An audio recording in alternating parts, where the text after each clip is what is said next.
Hey, Manuel. How's it going, man? What up, what up?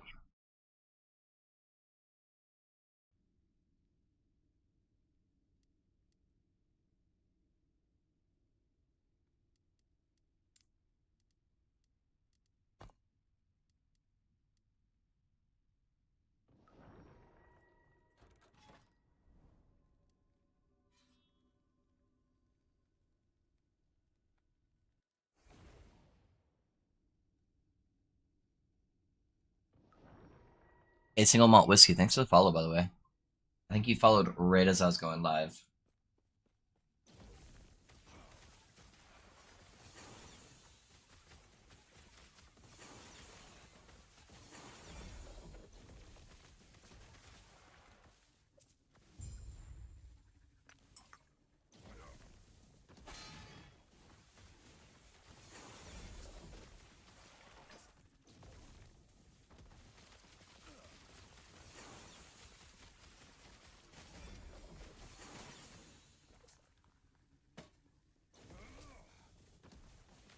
What's up, Lightning Boy? What's up, Brownlee? How are you doing, man? How's your character coming?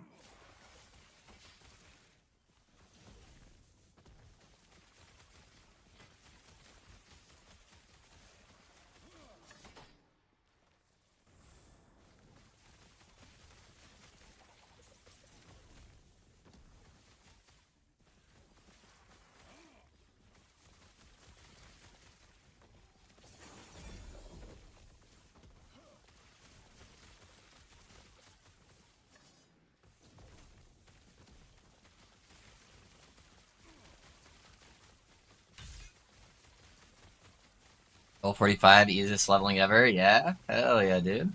It's good to hear.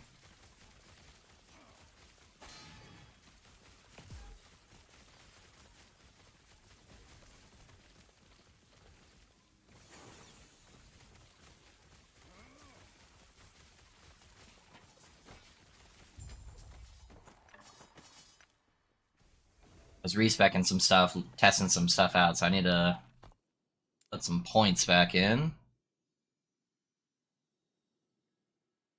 Let's see.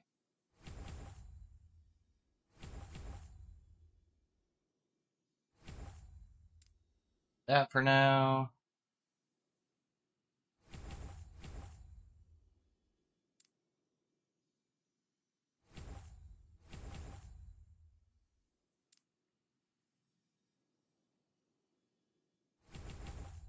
Yep.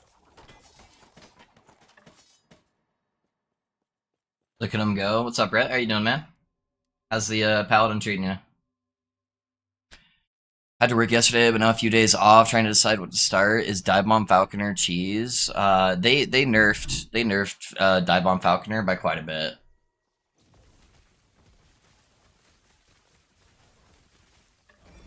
Yeah, it got a pretty heavy hit.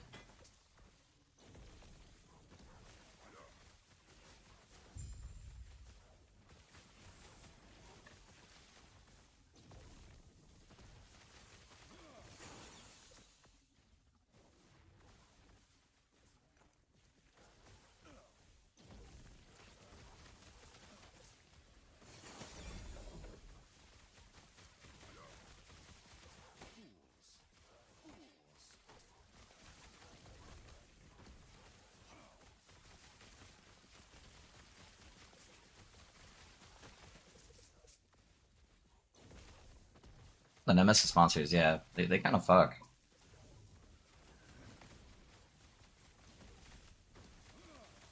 I feel like I normally die the poison one, but that's just damage over time. The lightning one's also kind of rippy. They're all kind of rippy a little bit.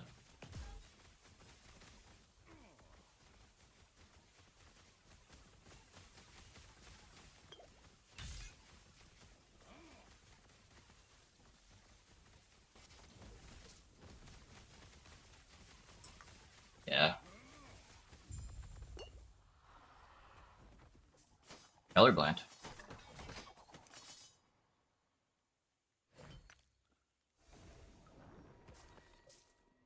True. Be like that sometimes.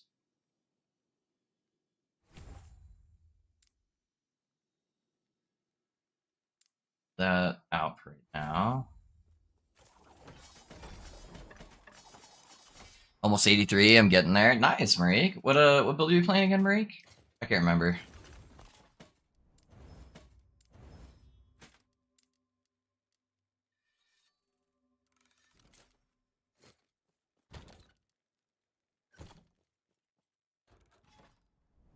All the elite boys running Falconer, to be honest. Yeah, Falconer. I told you from the very beginning. If I wanted to like really push and try to be like world first to do anything, I would have played Falconer.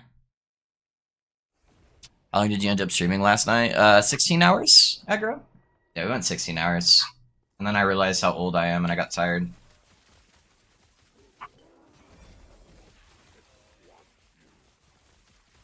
I don't know how Immortalize does this shit on a regular basis, dude. My body just like can't keep up anymore.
Hey, how have you been? About to enter LE 1.1. Hey, Kildy. I'm doing good, man. Hey, what build you going with?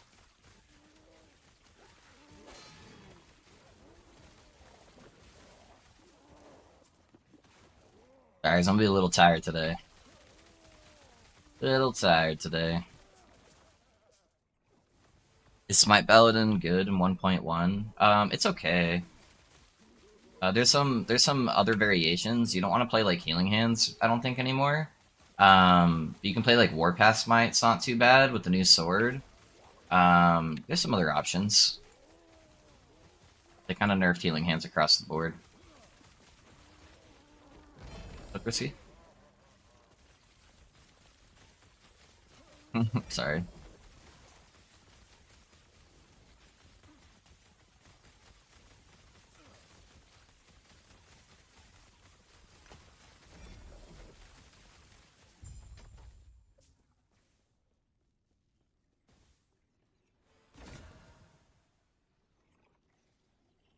Mm-hmm.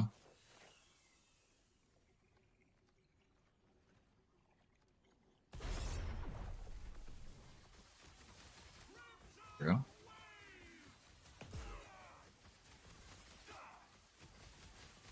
That's the timeline you're farming in, by the way.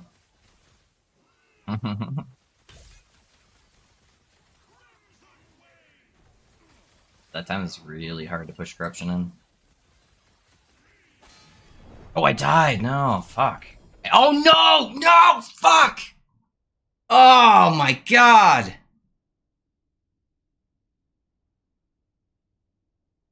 That happened to me once on the test server. Fuck, dude. That means I lose it. RIP that gear. Why did my spark charge have to detonate after I died? Oh my gosh. Oh well. It happens. So many people playing mana stacking. Yeah, a lot of people are playing mana stacking on a wrestling fast. Yeah, you want to play Rogue then probably. Torment Warlock. Torment Warlock's a banger for sure.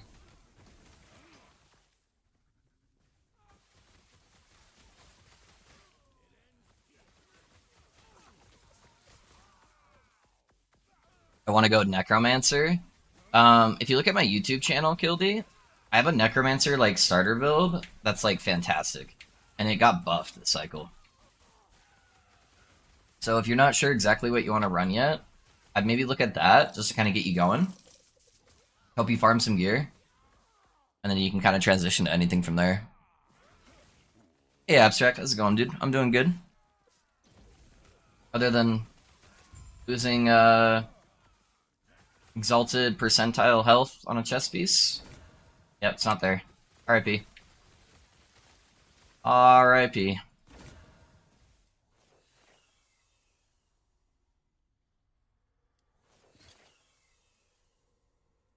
I don't think I really even have anything I want to deal with it right now. First Fest Might is so good, yeah. I see they nerfed like everything. They did nerf everything, especially my builds. My Paladin, my Rune Master, they all got nerfed. They all got nerfed.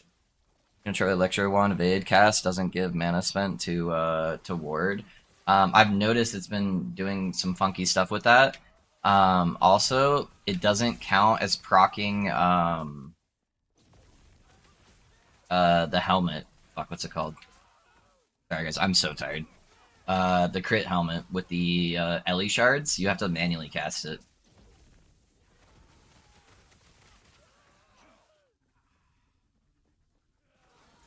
Yeah, but I have noticed that there's been some weird stuff.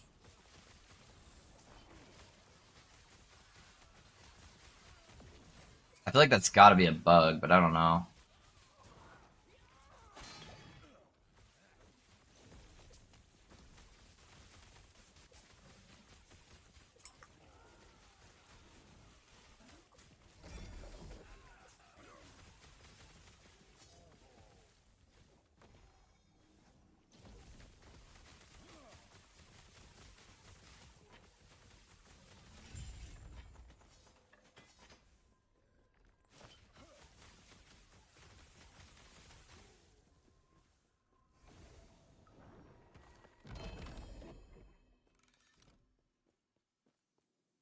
Hi, how's it going, Marcin? What's up, my guy?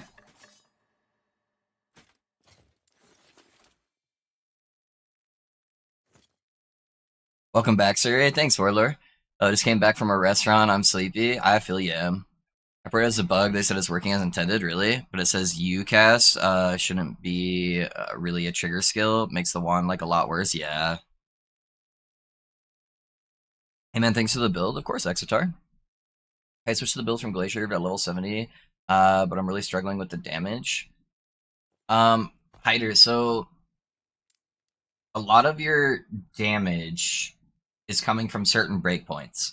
So the first thing you need to make sure is the static orb mana cost needs to be at least 40. If your static orb isn't costing 40 mana, it's not going to be applying spark charges. So you do that by starting to take nodes into mana charge. So you need at least, I think, 1 to 2 nodes, depending on how high of mana you have, to make the mana cost 40. What that's going to do is it's going to proc this node right here, Arcane Current. That's going to allow spark charges to start applying on your hits.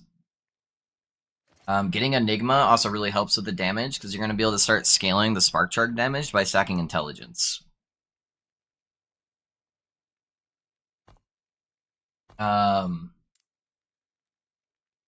The other thing that's really nice is getting your Scatterblast nodes, because all these small orbs are also going to be proccing your spark charges. Right now I'm testing with using Storm Burst, and I seem to really like that too. It gives me extra explosion radius and a little bit more of a damage multiplier. That's been working out pretty well. I've been testing out a couple different setups today, just trying to see kind of what works the best. I might try out using Overcharge Detonation too, to see how clunky it feels. But we'll see. That'll just make it explode on impact. It'll give me a bunch more hit damage. So yeah, just kind of trying out new things, but I could recommend Void Knight. Void Knight's always good. Void Knight's good. Kale, how does the Sork build compare to Warlock? I guess that depends what you're comparing it to, Ken. Are you comparing it to a Torment Warlock, or what? This build's very new, so I'm still kind of like finding out the nuances of everything. Whereas if you're playing Torment Warlock is just a busted build that somehow didn't really get nerfed all that much. That's already been fleshed out they had a whole season to flesh it out, right? So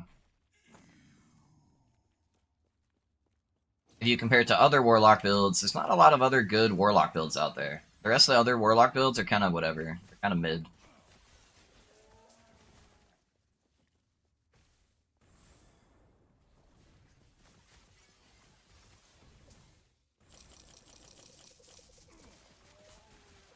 Yeah?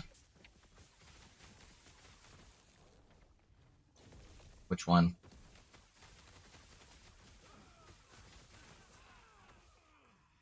Uh, what's the Harbinger of War? What abilities is he using?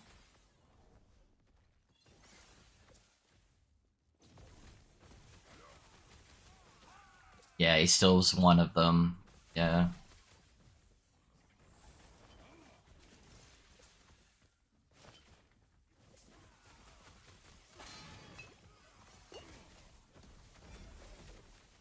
Yeah. Yeah, it seems like when they seal the boss abilities too, they tend to cast them a lot faster. So some of them are really hard to dodge for sure.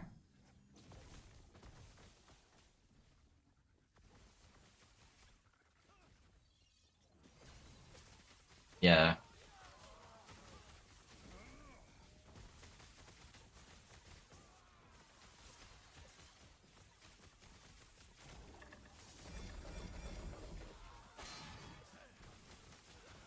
Yeah, you'll get it today for sure.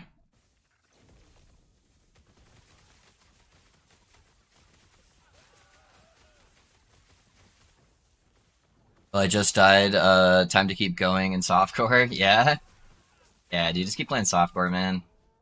Wait till servers are better and meta is more fleshed out before going too much on hardcore, honestly. How do you choose when to transition from Glacier to Spark? Level 60, you can do it without uniques.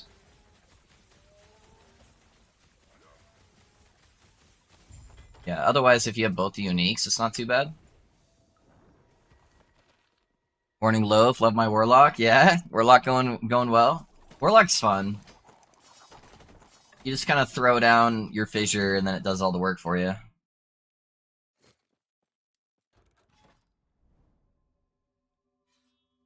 Did they fix the spine interaction? I don't think so. I don't think so, Domino. I didn't see anything about it. I was wondering, do I need Enigma and the staff or the wand to switch? I don't want to switch too soon. So I tried switching at level 60 just to see how it felt without any uniques, so that way I could help answer that for you guys. I was able to do it without any uniques, and I felt just fine. Uh, there's some mechanics with playing the build that are dependent on what your gear level is, like when you take certain nodes. And so sometimes that can be complicated for some people, and that makes the transition a little bit harder. It'll definitely be easier to switch once you have Enigma and the wand, but I was able to do it at level 60 and didn't really have any issues.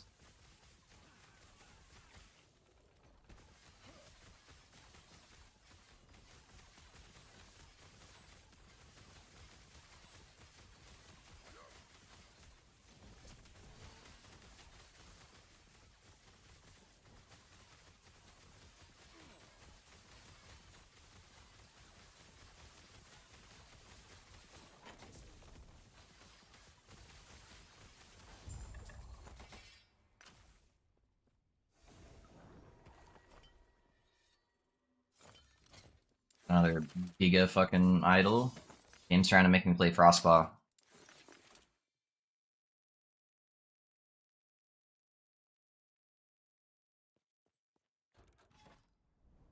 It's not just the fissure that makes it feel good, it's Veil, honestly. Oh, I hate playing with Veil, dude. I think Veil feels terrible. But to each their own, to each their own. They bustling on it, maybe? Welcome back, hope you're well rested, man. Are you putting a lot of points into Orbital Fulmination? I only have 2, because I said orb only once every few seconds, so I never got more than 2 orbs out. Yeah, that's something that you kind of gotta put based on your level. So you get reduced cooldown of your evade the higher level you are. Um, so right now I'm only using 2.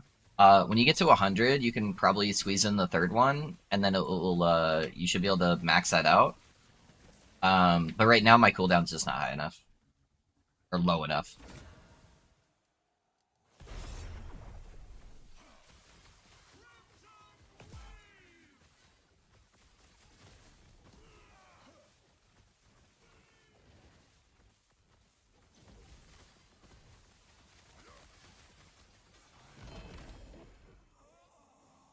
Boulder Fist.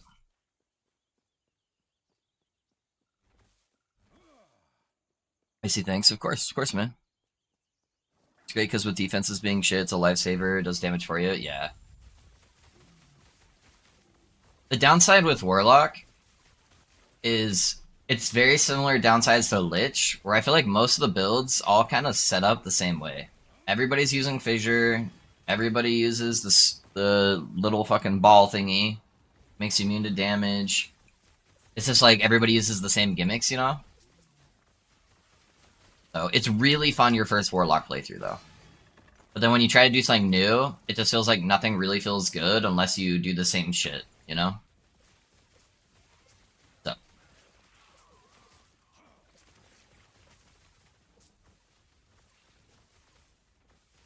Yeah. Correct. Yep.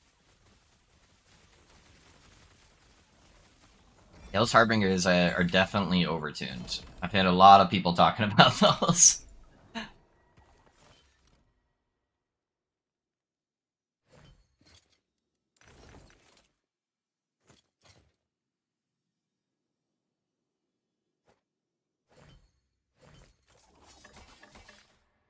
Yeah.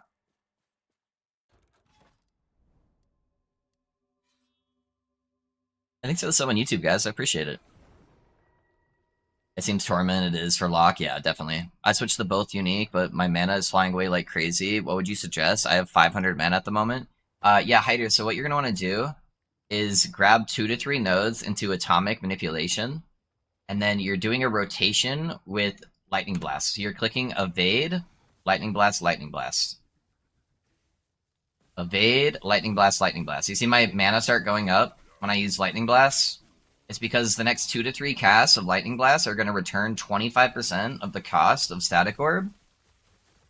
And then whenever you do run out of mana, which you will eventually, at least until you get to over 1,000 mana. Once you get over 1,000 mana, it should be pretty smooth.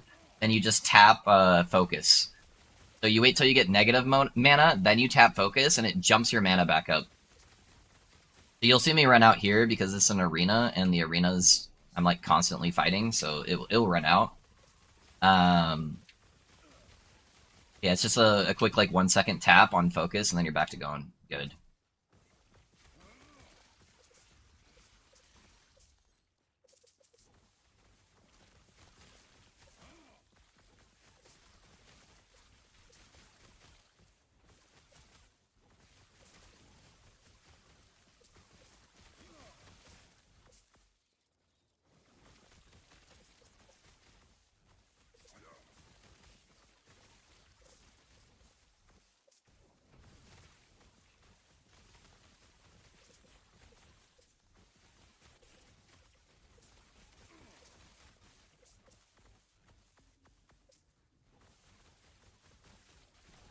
So right here, it's probably going to go negative. It goes negative. I tap Focus, and then I'm back to pretty high mana pool.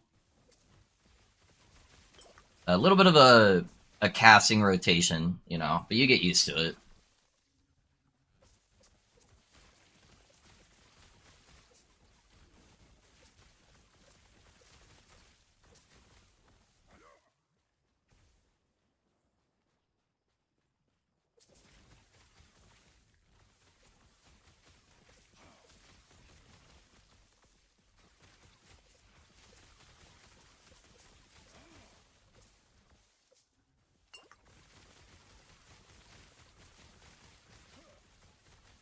Okay, so you sustain mana pretty good, to be honest. Yeah, it's not too bad.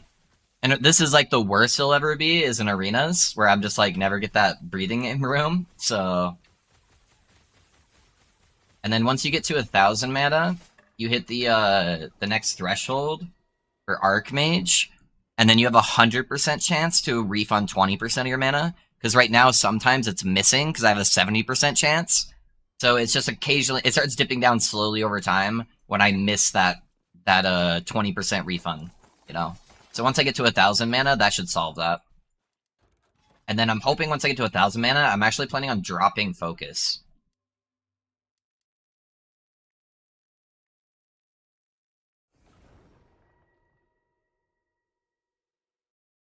Nice thinking of you. Are you going 15 hours again today? We'll see. We'll see how it goes. It's just depending on like how much fun I'm having and how my body's feeling, you know. So I'm liking a lot of the stuff. The only gripes I've had so far has been like the ward stuff and the unnecessary scaling of Harbingers. So the game's much harder than it used to be, and so I'm just trying to like adapt to it. So that's the only stuff I've been like that's been a little bit of a damper. Everything else I've been having a lot of fun with. I love the new mechanics.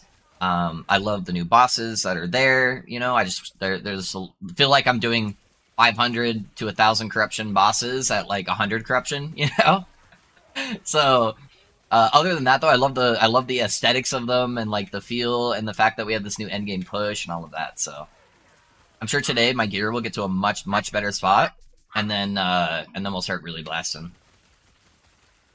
I also got shit on with RNG last night, dude. Not just last night, I guess all of yesterday. I got really bad RNG yesterday with my gear. I got like no leveling gear. I still have like the super common rings. I've only found one of them so far. Yeah, I don't know. I had to buy both my wand and my enigma. With all my test runs I did, I always had dropped at least one of them by level 70. Most of the time I was getting both of them. So I kind of had to make my own luck.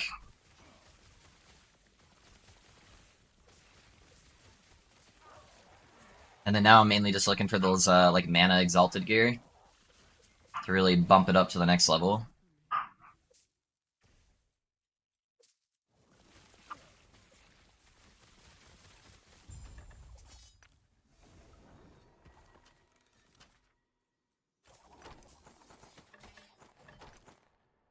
Reason why I played it was specifically to get gear for my other tunes. Yeah, that'll be a good build to do that for sure. A Tribuil just got a Tribuil Electra with cast speed from Nemesis. Hey, dude, I slammed both of mine, Vorlord. Both of mine have sucked booty cheeks.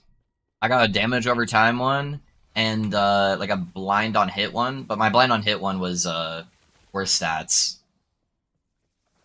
Yeah, because obviously you want a +3 levels, and then you want a you want +5 tendrils. The tendrils are actually really important because the tendrils all apply spark charges. So if you can get the 5 tendrils, you're gonna get a lot more spark charges applying.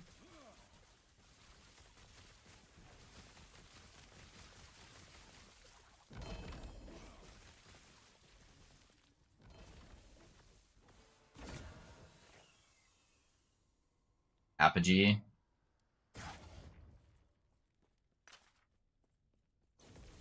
Oh, relic drop. Oh, the Shatter Strike relic. Interesting. Is anyone using that with the new Shatter Strike buffs? I want to be honest, I just never really liked Shatter Strike. They changed so much on it, but I don't even know if it's good, because I honestly just kind of ignored the patch notes for it. They did change a shit ton of stuff on it, though.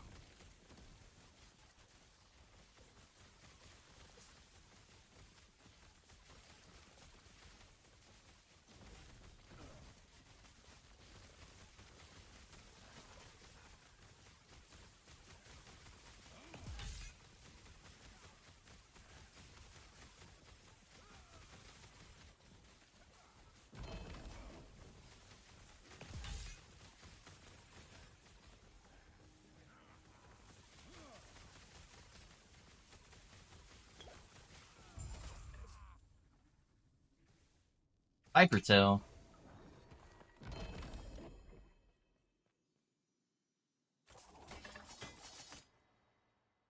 You got your current build link. If you want to see what it's at right this second, I'm pretty sure this command still works. You can just go to my profile, Sharky, and then look from there. Nemesis are shit. Dude, I've been getting really bad luck with it. You die again?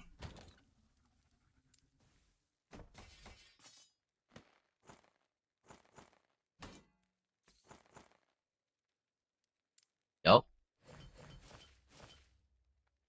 Yeah, I've kind of been holding off on a lot of that stuff right now.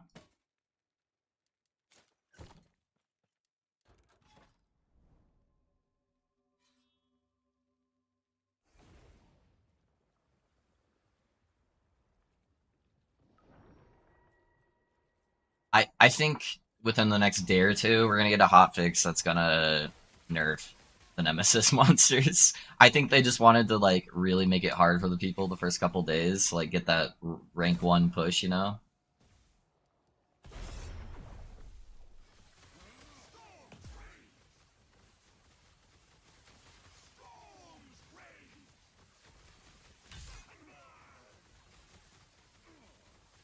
Yeah,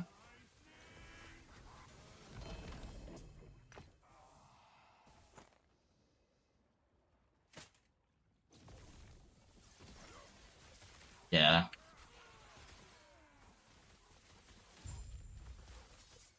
I feel bad for the hardcore boys, man. Never seeing any of those mechanics yet. I think I'm a decent player, and I've died almost every single time. The first time I've come across most of the Harbingers because I had to learn the mechanics, which is good. I think you should have to learn mechanics for boss fights. But hardcore boys, yikes, dude. Oh, it's definitely overtuned. They're hitting way too hard, and they have way too much health for like 100 corruption. You know?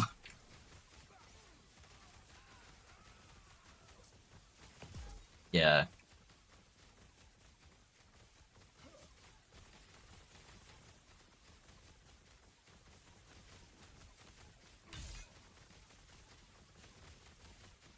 yeah.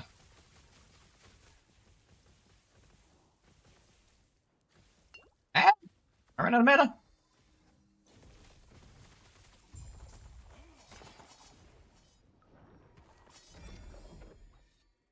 You got a T6 lightning on your Tribu. Nice, dude.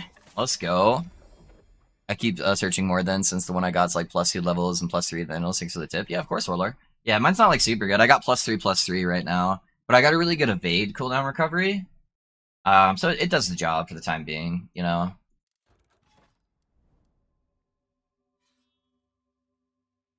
I just got a Rune of Ascendance, so I Catalyst.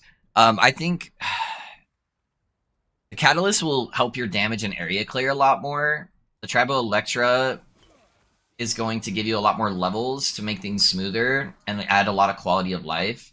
It's going to be easier to Rune of Ascendance the wand too, because there's less wands than there is Catalyst.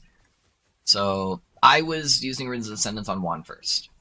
But, you know, do you, whatever you feel like your build currently needs. If you feel like you're really struggling on damage, then go for the offhand.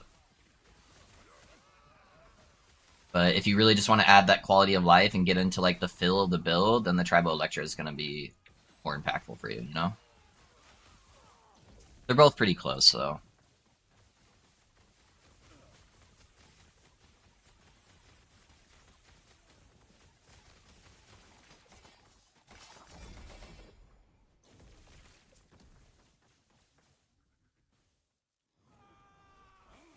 But of course, man. Yeah, if you need to, Sharky, I do have a full video build guide kind of explaining the mechanics of the build. I've been changing a couple things as I go, just trying to test new things. So the profile will help show you exactly what I'm doing right this second.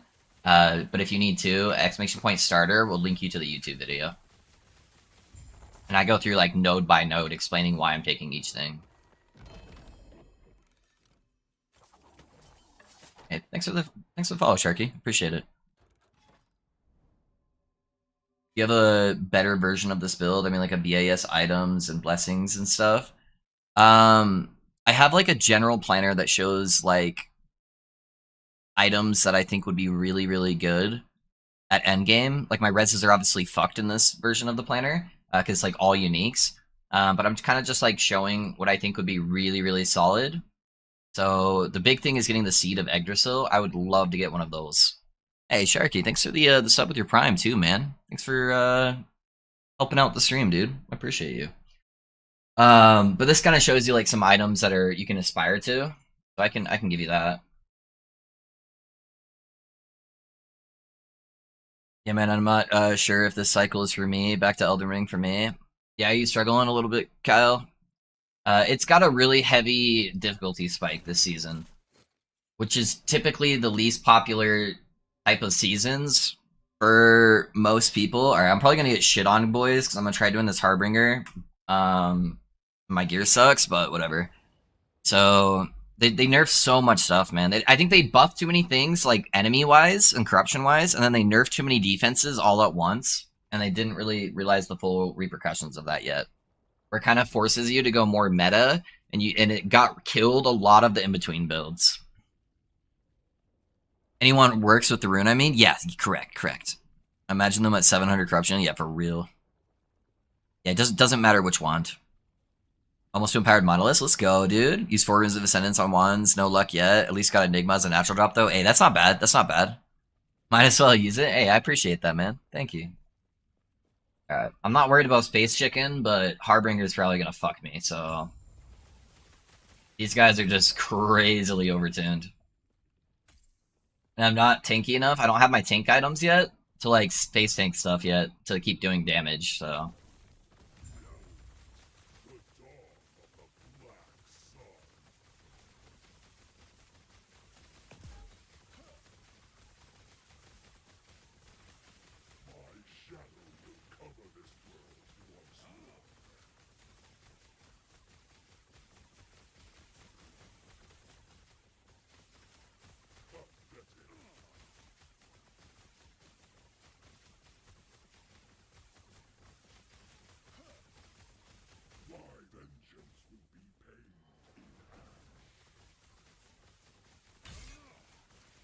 and I hate when he does his ad phase right after that side phase, because then I just lose my DPS uptime drastically.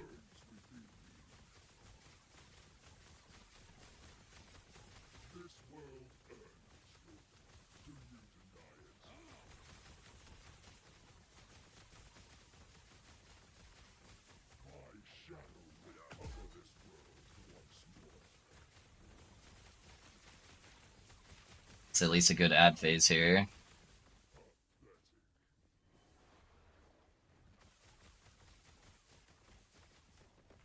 Like, this one's fine, because I'm going to lose uptime anyways.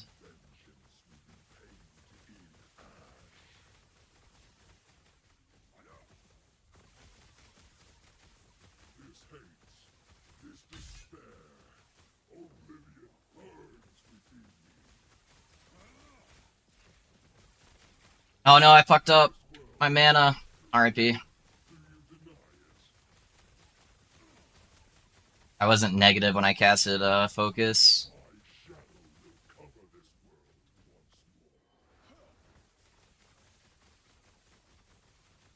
Oh, he just like invisa. I didn't even see the purple explosion there. There we go. Alright, Harbinger time. Alright, so this dude, I at least know his mechanics. Mostly, I'm probably still gonna get one to. Oh shit, he's got pizza phase and he puts it on the side? Oh my god. The fuck is this shit? I had to tank that. Alright, we need to get this dude in the middle of the room.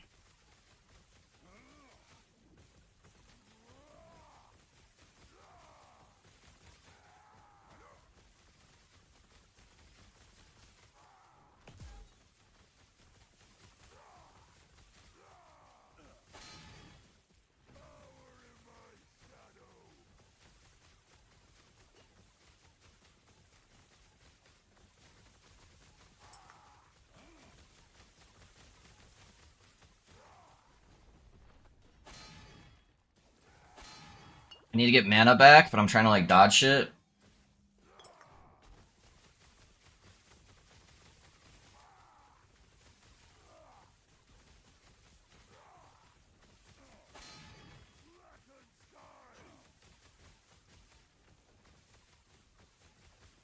Yeah, the pizza phase is so much harder on this guy.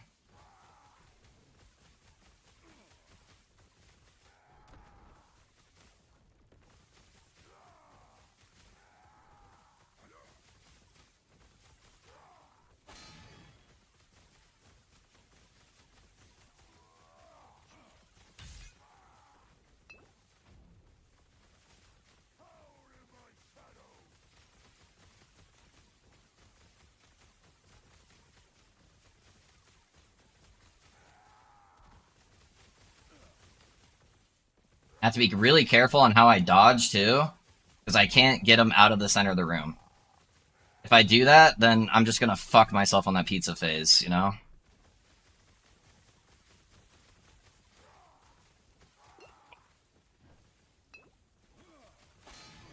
Ow.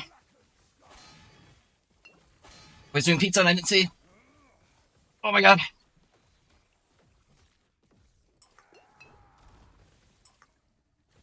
I need a second to be able to get mana back if I can. That's a bad time. Oh.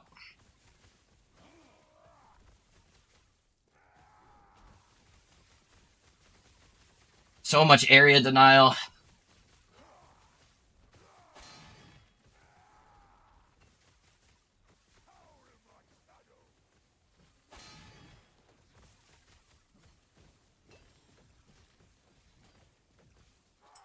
Yoink. Take those hold potions.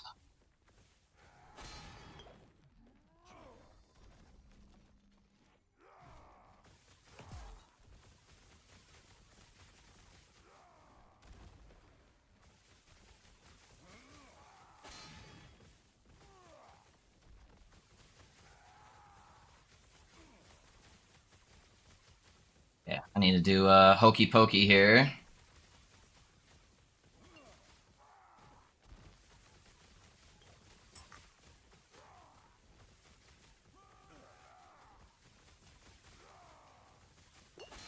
Oh shit.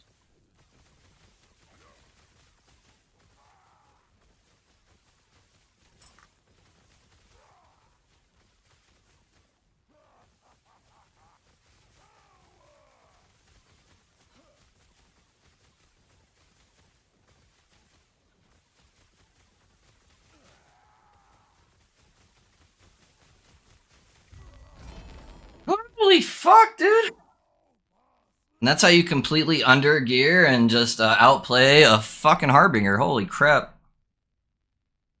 If at that point LE was not meant to be like PoE, it's why people like LE, and now they made it like PoE. And that's why it's not the route to go. Yeah, for sure. Where to get your filter? Exclamation point leveling if you want the leveling filter, Frost, and exclamation point filter to get the endgame filter. The level requirement is Enigma and Wand. I'll wait until it use the rune. Oh, you can use the rune at level 5. Yeah, as long as you're level 5, you can use the runes as sentence to get.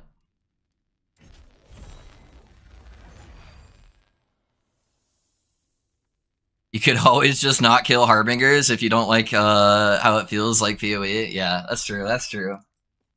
But I got to, man. I got to. I got a Harbinger needle. Nice. Jesus Christ, that hurts my hand, man. Those are way too long. That looked real easy, bro. Harbingers need to be tuned up, right? Bro, one question. What's the lightning blast for in our build this season? Yeah, so the reason why, is you have so Static Orb is going to cost increasingly more and more mana the higher mana pool you get. But it's also going to do increasingly more and more damage. So typical mana regen stops working for this build when your costs are getting in the hundreds for each cast. So what I do is I use Fusion Blast. So after casting Static Orb, the next Lightning Blast from any source gains additional chains, and then it refunds 25% of Static Orb's mana cast. So right now I have 2 points in here. So I'm doing a rotation where I cast Static Orb, Lightning Blast, Lightning Blast. It only works if it hits a target, but that gives me 50% of the mana back from Static Orb automatically. So no matter how much it casts, it's always giving me 50%. And then this node gives me an additional 20% back.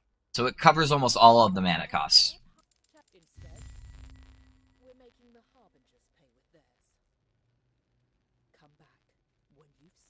I feel like the bosses take ages to kill with these new mechanics. Doesn't feel good at all. Yeah, the word stuff, it takes way too long, man. Way too long. But it's all good.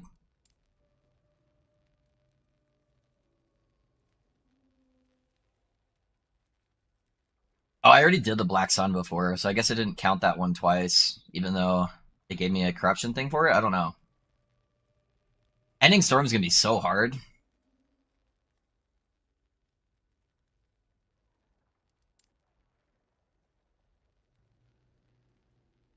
What do the needles do again? They add like a corruption, right? Breaks when you kill a timeline boss above 90 corruption, causing the timeline boss kill to grant 3 additional gazes of Orbis. So that's pretty cool. That's pretty cool. Not too bad. I wouldn't mind it as much if it was just exclusive to bosses. It's on mini bosses, any types of elite. Yeah, the elite stuff is the part that really makes me upset.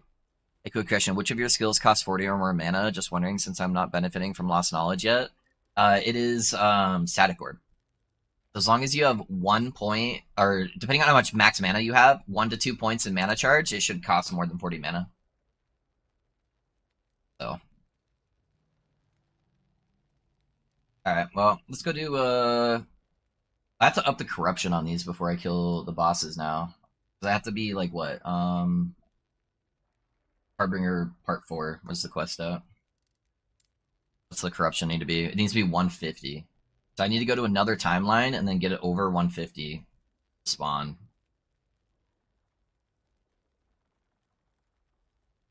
I haven't done Spirits of Fire yet. I guess we can do that.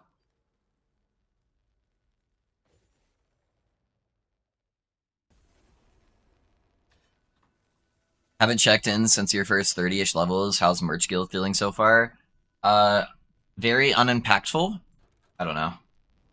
I have a hard time wanting to engage with it because I'm trying to blast, and so I feel like it just takes away from that.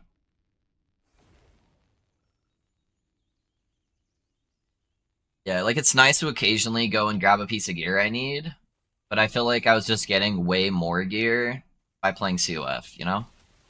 And then I didn't have to like stop and like interact with all these like auction house stuff constantly.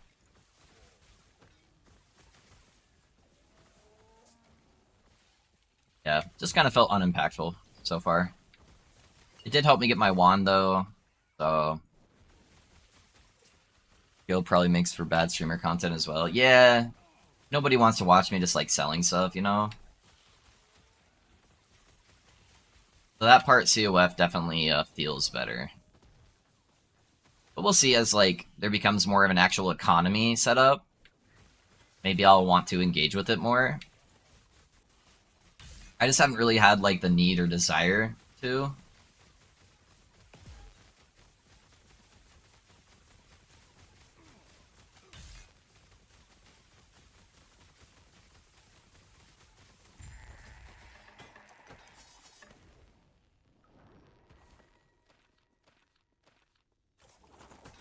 I'm only 25-ish levels from my Breeze stint yesterday, but Nemesis seemed pretty nice for unique hunting. Yeah, it really helps get you those early on uniques.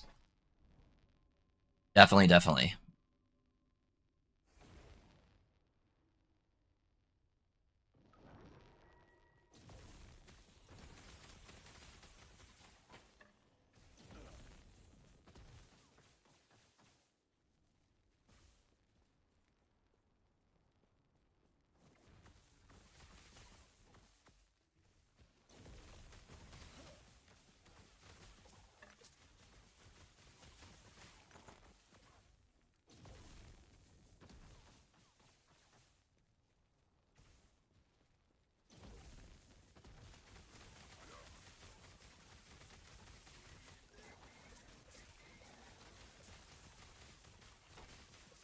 I wonder if anyone's doing Bleed Raptor this season yet.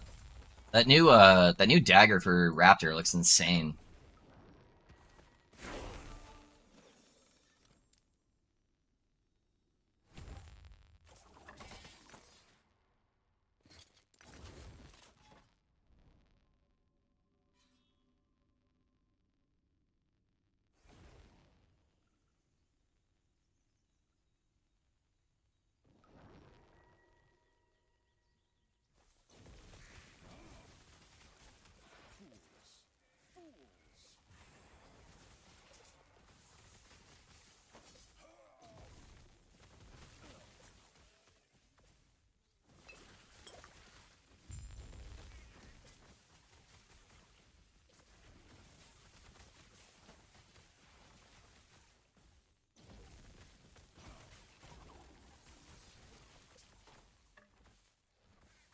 I think Beastmaster found the new Fury Leap boops early and added so much mobility, it's kind of insane. Aiming for Raptor or Scorpion, I haven't decided yet. We'll probably let the loot decide.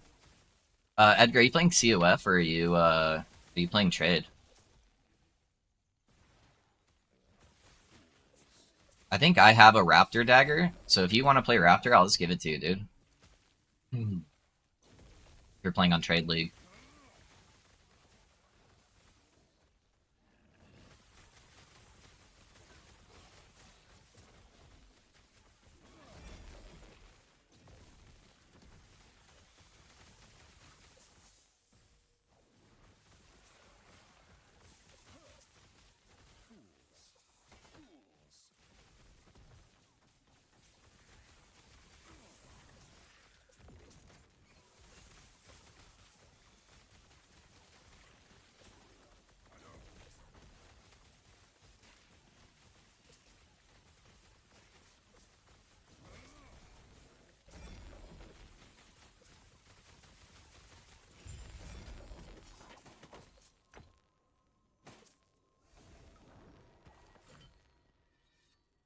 Sounds like you made the decision easy for me. Yeah, if you're on trade, I'm pretty sure I've got it still laying around.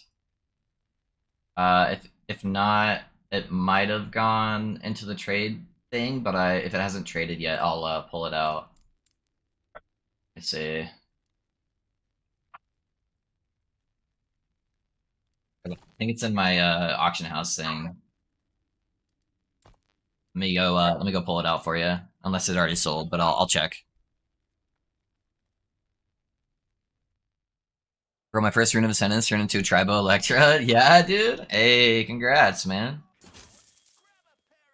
I did sell 4 items. Hopefully it wasn't the one. Okay, so we got that one, that one, that one. Okay, so it didn't sell, I don't think. That one.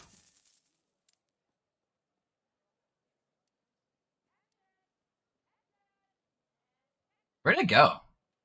Did I already sell it? Oh man, I really hope I didn't already sell it. Was it my sold list? Oh no, it was. Hold on, hold on. Can I trade somebody? How much does one cost? Can I trade somebody something that I already purchased? I'll give you the gold for it. Yeah, I feel bad. I feel bad. What's it called again?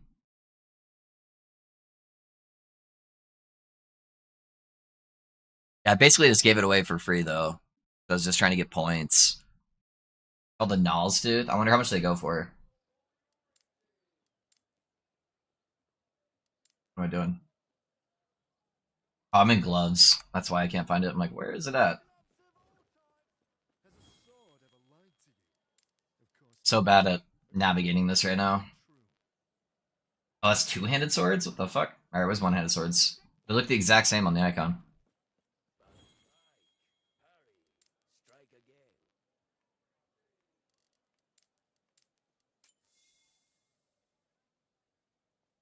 $400,000. Okay, so there's like one like here for like 25k.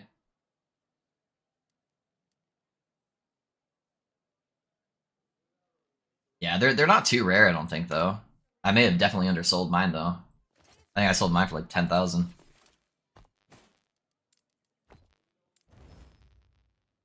Yeah, sorry, man. I thought I still had that one.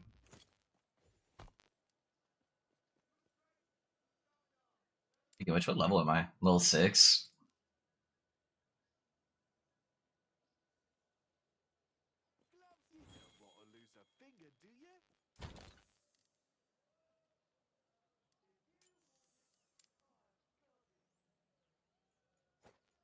Throwing away some of this shit.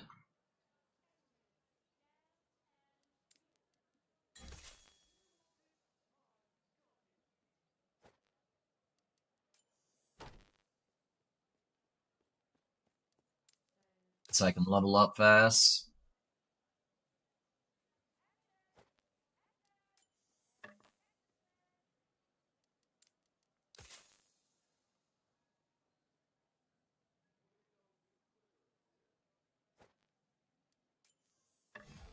I can't do that one. Did I purchase it? I forgot.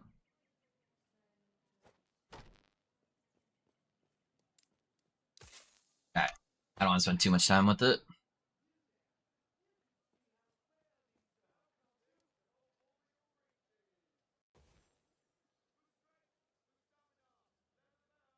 How does freeze rate multiplier work? So the easiest way, if you ever want to know how like an ailment works, if you click the G button in the game and you search what you're looking for, it'll give you like the exact equations and mathematics behind everything. So enemies and players that are frozen cannot move, blah, blah, blah, blah. To have a chance to freeze, a skill must have a freeze rate.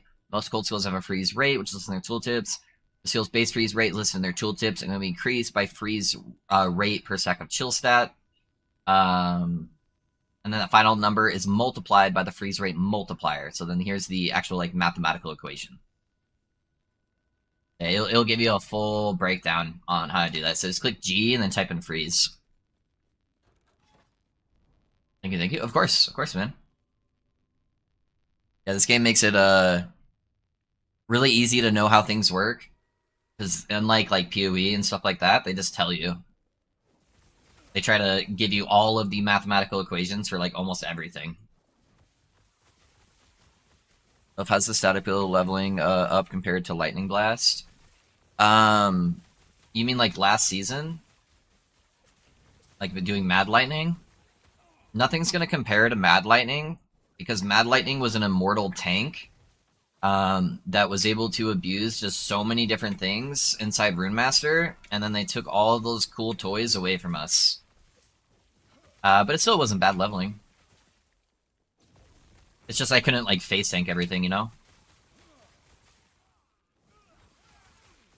I'm getting typically like a couple thousand ward at the moment right now.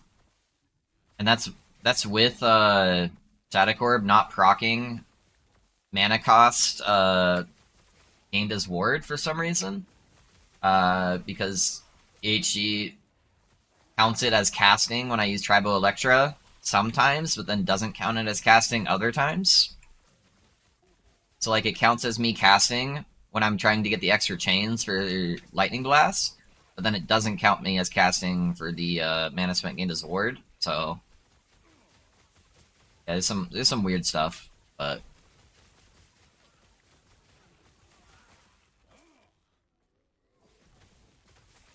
I want to tank the world. That doesn't exist anymore, dude. Yeah, tanky builds just like are becoming much less a thing. They kind of nerfed all the tankiness. They said no fun.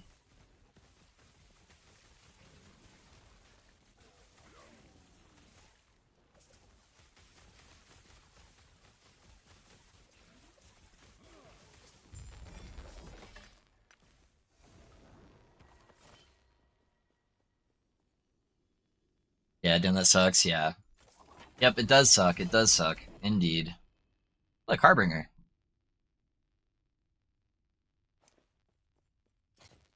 I remember when these used to get base crit and they were goated.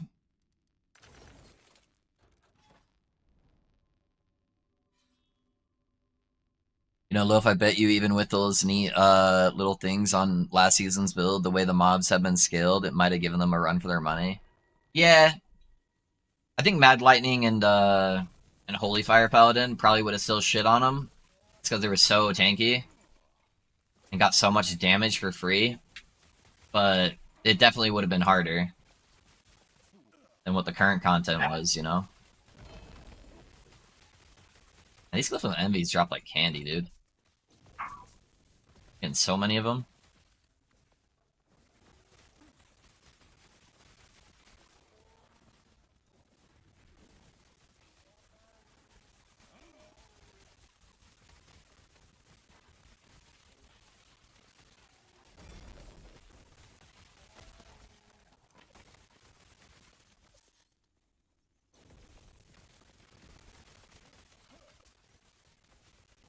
Anyone at faction for TP? Oh, I tried to get you yesterday, Janice, but I think you had already went AFK or something.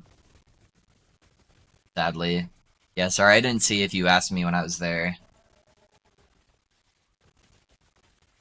Yeah, they're in YouTube. What's your username, Janice? Get you a TP.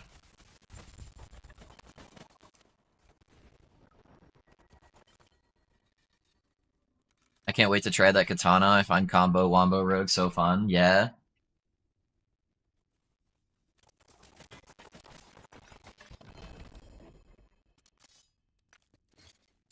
Oh, time to roll acid flask. Let's go.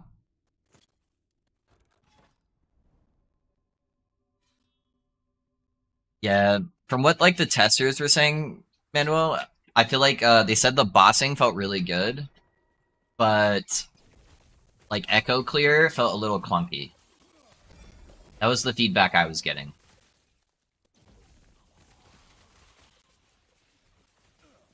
But honestly, right now, bossing's the most important thing, so... From Journey Me, it was 3 a.m. Hey, I stopped about 3 a.m. my time. Yeah, that's about when I stopped playing.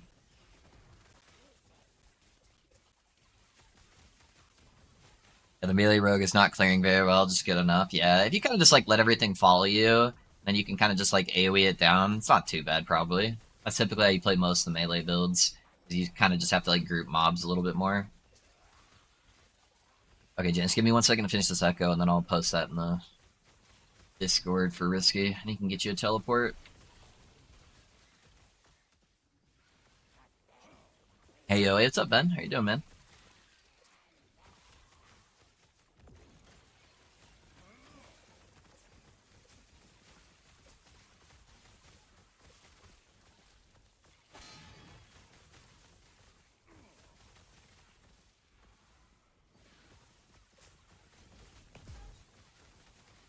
Oh, hey, look, Ward.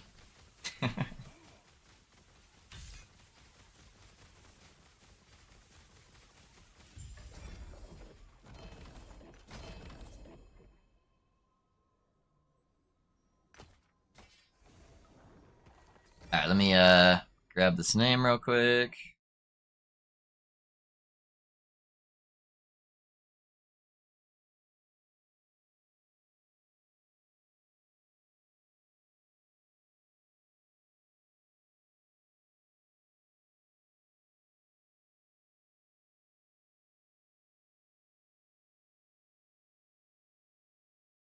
Yeah, cool. I decided to do the Avalanche Shaman build Dread has. Yeah, that one looked pretty cool. He's doing pretty good damage across the board. Seemed fairly tanky. It's got some cool mechanics behind it. Dude, Dread was delusional last night. I went into his stream after I ended mine just to see how he was doing. That guy was so tired.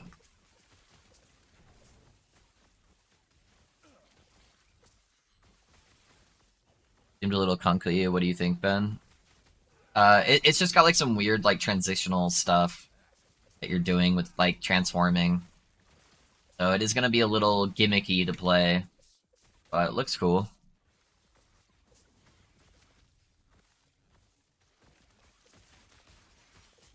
Yeah, I saw. Yeah,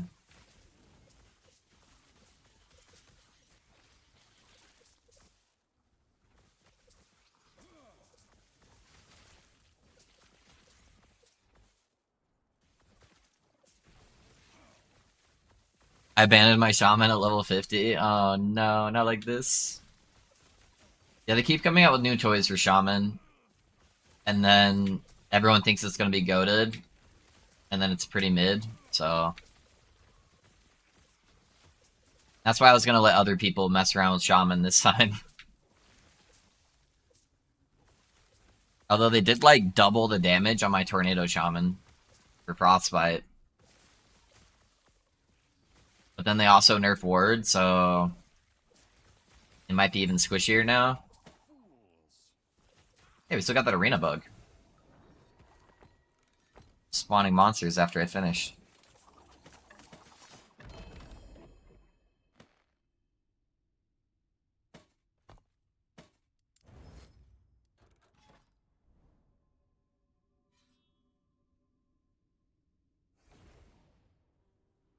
Drop fissure, watch things die, add curse. Yeah, it's squishy as fuck, and I don't like it.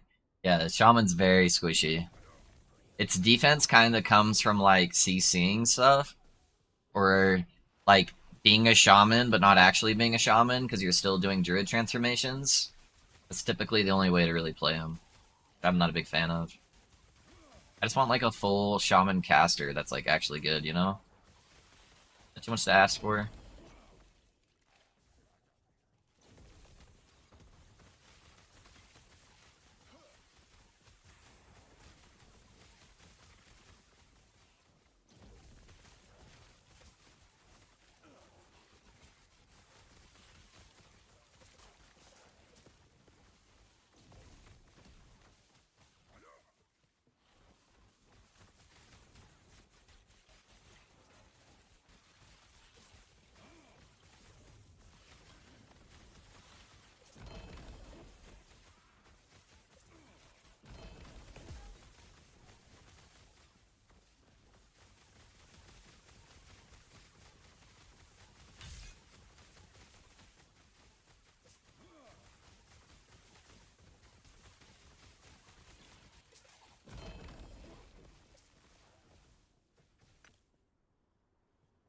It's two of those maces and one echo.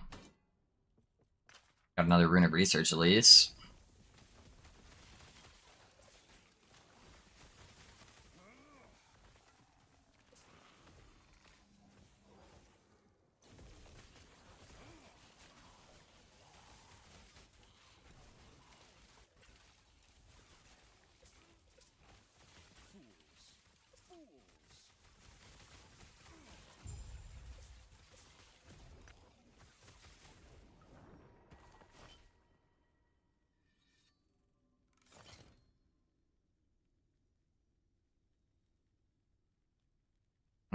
That can be more mana. What am I right now? 631. Gives me less mana. Okay. I don't have a ton of flat mana, so that makes sense. What was the change to double the damage for the Tornado Stormbolt build? They like almost doubled the base damage of Frostbite. And so my tornado build that I made last patch was frostbite related. So it was just spamming tornadoes to cast the lightning bolts, which was converted to cold and would apply frostbite. The storm totem concept I was making is in effect, baby. I'm going to do it this season. Yeah. Was mana regen nerfed enough that the tornado stormbolt build doesn't work anymore? I don't know, Edgar. I don't know, honestly. Yeah, I didn't look too much into the primalist stuff. I did 2 primalists last season, and I didn't really enjoy either of them too much. They both had like major struggles. One of them was like bugged beyond belief, and then the other one was a shaman. And that's all the explanation I need. Yeah, so I just like avoided primalists at all costs this patch. I like didn't even read the patch notes. I'm like, yeah, fuck it, I'm not doing that. I dropped a very good helmet, and it's for Primeless. Yeah, easy, dude. Guess you're playing Primeless.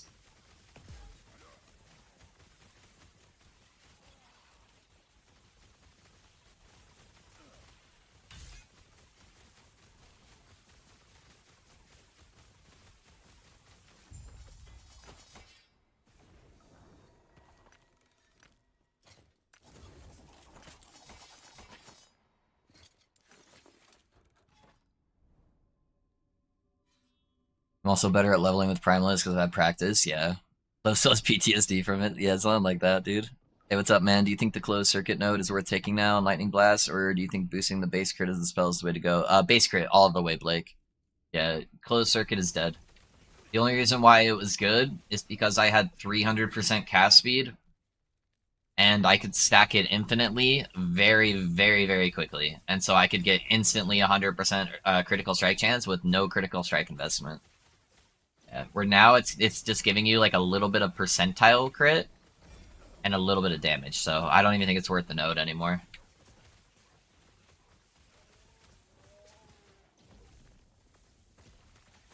And with my setup, I already need base crit for static orb, so it just makes more sense for me to do that.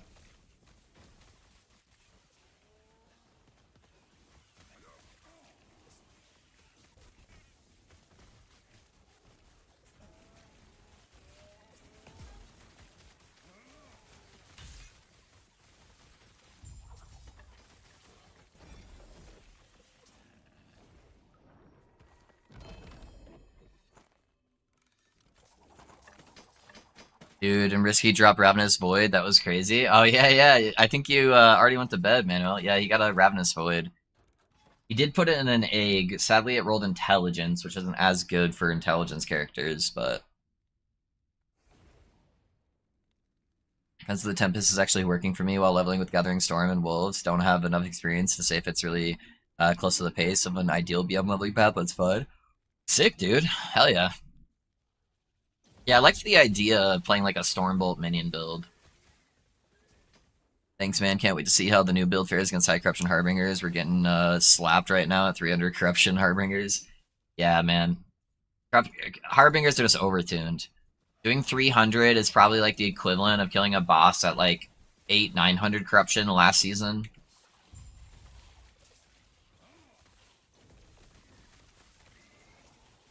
So, yeah, I've been doing some testing and tweaking with the build, just trying to find its place, you know, and see what scales the best. But I think the big thing is I just need way more maximum mana. Mana is going to be the key.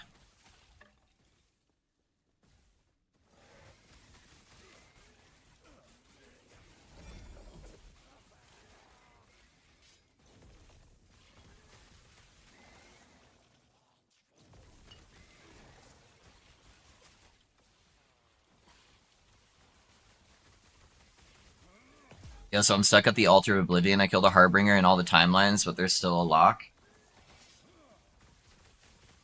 You killed a Harbinger in all the timelines?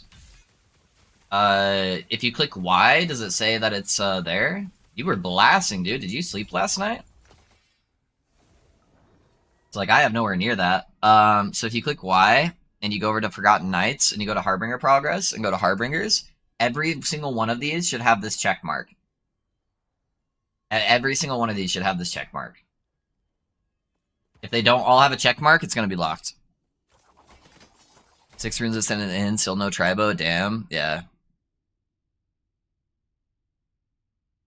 Oh, so I'm just stupid? Yeah. I mean, yeah, like, you're stupid, but you get what I mean. Yeah, I think you just misunderstood, yeah. Are you liking the added word at each stage for boss fight? Is it just annoying? I don't like it, dude. I think the word's dumb. Even though the previous mechanic felt slimy because it felt like it was hidden from us, I like that mechanic better. Bosses are just... I don't mind it on pinnacle bosses. It's fine. The bare minimum, they should probably nerf it slightly. It's taking too long to kill bosses. And they should remove it from everything inside of a monolith, like, or inside of an echo. Anything in a generic echo should not have ward. Period. Take it away from all of them. I don't care if there's a mini boss inside the echo. All of them should get rid of. But I'm fine with the pinnacle bosses having it. I just think it's still slightly overtuned for the pinnacle bosses. Yeah, I totally misunderstood. Oh, you're good, dude. I was like, fuck, Balu, you've been gaming, dude. You're already there. There's people that are already there, but they're all playing, like, super giga bossing builds and stuff. Where the War thing is absolute crap. Yeah, it just doesn't feel good, man. It just ruined, like, the place where Last Epoch fell in action RPGs, you know? Last Epoch was supposed to be that in-between.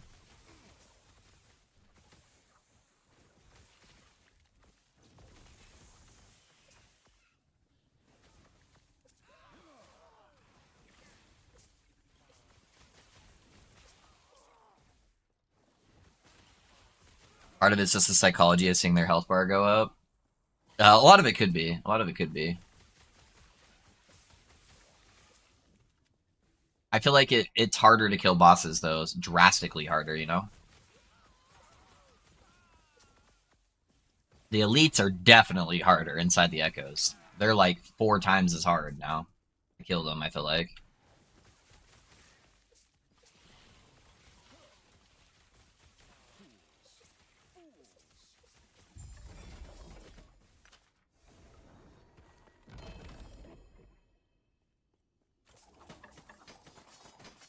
Honestly, not sure how to progress from here.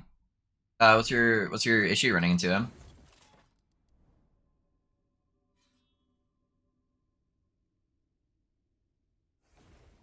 Are you target farming anything special? Right now I'm just building corruption up on the different timelines to kill the Harbingers.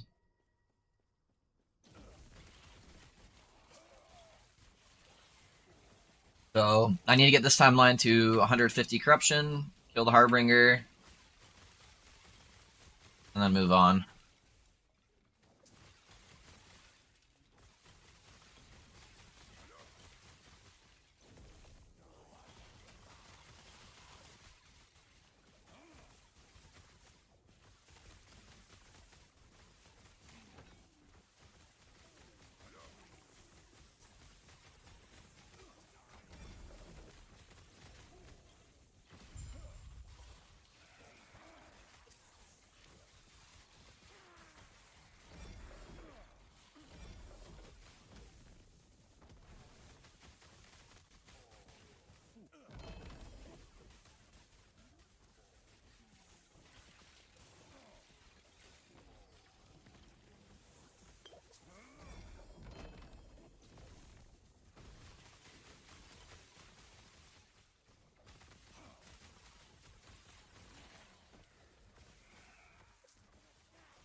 Quest Admiral Dreadnought, not sure if I need to remake my character, nothing works. Can you post maybe like a screenshot in Discord and I can take a look at him? And see if I notice anything? Alrighty, yeah, good luck with the progress. Catch you another time. Hey, no worries, Edgar, I appreciate you being here, man.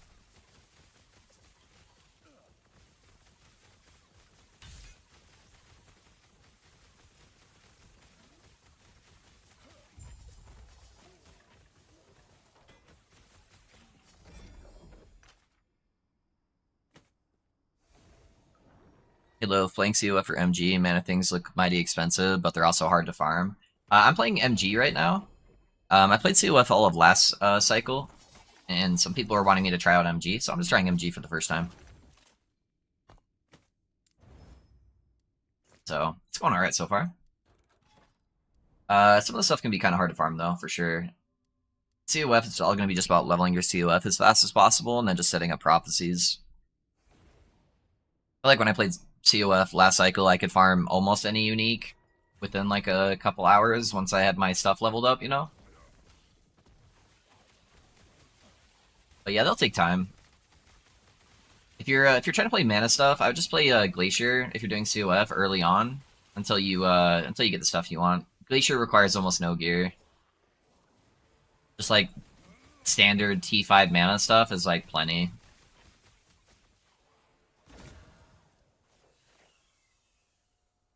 Be interesting. Triple unique here.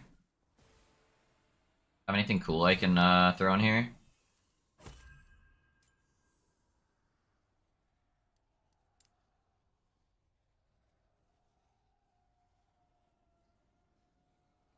What do I think would be cool?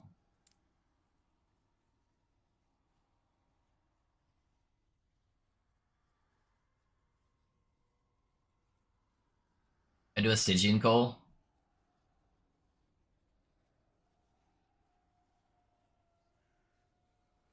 Or I could do a Blood Roost. Reinity's good. 180. Still Blood Roost.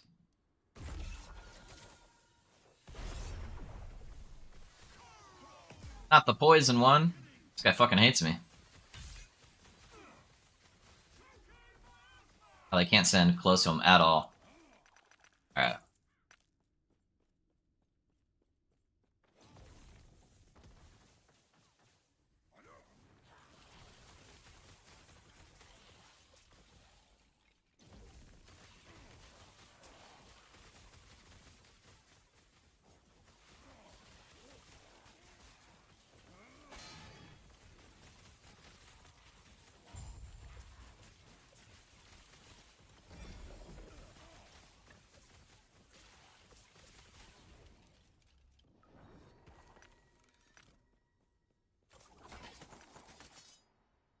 Double farming big mana idols is horrifying. I feel like the idols are pretty good because once you level up the COF enough and you drop one of them, it's going to duplicate the other one, and so you only need 2 good drops, right? So once you get you just need to get 2 of the grid ones. It'll duplicate both of them, and then you're good to go. Post it on Discord. It's on the boat in chapter 4. Yeah, let me take a look.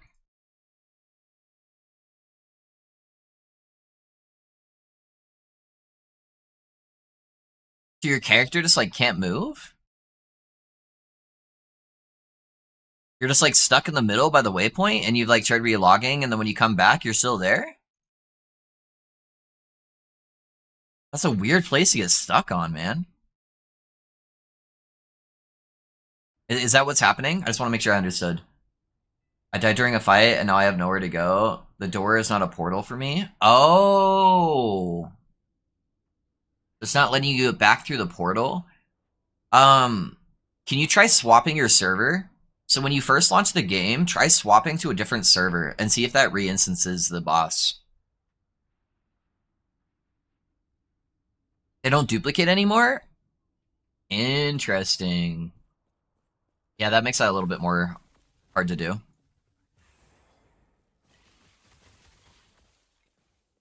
Yeah, try the server thing, and see if that works. Otherwise, you might have to write a ticket, dude. That sucks, man. What the hell? I've never seen that before.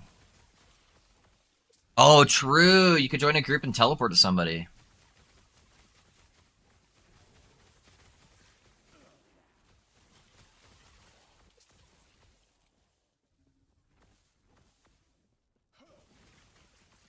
Yeah, that's another option. But that still won't fix him being able to go through the... I think the big thing is he can't go through the boss room, so I think somebody maybe would have to see if they could get to the boss room. I'll try swapping servers, yeah. And like for me, I don't think the boss would be there anymore. We'd have to get somebody on like a similar timeline.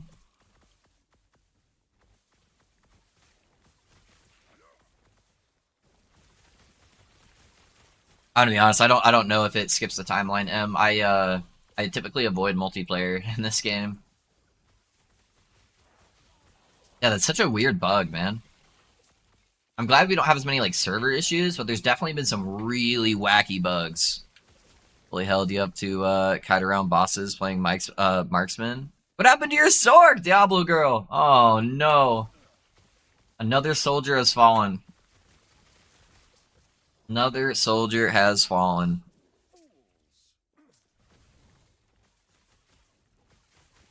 We had our deathless sword queen over here, and then she decided to ruin everything.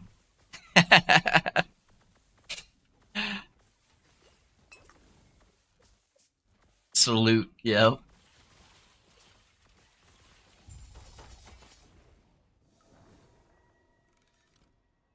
Sark is level 38, but I keep dying. Oh no! Yeah, both Sork and Rogue are kind of just all about kiting early on. Another Rogue is raised, right? Yeah, I don't think playing Marksman's gonna fix the dying problem, to be honest. Marksman's like one of the squishiest ones.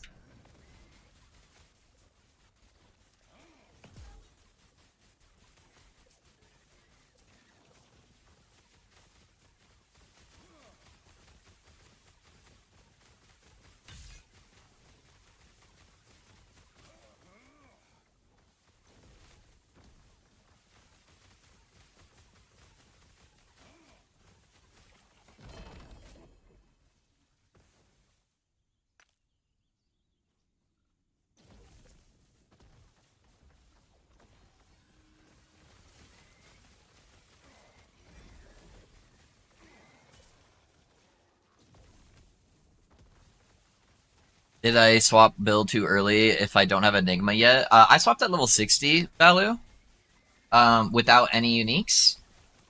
And it was fine. There's just like...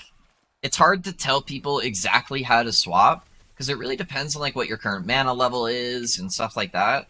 That there's like different tech I use depending on what all of that is. So I'm happy to help you figure that out, though, if you're having any issues.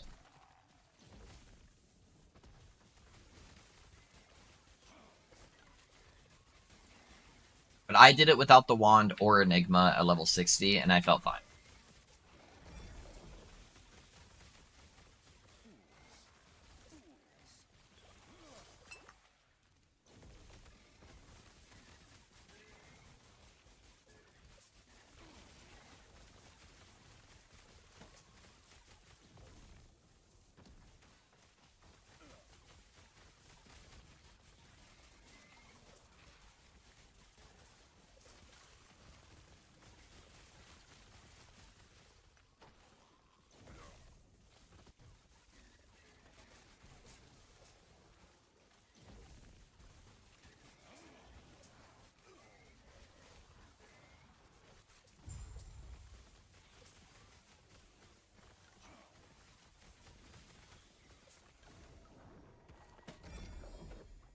Vitality? What the hell?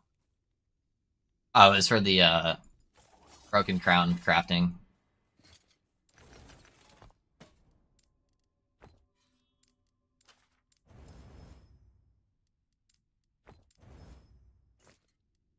I didn't get any of the static orb shards, dang.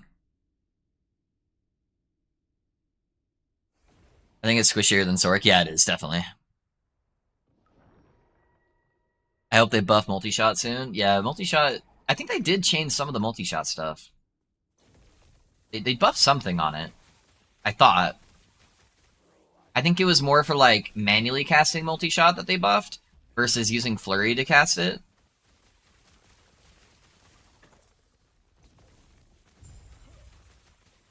I kept Meteor Teleport and then swapping at 60, but then swapping to Lightning Blast and Flame Rush, and now it feels so bad. Yeah, exactly. So, the issue there, Balu, I kept early on. I kept Meteor Teleport. So the reason why is Lightning Blast becomes substantially better at high levels of mana because Lightning Blast gives you a percentage back, whereas Meteor gives you flat mana regen back. So if you are like sub 500 mana, you definitely want to be playing Teleport Meteor instead of using Lightning Blast. And once you get over 500 mana, that's when swapping to Lightning Blast feels much better. So your main thing, though, is you want to make sure Static Orb costs more than 40 mana. So you need to make sure you take enough of the mana nodes up north on Static Orb to make it cost at least 40 mana. That way it has a 100% chance guaranteed to apply Spark Charges. And then, yeah, depending on your mana pool, you're probably going to want to use Meteor Tech early on.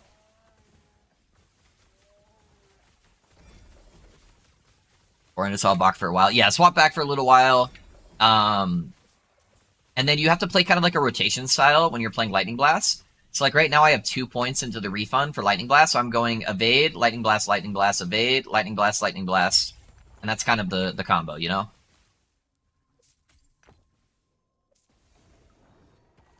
Although that's with the wand. So without the wand, you're doing Static Orb, Lightning Blast, Static Orb, Lightning Blast.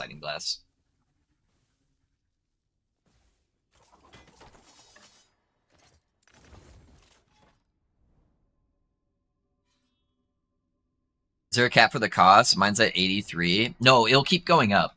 So like mine, I only have 3 points in it right now because I was doing some experimenting. Mine's at 104. Eventually, I am going to get to the point where my Static Orb is costing like 400 mana.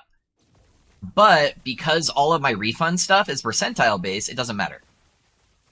So I can, if I put 3 points into the Lightning Blasting, I can recover 75% of the mana cost with Lightning Blast. And then once I'm over 1,000 mana, the Archmage node from the Sork tree is 100% chance to refund 20% of my mana. So that means I will be refunding 95% of the mana cost of Static Orb.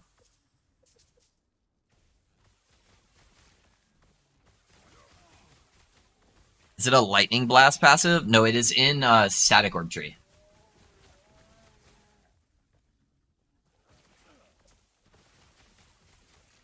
Yeah, this build becomes substantially smoother to play the more mana you have.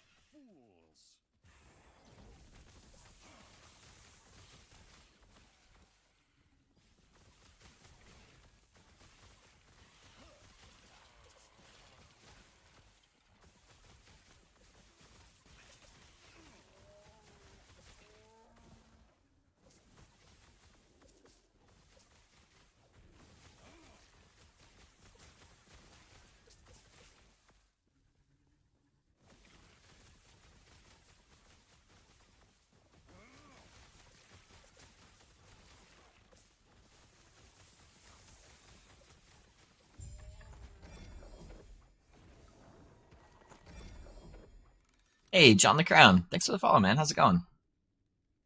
Are you friends with Dawn the Crown?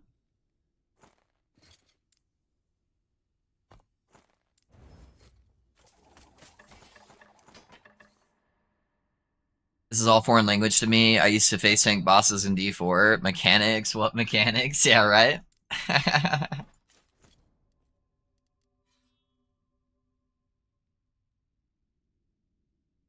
Which faction better? Um, Depends what you have more fun doing. A Balu. Thanks for your prime, dude. I appreciate that. Thanks for investing in the stream. Yeah, I don't like to say one's better than the other, because it just depends on how you have fun with the game, you know? Um, Currently, so I played COF all of last cycle. I didn't touch MG at all, just full COF king.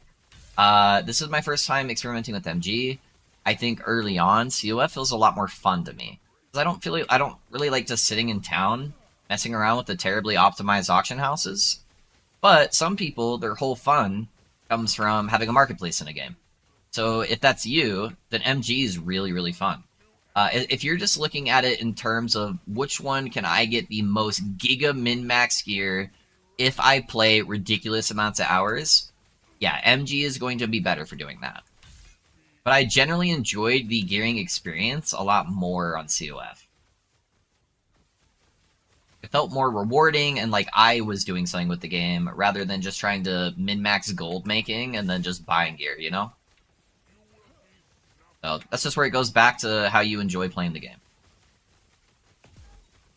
I would probably like MG a lot better if it wasn't so clunky with the auction house. But it's just kind of like I feel like I'm wasting so much time by engaging with it because it takes me so much time to like price check stuff and like list stuff and like I'm just gonna keep playing, you know?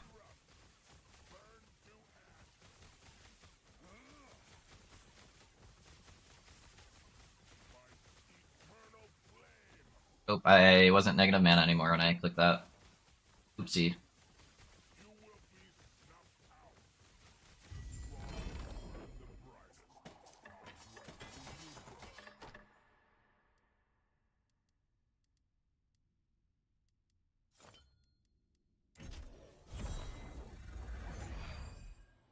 And Aggro, thanks for the follow.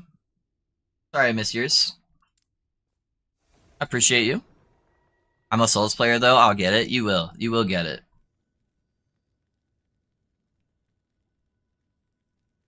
Yeah, she played a little bit right before the season dropped, and that was kind of her first experience.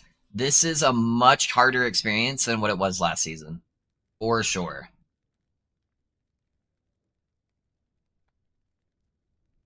How's the build going? It's going pretty good. Yeah, I've been trying to experiment a lot today and this morning, Gorilla Glue. Just trying to put everything through the ringer and see kind of what the best setups are to run and whatnot. But yeah, we're definitely getting there.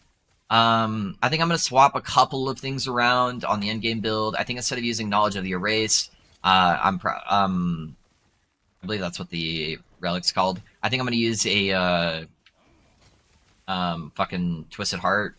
I think it's just going to be better at keeping us alive, and so I'll probably swap more from armor stacking to health stacking to get more ward. That just felt a lot smoother, especially early game, where a lot of your late game defenses are going to come from having ridiculous mana pools and then taking damage to that mana pool, but that's just kind of impossible to do early game with how much mana static orb costs. So I think there's going to be some differences on like leveling setups that I'll probably change just to make things easier for people. And then just some like small tweaks to like some passive trees and stuff. But yeah, we're slowly getting it. That's the fun part about making the builds, though, is just kind of min-maxing and figuring out where the gains are and what works well with it.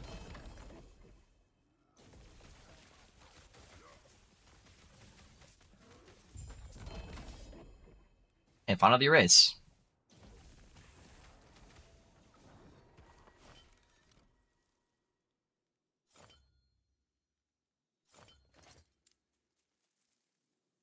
%8. I mean, it'll definitely be better than that one, I guess. Pump that mana up a little bit more.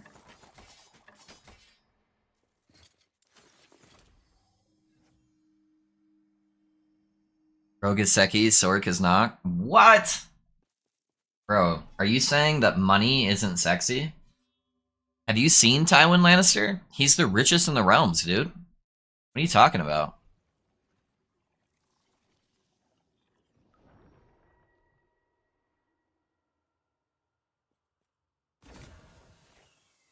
Alright, so we got legendary potential, vitality, and mana.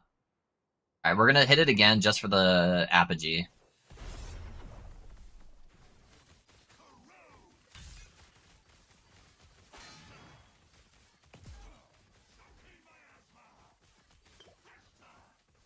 Poison scares me.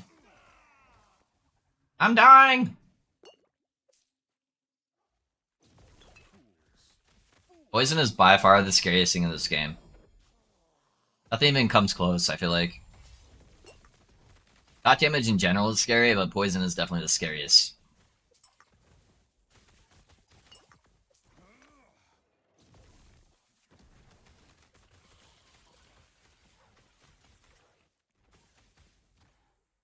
Why is this thing it's down there? What the hell? Did it spawn at the very beginning?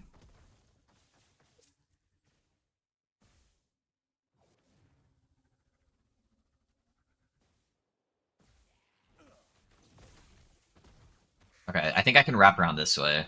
That's weird. A weird layout.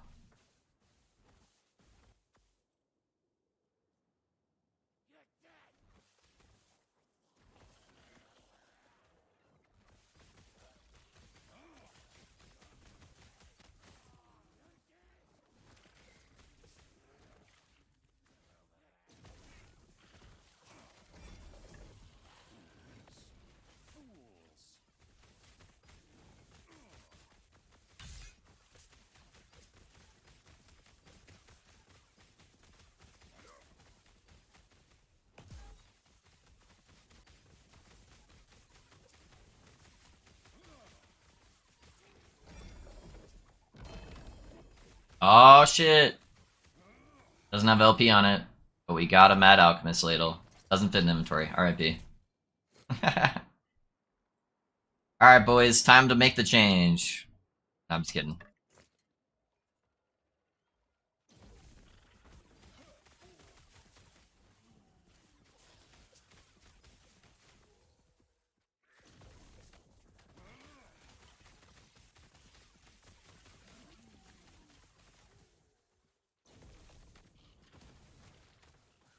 I might. You should. Mage is good. Mage is good. Play whatever you have fun with, you know? You're still in that learning phase where you're trying to figure out what class fits your identity the best, you know? It's okay to mess around. It's like sometimes I make bad decisions and I play a primalist. We all have to go through those growing pains. Ow, dude. Oh my god, those skulls hurt. Get the fuck out of here.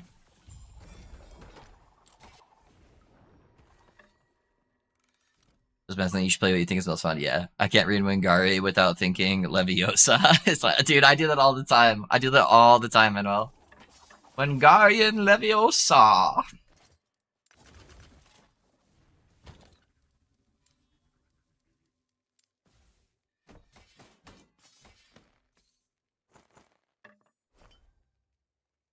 I'm actually gonna put. Where did that go?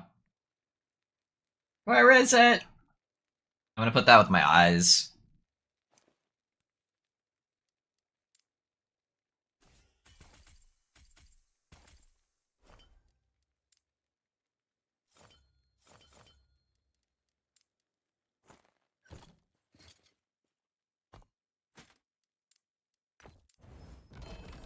Hey, we got a glyph of insight. Let's go.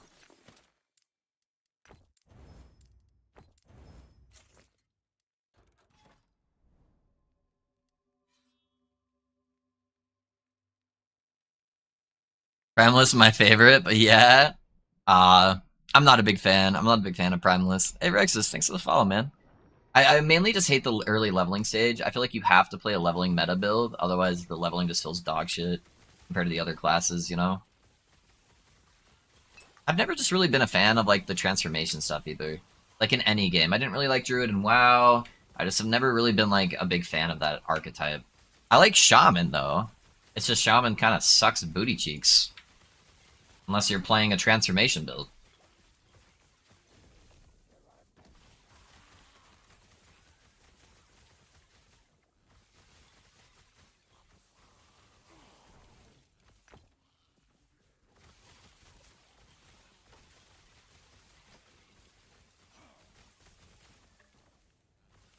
How you doing over there, Risk?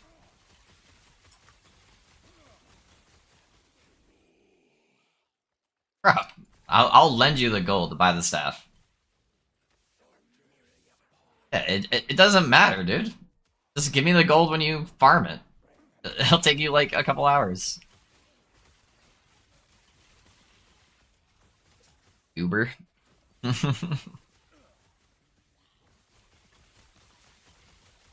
Yeah.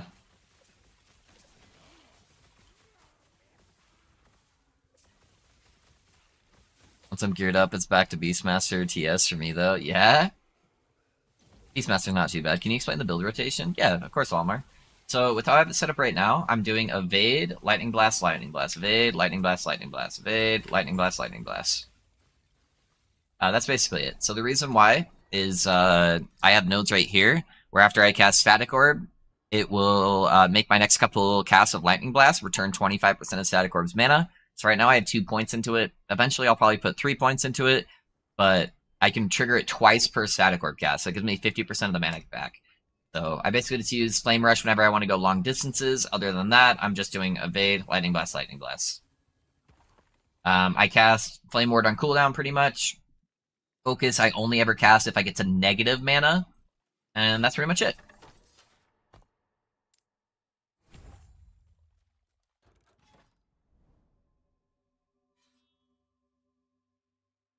On a crazy good temp alternative for this build, the Veladria is green set, especially for people still using Meteor. It's like a Trudge with the set. Oh yeah. No, that one's super good, Wink. Yeah, that's actually what I used last season with the Mad Lightning build, because I found one of the helmets while leveling, and it is a really good option while you're leveling. To kind of get that early int stacking scaling. Plus the staff gives you a bunch of flat mana, which is really good. So yeah, super viable option for sure. I actually haven't seen any of that set yet though. It is a more rare set, so most people probably aren't going to see it. Maybe if you're playing COF and you're dropping the set all at once. But if you do happen to get one of those pieces, it is very good.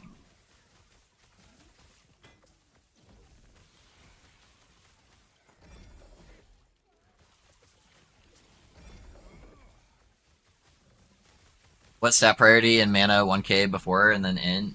Yeah, your biggest priority should be trying to get to more 1k mana threshold.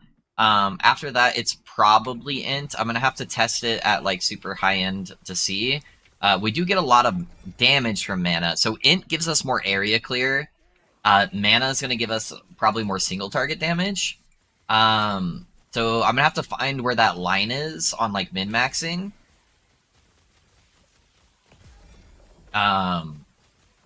So it's hard to say right now. But yeah, just prioritize getting to 1,000 mana first. That is definitely the first big hurdle, is getting to that point. Okay, just throw 50 wolves at me. I take no damage, jump around like an idiot. That's cool. Yeah. Finally got Turbo from Rune of Sag. Yeah? Hell yeah, dude. Oh, speaking of, literally haven't seen any of them. We talk about it, I drop a Velatrias. That's funny.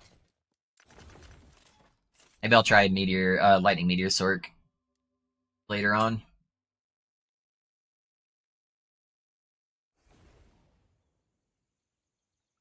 Ugh. Man. I am not built for 16-hour streams.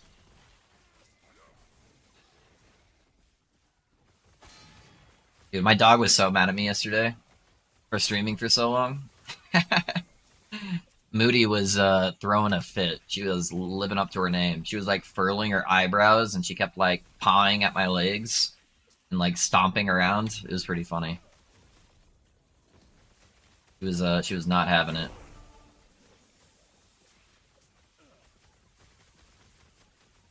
Oh, I'm sorry, Moody. Did I say your name? That mean you get attention? Yeah.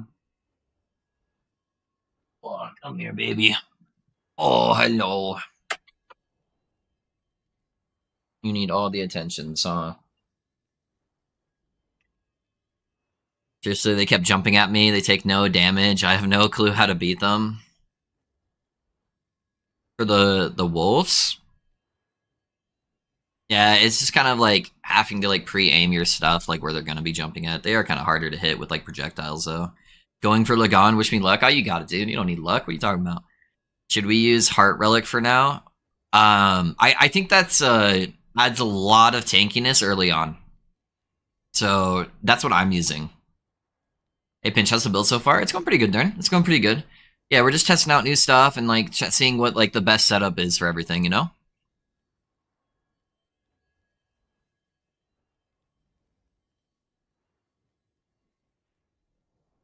All right, you got your pets, Moody. Oh, rage quit.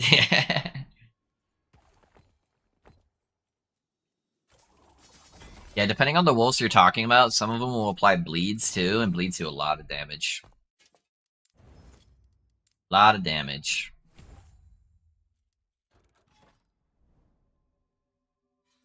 Literally running around after health potions and I can't do anything else. Yeah.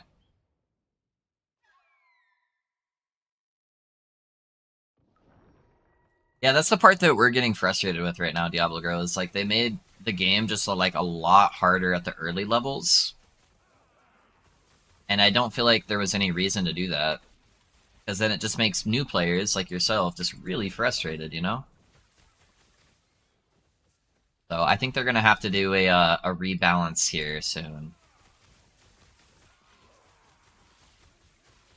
Yeah, too much balancing at once. They can't nerf all the defenses and buff all the monsters at the same patch without really getting a feel for what that's gonna do, you know?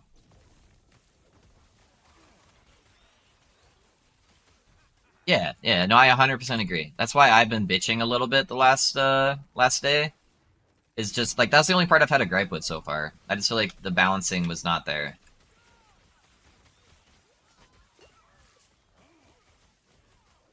I hope that's not the direction they actually wanted for the game, and they can understand that with the feedback.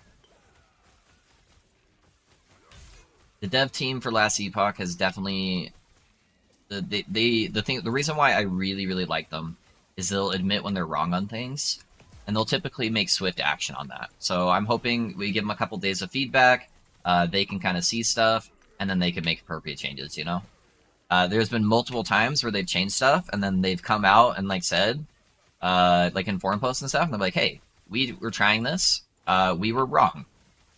This does not match up with our like beliefs for the game, and we're going to be changing this in a couple days." You know, that's typically how a lot of that stuff goes. So I'm hoping that this is one of those cases, but we'll see.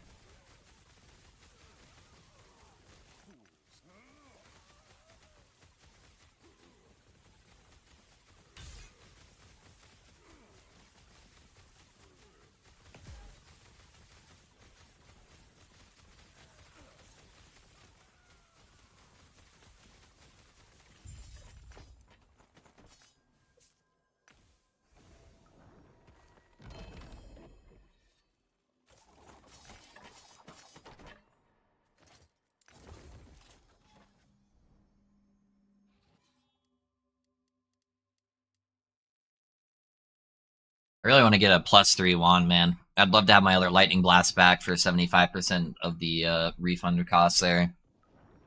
It's gonna make a really big difference.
level static orb. Ooh, we got intelligence copper ring.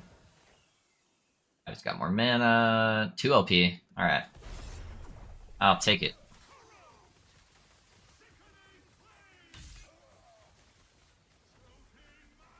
I have no poison res. Oh. That hurt. Whoops. Good thing it doesn't delete the items, huh?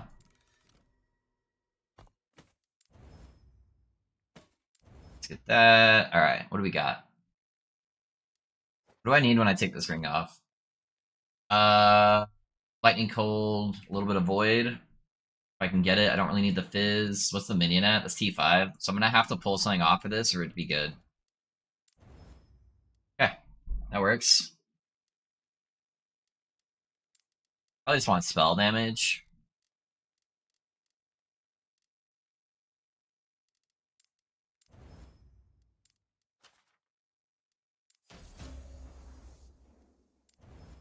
Come on. Okay, we got cold res. That's not bad. I'd love to get probably still better there than what I'm running right now, just for the intelligence alone. Look at my void res, so I'm just a little bit low on lightning now, but everything else is better, honestly.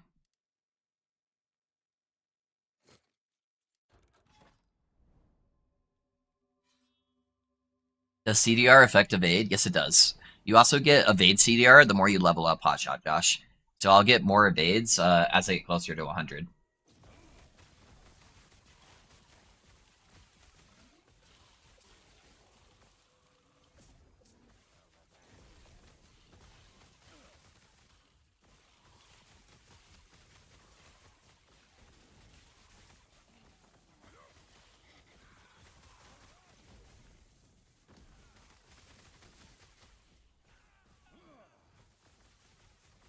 My friend bought me the game and made a rogue, played 1 hour, logged off and uninstalled, and put it in a refund. He wanted to play with me, and after an hour, he's like, "Nope, this sucks." So I said, "Try a different class," but he was too frustrated by then. Really? Oh, I'm sorry.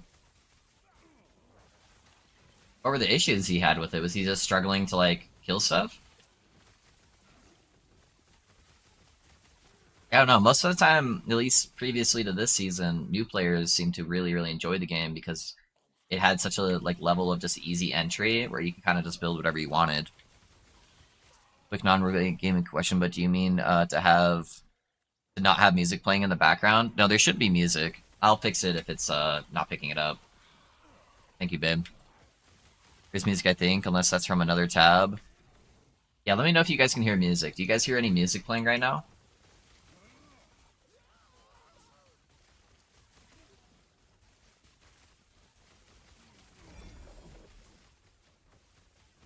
No music? Okay, I'll fix that.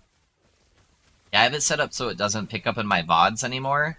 And so sometimes I have to like re-enable what tab it's pulling my music from. So I'll fix that here in a second.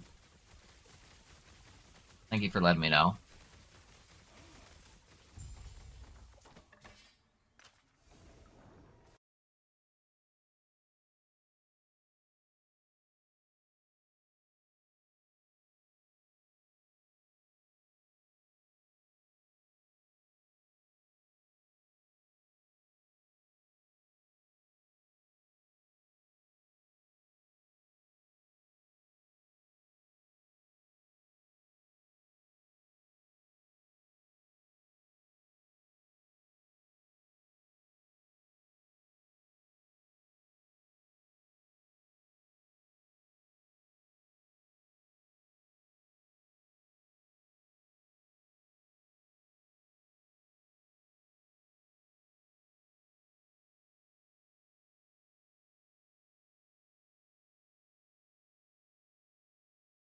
Alright, 1 second, guys.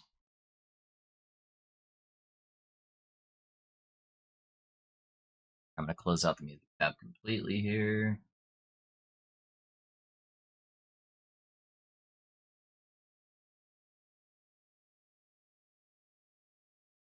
Open it here because it's having a hard time locating it.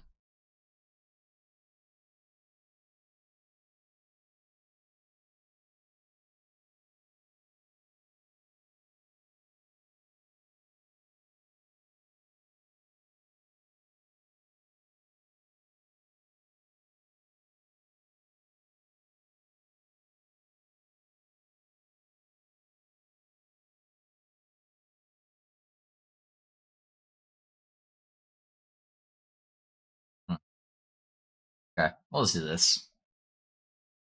We will fix it by just going like this.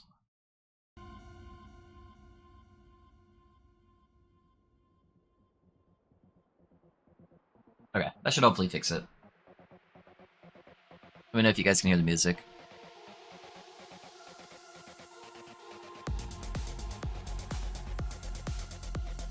That was slow and clunky and was frustrated by the skills and builds. Interesting, okay.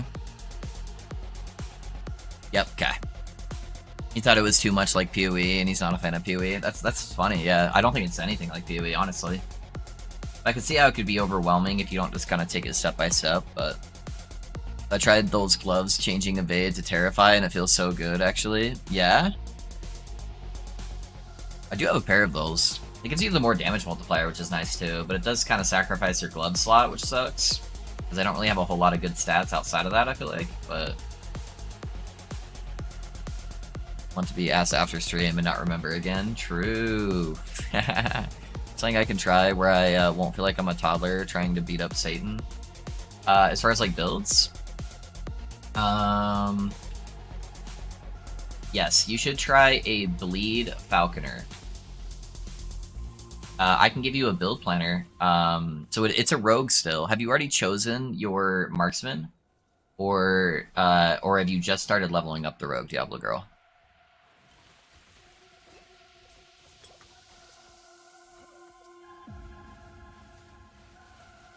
Isn't Sentinels the most tanky class? Early on, they're the most tanky class. Late game, I don't think they're the most tanky class. I think the crafting in LE is more approachable than PoE. Oh, 1000%, 1000%. It also doesn't punish you to switch your stuff around like it does in PoE. I'm level 10? Okay, perfect, perfect. Let me get you a planner after this, okay?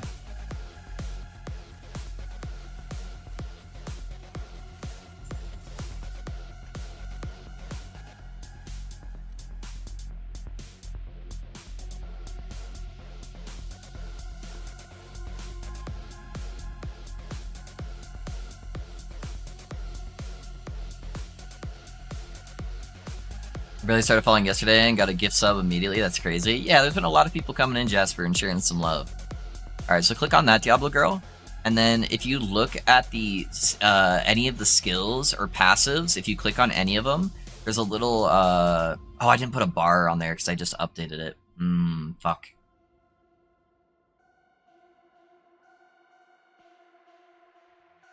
Typically, it'll tell you what passives to take when. But basically all you're going to be looking for early on is you're going to be playing with puncture, and then use a bow instead of swords early on, because it'll be easier. So that way you only switch to using swords once you get access to net. But you're just looking for bleed chance on all your weapons. So look for a bow that has bleed chance on it.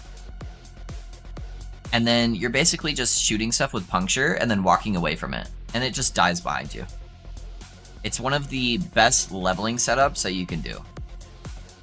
And then eventually, once you get access to net, your nets are going to be auto-casting puncture for you, and nothing is going to be able to move. Everything's just going to be rooted in place, and just taking damage from your bleeds. And it's very, very forgiving and easy to play.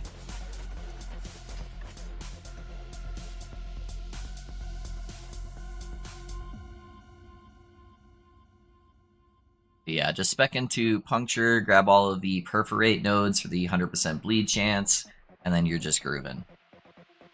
Yep. And you just keep running past monsters, shooting punctures behind you, because you can kind of line them all up. And so the puncture will just pierce through all of them, it'll apply bleed stacks to them, and they'll all just start falling over. Make sure you're picking up items and swapping in, especially new weapons. So you don't even need to do that on this build, because the damage is coming from a dot. And so the flat damage doesn't actually even matter. So you can literally use a level 5 bow with really good bleed chance on it all the way through the game. And you'll be pretty good. So that's part of the reason why this build is used a lot for like speedrunning and stuff. Just because you don't have to swap stuff around too often.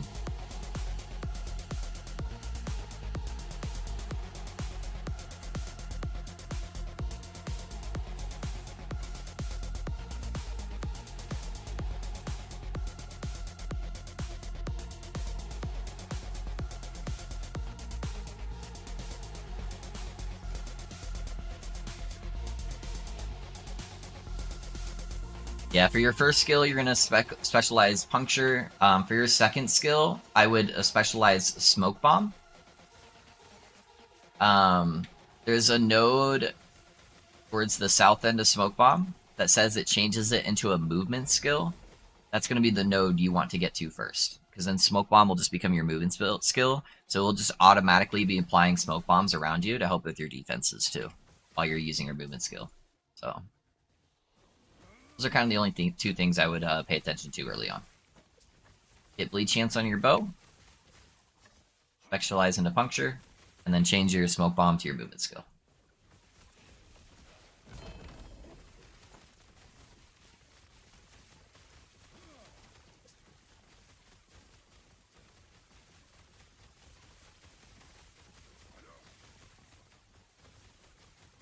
Hey babe, if you're still in chat, are you hungry or I don't even know if you're here right now.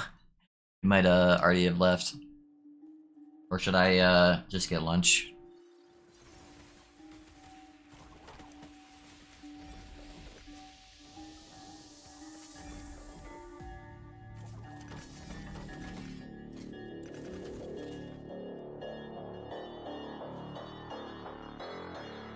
You're gonna have to call me babe, bro. We were friends though. True. Babe, are you embarrassed with me? Come on, babe. I'm cleaning my grandma's. Got it. Okay. And I will probably just grab something. I think you just barely left, so...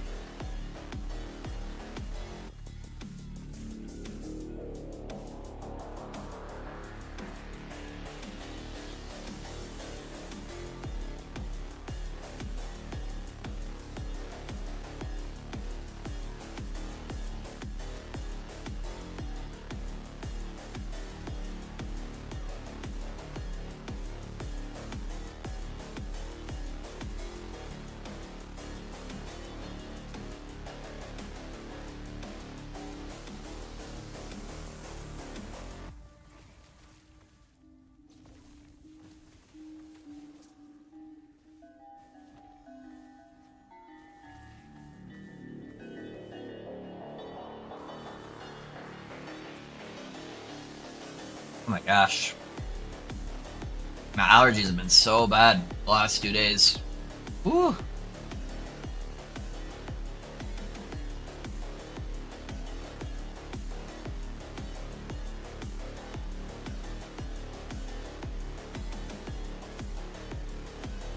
I've been gone for like 2 hours. I left before you started, but I'll be here with her for a while. Oh, has it already been 2 hours? Holy shit.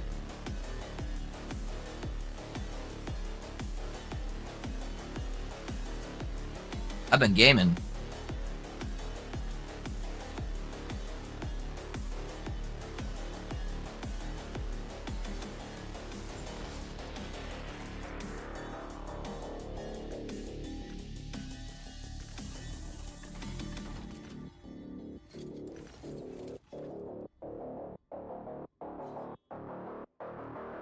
Do you keep empowering it if you have Tribo Electra in it?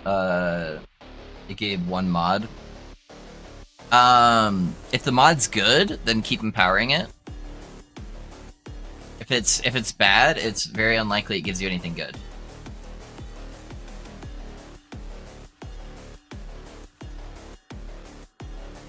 So what I did is I bought 2 of them, and then that way I could still have one equipped while I was empowering another one.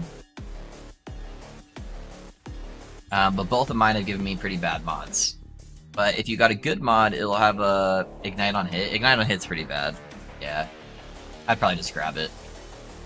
They're pretty cheap, so they're not too bad.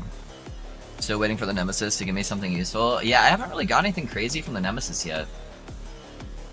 The one thing that I was kind of excited for, my Spark Charge killed him after he killed me, so it dropped on the floor.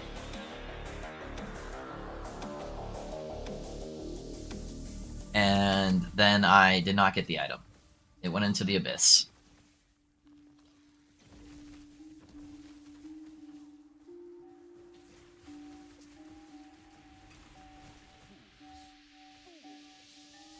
I wonder what the rule set is for Nemesis with farming low-level zones.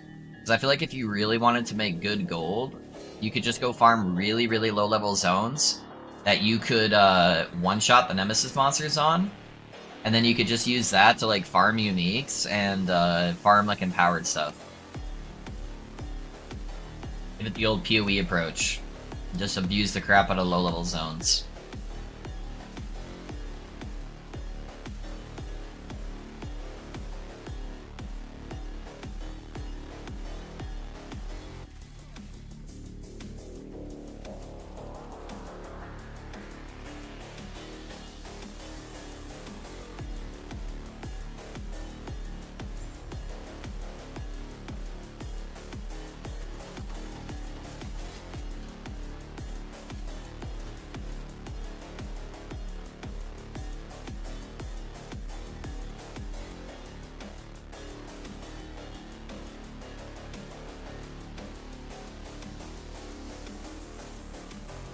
I've gotten 2 Phantom Rings from Nemesis, but both only have 5% increased mana, so not sure if it's worth it. That's still pretty good, though, because they still... Did they get 2% base crit on it, just Kutsu?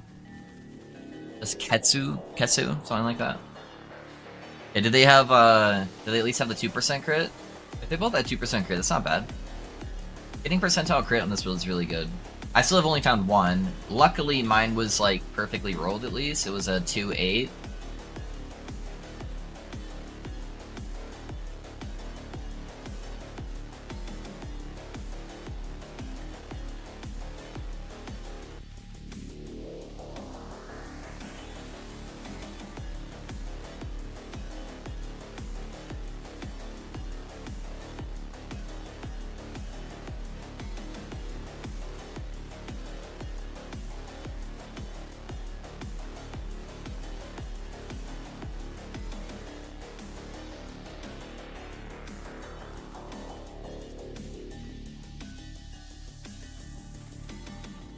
Yeah, just with using Enigma, it's hard to get crit, because you can't use a base crit offhand, so that base crit's really gonna come into play.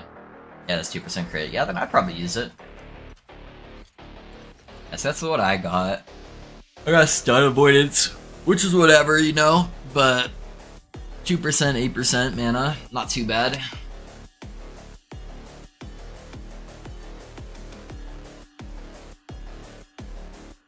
We'll take those.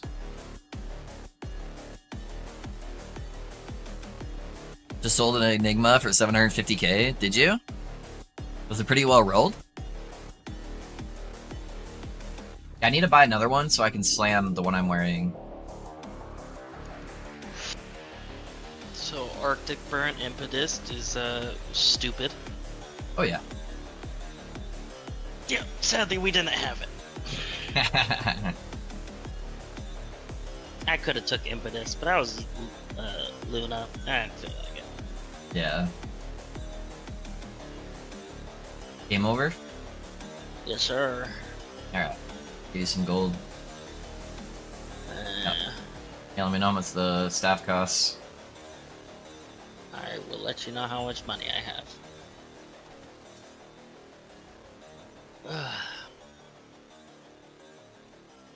I'd like to say that I don't need handouts, but I need handouts. Ah, you're good. Not worried about it. It's not that much. Not much to you. I'm That's a cool. brokey. Yeah, you'll get there. I hear risky. What's yes, yeah, it's risky. Ugh. Got 17% elemental res on one of them, which is helpful a lot right now. Yeah, that's not bad at all. That's definitely better than what I have right now.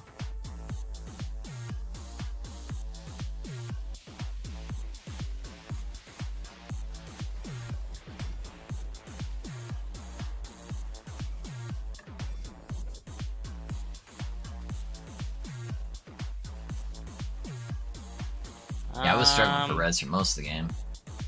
Oh, I need to get a little more favor. Do a trade? Okay. Yeah. You're gonna have to do the trade with me too, so. Yeah. I'll go grind out some favor. It's like 180,000 is the cheapest one, I think. Oh, yeah. Yeah, it's nothing, so. Yeah. A little favor, and then we'll set up. I wonder how much the Winter Bolt items are. Winterbolt? It is What's a two-handed spear. I will look right now. Yeah, that's one of the builds that I don't think a lot of people did a lot of testing on. That I didn't get to play around with. That looked really cool. What's it called? Bane It's of called- Winter? Yeah. 100,000. Oh, yeah, that's nothing. Yeah, that one looked really sick. Chill Chance. Yeah, you'd probably play it as a Void Chant or Time Rot Chance. yeah, you'd probably play it as a Void Knight. So you can get a bunch of Time Rot chance, but Yeah. Just get a bunch of percentile damage. yeah, and then I would so that's percentile more damage. Yeah. Yeah, and then I'd probably play it with Javelin instead of melee. That way I could play it as range. Right. And then you just make all your Javelins echo, and then the echoes can cast those. And 26% of added melee damage is applied to spell damage. Interesting. and you get a Alright. whole bunch of flat damage on Void Knight. I'm gonna go be miserable in Monoliths for a little bit.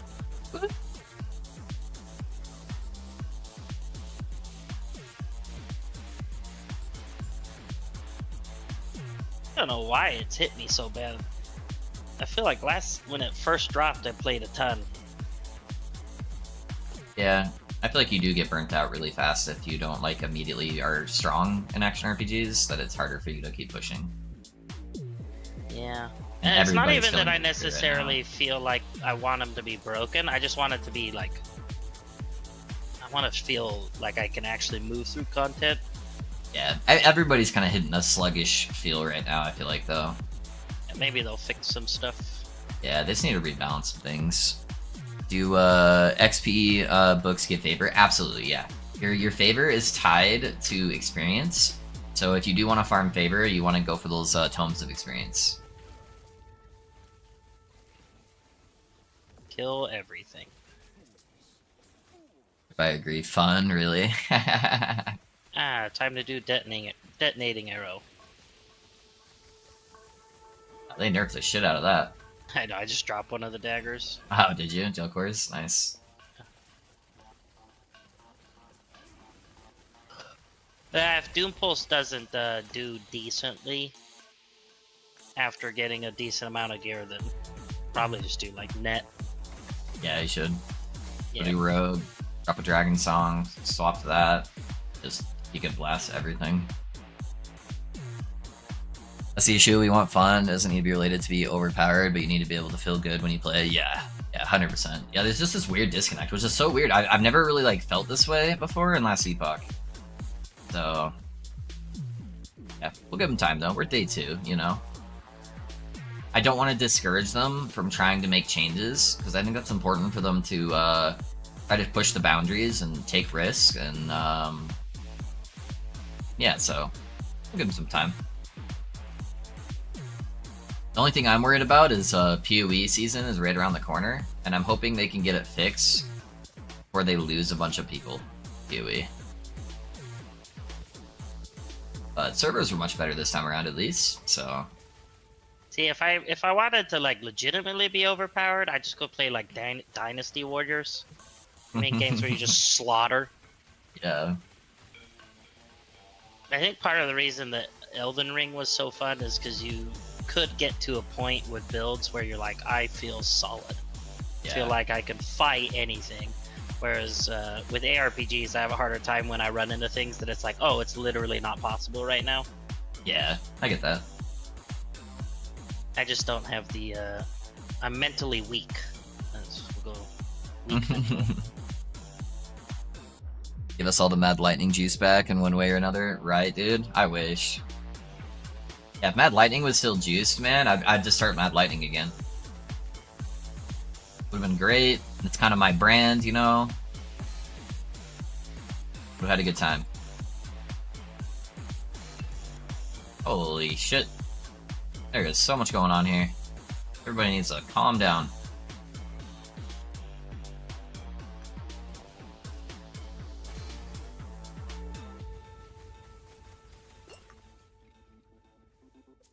It was so much fun to play it. Yeah, and it was so good early on. It's like you got Rune Master, and then you became an immortal tank throughout the campaign, which helped a lot of new players kind of learn the game, you know, because they weren't worried about dying every 2 seconds. Jesus Christ. Everyone's tits are stunning me.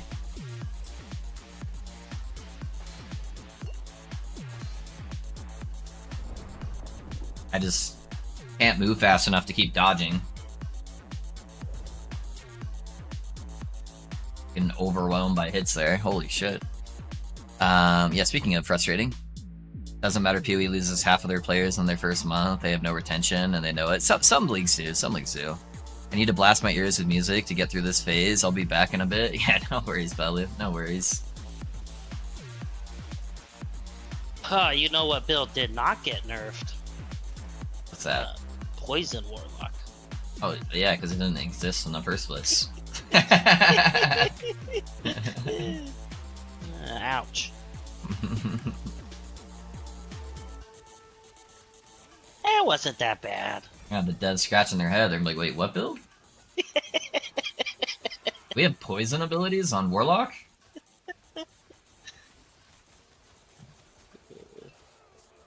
Barely. You should have seen fucking Poison Lich in its heyday, man. That shit was so busted. I'm sad, because I probably would have played it. Yeah. That's why I wish Fire Aura was gonna be actually good, because yeah, it just doesn't like scale that. hard enough. Yeah. Yeah, that was the first thing I tried. That's why I liked the Poison Warlock that I was doing, because you like, other than bossing, like you literally just ran, and everything just melted away. You'd like Torment Warlock. Yeah, I tried it. That's what they're doing. People are still doing that. They're melting everything. Are they? Yeah. I'm weirdly attached to like certain aesthetics. Yeah, I think a lot of people are like that. Yeah. And if I don't like immediately love it, then I'm like, eh, I don't care. Yeah. It's not very healthy for me, because if I was more open, I'd probably have more fun. But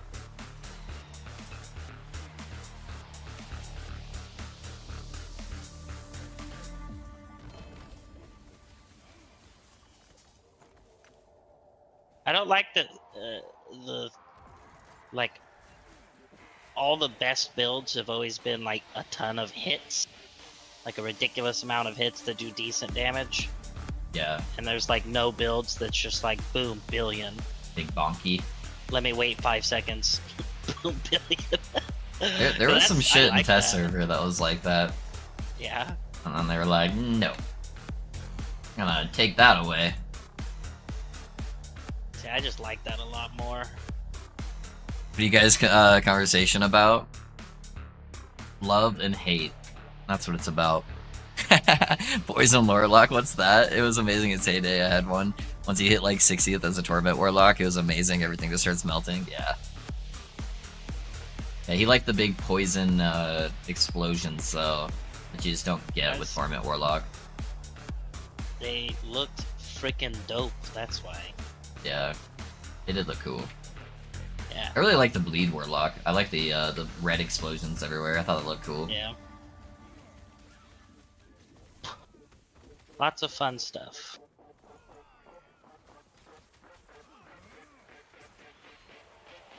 I'm feeling fairly strong as a Shaman compared to 1.0, trying to figure out how they buff Storm showed him. Yeah, Shaman definitely got some love, a little bit of love this patch. I think it's just gonna feel squishy once you get like later on. It's hard to feel tanky with Shaman unless you're playing a transformation Shaman. But honestly, everything just kind of feels squishy right now, so...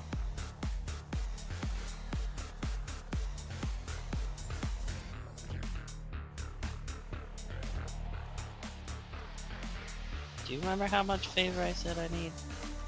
At least 7.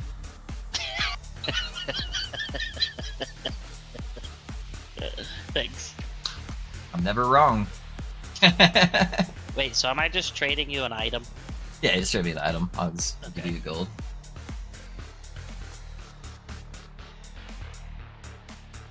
Doesn't even say you're online. Is it really not? No. Say I'm online. Let's see if we can grab these booties. Yes, you... Actually, no, I don't even see you on my friends list. I get fucked. Yeah, it says you're nothing. Right, I see Enton and somebody else.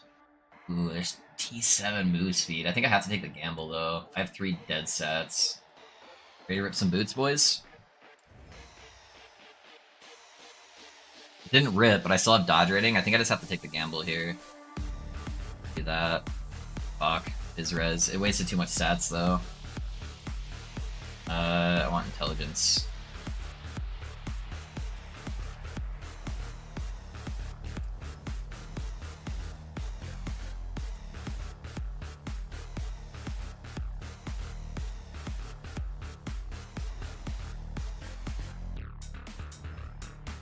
Okay, that's not too bad.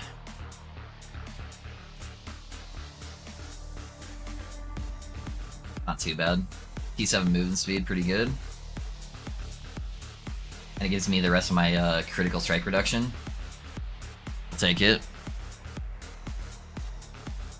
My favorite build was the Auto Bomber. I loved it so much. And then they started nerfing it and nerfing it and nerfing it. It's ridiculous. That was one of my first build guides ever, is when they first transitioned Smite to be Vitality Stacker Gorshi. And then I made a build guide, and then in my build guide I just walked away from my keyboard with an autocast turned on from a Shade of Oribus, and it just like auto-killed it. I think I remember when you, when we first started talking about LE, because that was like back when we first started being friends, that you were talking about that build. Yeah. Yep. It's one of my my first things. I remember as soon as I saw those in the patch notes, I'm like, I need to make a build guide for this before anyone else does. This is insane. It was that one, the summon volatile zombies or whatever that's called. Yeah. The exploding zombies, I remember that. I think that's what I first played, because you convinced me to play it. Yeah. Good old days. Yeah.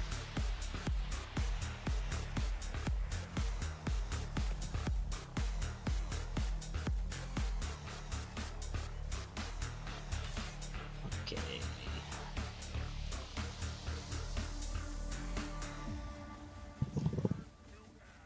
You see these guys' health pool. Half the time it doesn't show it when I'm hovering over it.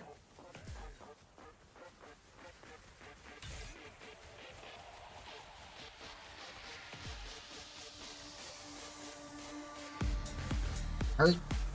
There we go.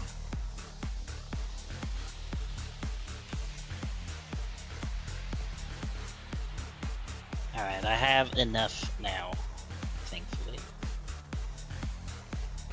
Now if we can just find out how to add each other. That's both being offline. I'll reset my game, hopefully that'll fix it.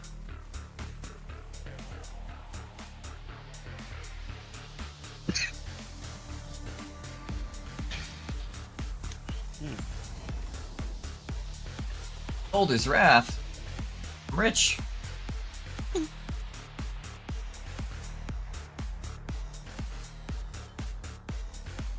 Pretty sure I need to keep the fire res for now. But I've got 64%. I guess I'd be probably close, right? Can't math right now. 16 minus 64 is 52. I don't need the endurance until I get the helmet. Yeah, let's just play it safe.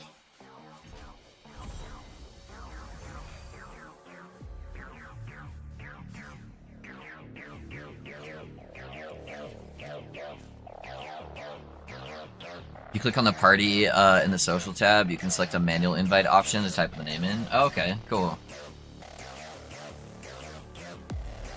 Okay, yeah, so you can just click H, party, invite player, and then type it in. Alright, I'll be right back. I'm gonna go to the bathroom, and then I'll do that trade. Okay.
You back online? Yep. I don't see you. What's your character name? Character name? Or Don't profile? care. It might be profile. I don't know. Dynamic risk factor. Capital D, capital R, capital F.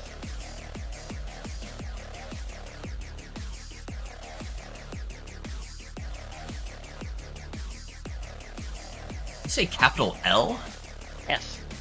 Dynamic risk factor? Yeah. Where's the L? F, not L. Oh, okay. I asked you, like, did you say capital L? And you're like, yeah. No, I said F. I'm like looking through the name over and over. I'm like, what? Do we have to be in the MG? No. Okay. Yeah, you can teleport to me. Yeah. You got something crappy? It's worth no favor? You can just trade me. You just give me an item, I give you gold. Oh yeah, duh. Do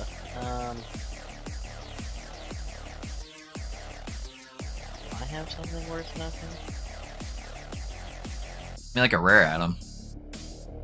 Okay. I don't have one,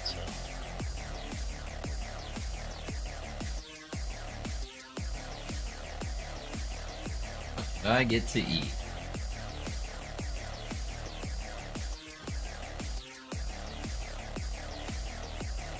I have enough. Danka. Yep.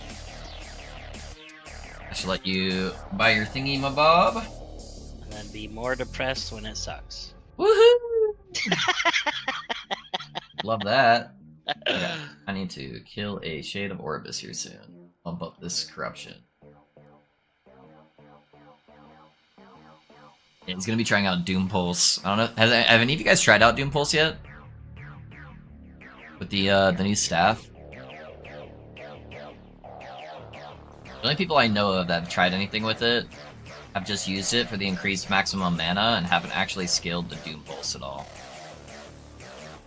Alright.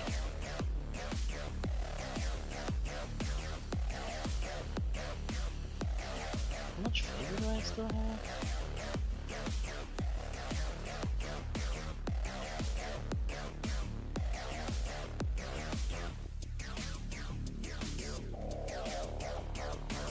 Man, I don't know what I want to eat, man. I feel like no appetite right now, but I'm like starving at the same time.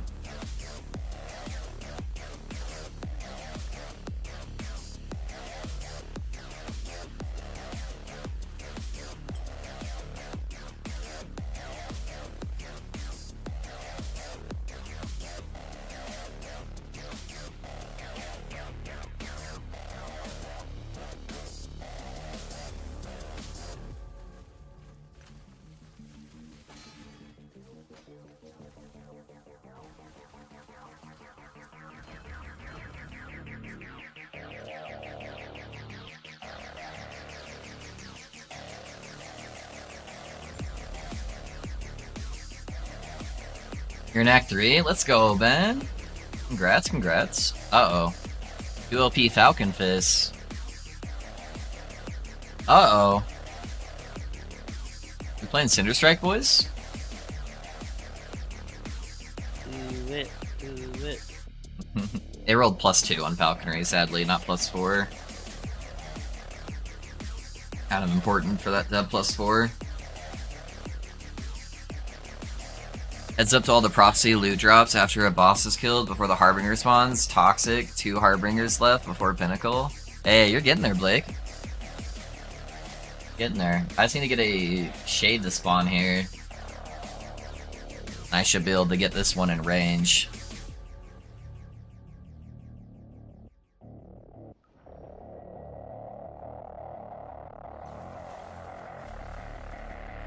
Ooh, that is awkward. What is? It's like a slashing projectile. You should stream. I want to see it. I will.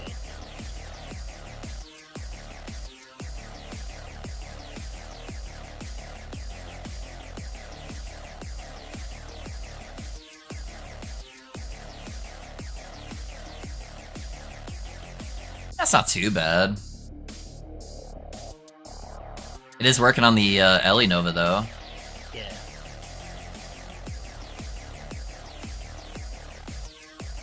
But only when it actually shoots.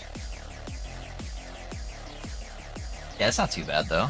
Make that work. Okay, so if I don't spec Ellie Nova, then it just shoots 3.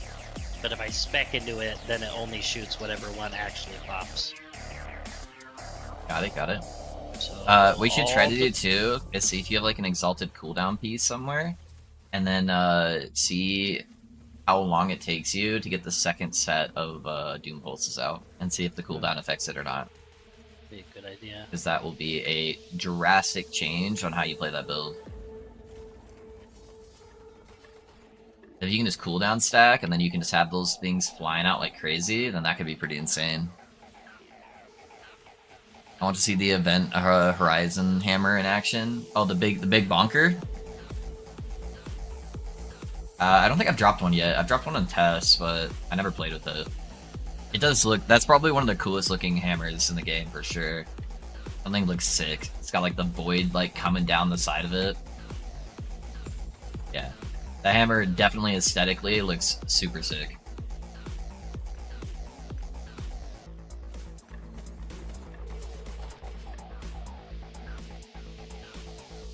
I'm not having fun with this. I'm lost.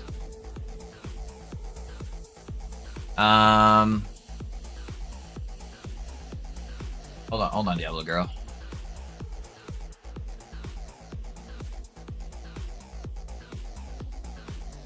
I've got a test character I can show you on.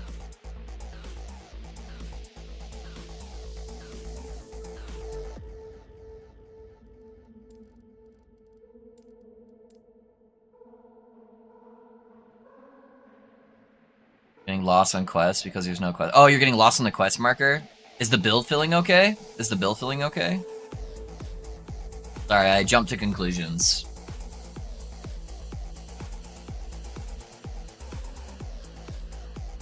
I'll make a BK just for that, yeah. It's not the build? Okay, okay. My bad, my bad.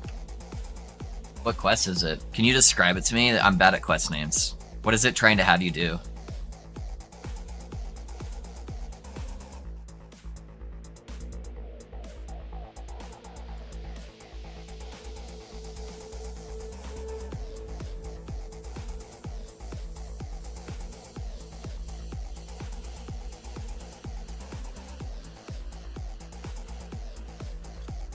Gotta check if any of my stuff sold. Oh, I think I checked this morning. Hey, Dread, thanks for the Prime sub, dude. I appreciate you, man. Did you get the wand? Yes, sir. Yeah, I've got all the stuff. I got all the stuff, man. Thanks for the support, though, man. I appreciate you. Okay, so all this stuff hasn't sold yet. I'm still waiting on those.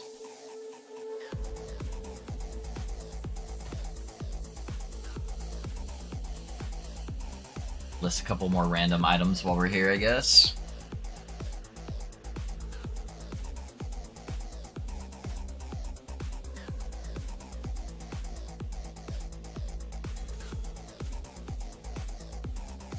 I'll probably sell decently.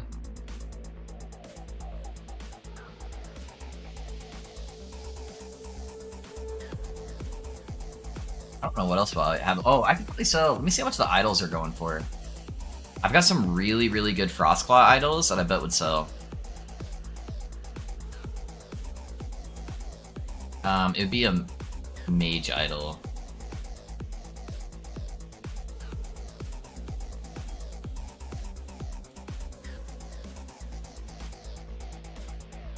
So, Frostclaw.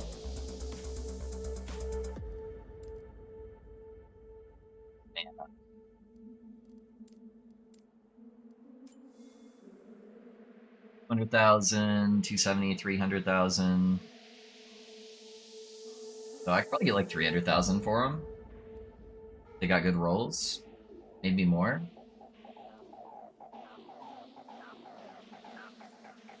But I got a few of them. I got a few of them.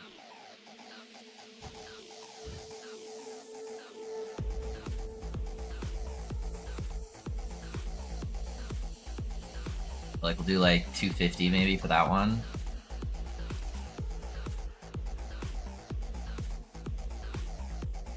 That one's pretty good.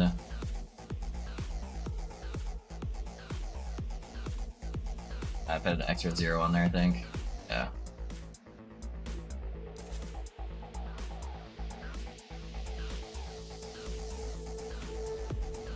Yeah, the rest aren't super crazy. That one might also sell. Sell that one for like 100. Yeah.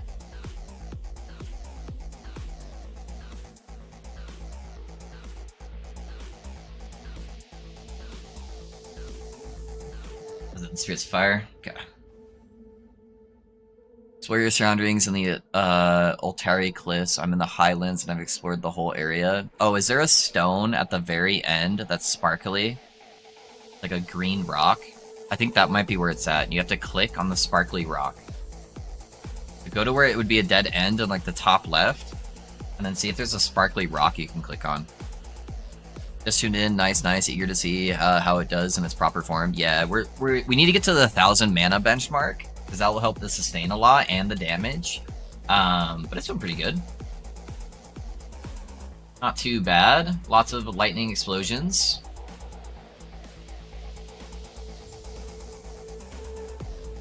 Anything that doesn't have ward dies pretty quick.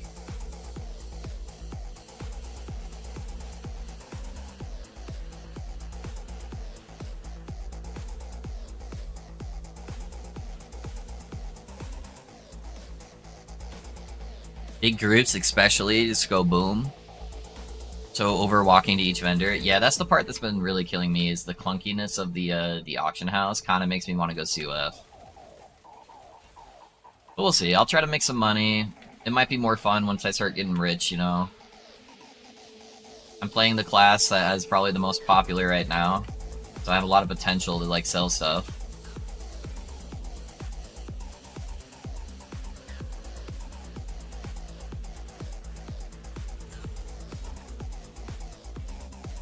Is this build hardcore viable? I'm gonna be honest, I don't think any builds are hardcore viable right now. But no, I probably wouldn't play this build hardcore. If you're gonna play hardcore with the Mana Stacker RZ, I'd probably play Glacier. Glacier is just going to require way less gear to get going. So like this one, it doesn't really start feeling good until you have the wand and the offhand. Glacier is gonna require no gear to get going, and it's gonna be inherently more tanky earlier on. I'm going to get tanky later, but it takes a little bit of investment to get there. So maybe you could swap to like a final form of this build, like, if you're able to survive that long by playing Glacier and then speccing into it. But I would recommend looking up a Glacier Sork. Finally a 2 LP Enigma, let's go. Hey, yo, grats, dude. Grats, my guy. Let me order this food real quick. Yeah. Going MGA because I can't find any idols I need in COF. Yeah, that's crazy they got rid of the duplication thing. What did they replace the what did they replace the duplication thing for? 'Cause I thought they just moved it to a different level. I thought that was just like moved to level 12 or something like that.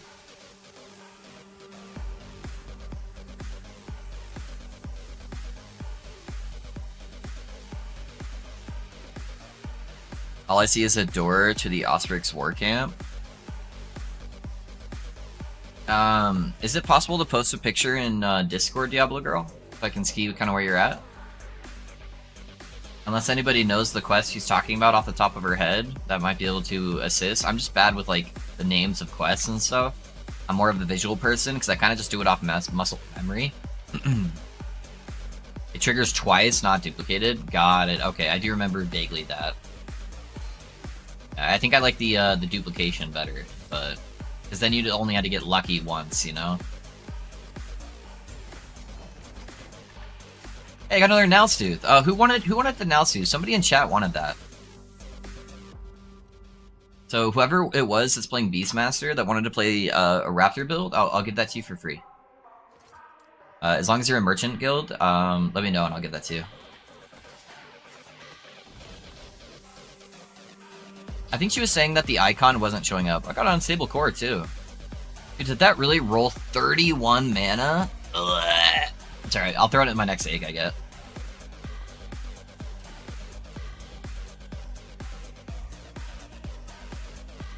Yeah, whoever was playing the Beastmaster, let me know.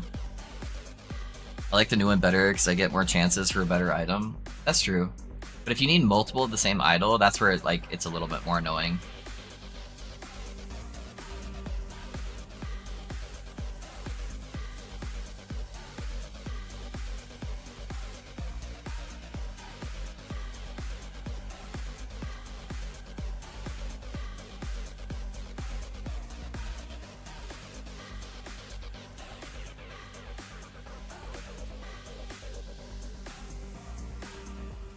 I just fought my first Harbinger, and wow, that was hard. Yeah, dude, Harbingers are probably about 3 to 4 times more overtuned than they should be.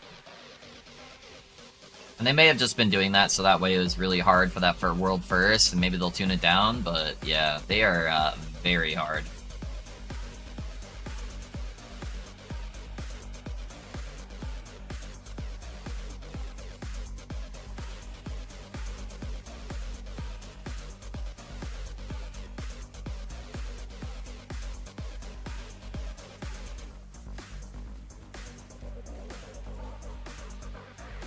Why don't you just, let's get somebody in your party real quick, Diablo Girl, and let's, somebody that knows the campaign a little bit more, and let's have them teleport to you, and then that way we can double check. And I'm even willing to do it for you if you would like. If you want to add me, it's just pinching a loaf, and you can send me a party invite. And I'm happy to go over there. She can add me? Okay, perfect, Gorshi. Yeah, add Gorshi, and then Gorshi can come help you and make sure.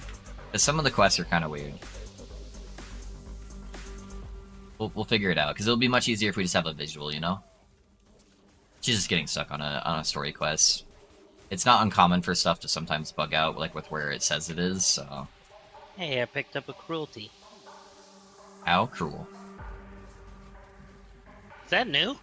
That's gotta be new. What does it do? +2 to sacrifice, minions are automatically sacrificed. Yeah. Yeah, that's new. Dude, I had the most insane one on the test server, man. I was so sad. Yeah? I had like T7 minion health on one. With like intelligence. Yeah.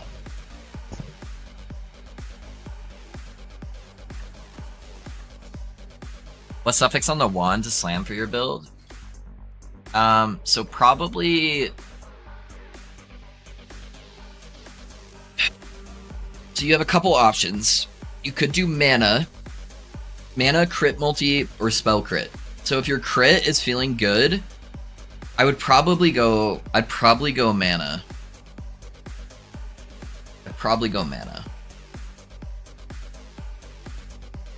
Oh, for a suffix? Yeah, lightning pen. 100% lightning pen. Yep. Sorry, I didn't see the suffix part. Yeah. I'm gonna go through this stupid door first. Yeah? Okay. Sounds good. Nemesis just added Ignite Chance to my Tribo. No, that's the second person that got Ignite Chance on their Tribo. What percentage crit should I say is good enough? Ideally, you want to be like at least 80% plus. Ideally 80% plus. Ideally, though? Ideally, though. Bro, do Jades not exist? Where are they at?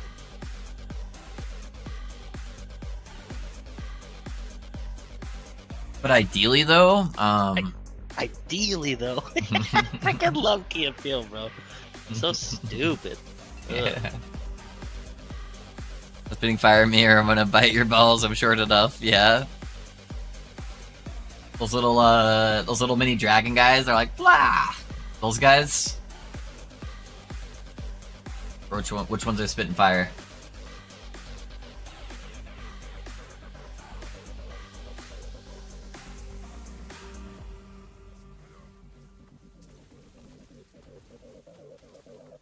Typically how I tell, though, is I just look at the yellow numbers on my screen.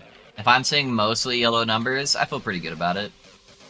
Like, I'm a little bit lower crit than what I want right now. But, we're getting there.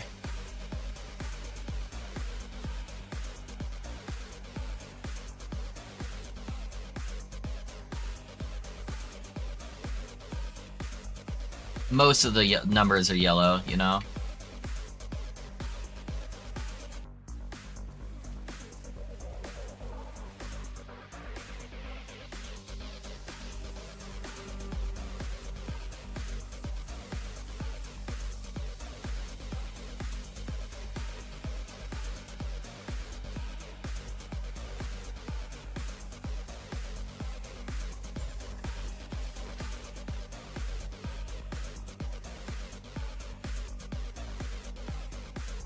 I'm at level 48 with 2 rings. You son of a bitch!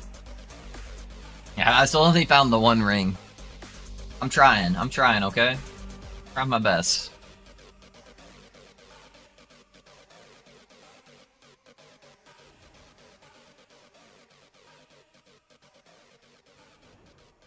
Yeah, it's gonna be hard to get too high of a crit at that level.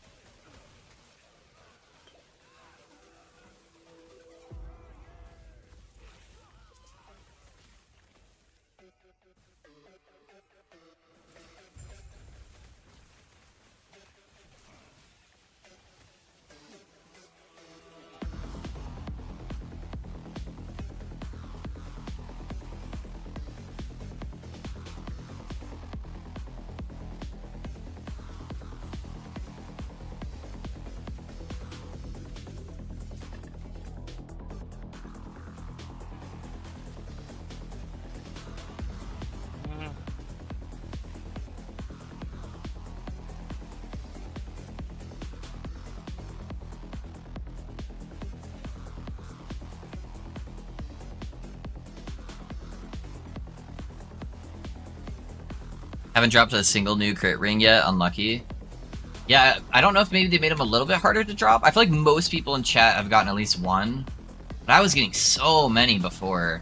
And then, yeah, since live, it's just been like nothing.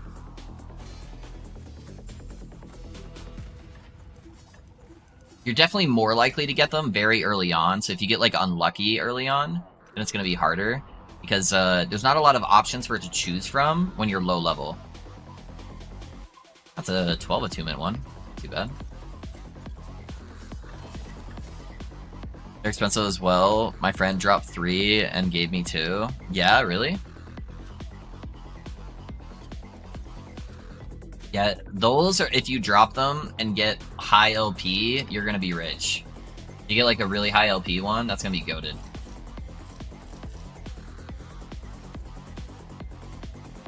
Because then you can basically just slam whatever stats you want on there, and now you have a base crit ring with all the other stats you want as well.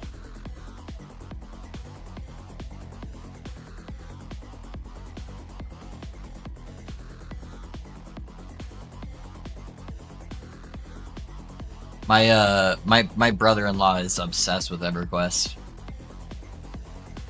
Yeah, he tells me about it every time he comes sees me. He's like, "You gotta play, you gotta play." Like, I don't know if I can do the MMO life anymore, man. Yeah, that's his shit.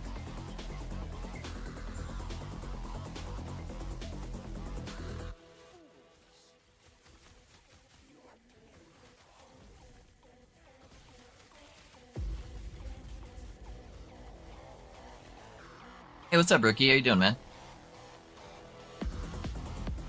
What up, what up?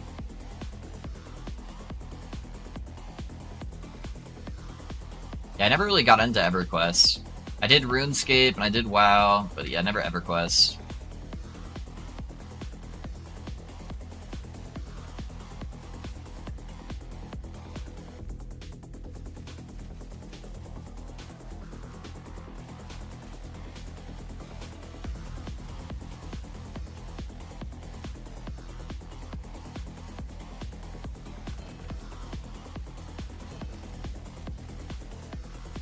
Humming bee.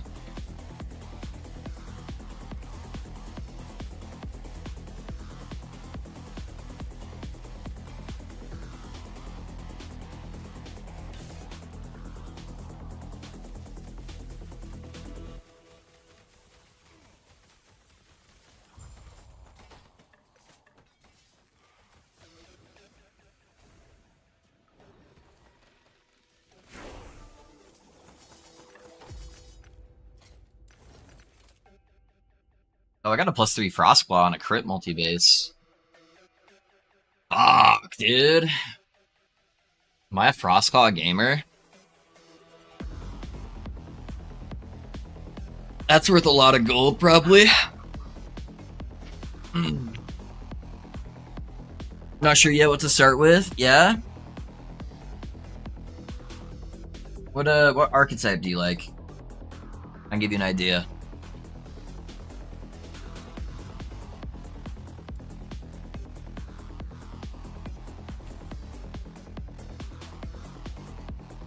Yeah, do you typically like sword and board, melee stuff?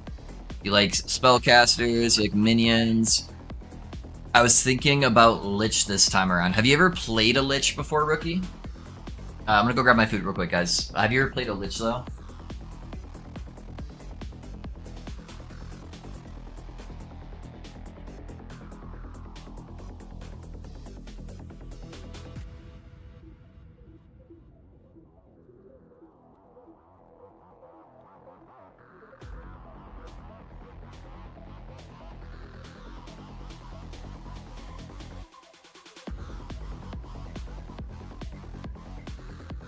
What the fuck?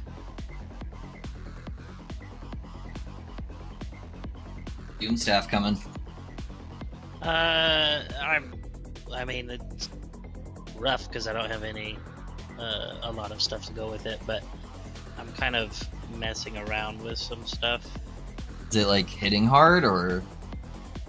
I mean, I don't have much max mana, nor do I have much mana regen. It's critting for like 3,000 right now. But you were like 800 max mana or something. Yeah, it's only like 80 flat damage. It's not a berserk amount. Don't forget my straw. No, not like this. I forgot my straw.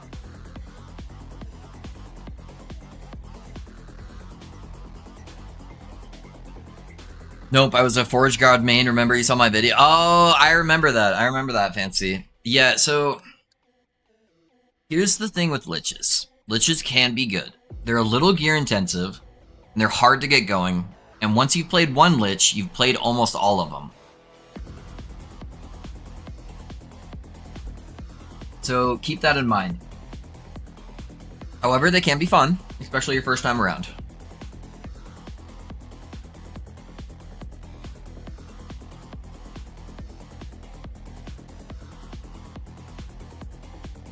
Will Frostclaw feel better than this? The Lightning Frostclaw going Spark Charge? So I messed around with it a little bit last night. Frostclaw, the problem with playing Frostclaw Spark Charge, is you have to keep Frostclaw over 40 mana, which is pretty intensive to do because it casts really, really fast.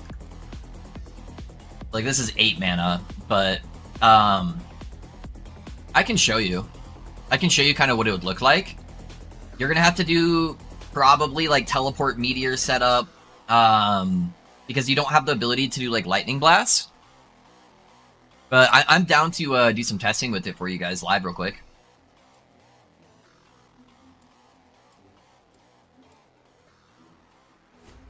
So the main goal is you're probably gonna want to do Ellie Nova. I'm gonna not do Ellie Nova right now, and I'm just going to do the Frostclaw setup, and Ellie Nova is going to add more mana, and you can't do mana efficiency because you got to keep it over 40 mana cost. So you got to take 1 point in here so you can get over to this side, do the lightning conversion.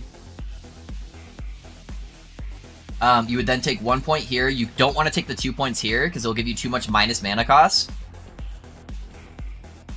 You'd go over here for the +2 mana cost and the 90% multiplier. This also makes it so all the hits can hit the same target. And then you'd want to go over here and grab these mana nodes. You typically don't want to grab that one because it makes it a little clunky. That's 36 mana. That's because of my wand. You'd probably want to use a dagger, the unique dagger that will autocast Lightning Blast, because then you won't get the -3 mana cost. So I'm probably going to have to grab this just to put it over because I don't have a scepter or anything. Okay, so now it's exactly 40. Yeah, if you drop the -3, or I have a -4 mana cost wand, you got to keep it exactly at 40 so it can proc this node right here. So it's gonna drop your mana really fast, and the only thing you're gonna have to really redo it is like focus or like meteor stuff. But it works.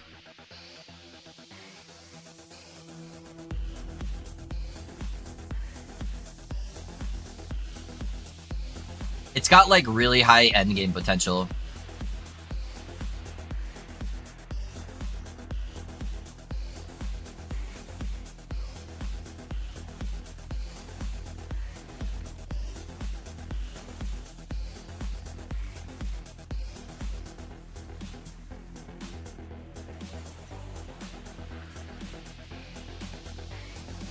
But yeah, it's super, super expensive.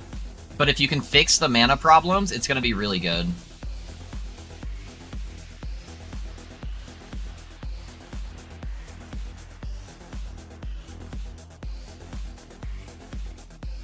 I don't know if it's going to be best to mana stack or what the best setup will be, but this does feel actually pretty good, though.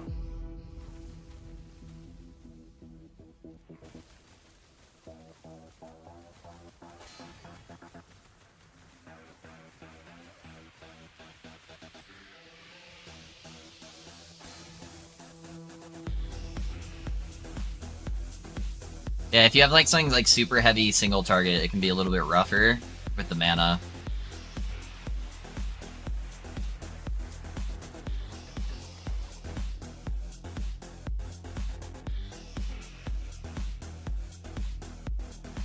Yeah, it looks cool. Feels like it'd be better for bossing. Yeah, probably. It definitely looks cool. But every single one of those projectiles will apply a spark charge, which is nice. If you take the right node setup that I showed you. Yeah, it's just so mana intensive, and you don't really have too much to refund it.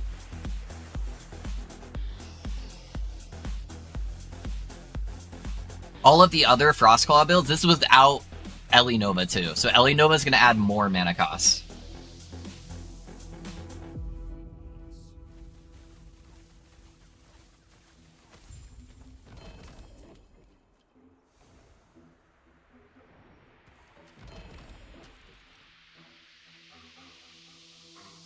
I just got a 4 LP Fighting Chance gloves. Yeah, 4 LP day 2 sounds balanced. Easy. I've got a 3 LP one.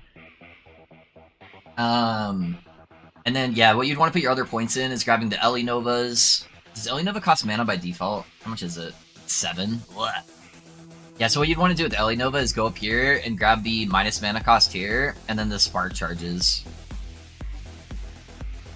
Oh, let's fuck around with it. Why not? We're already here.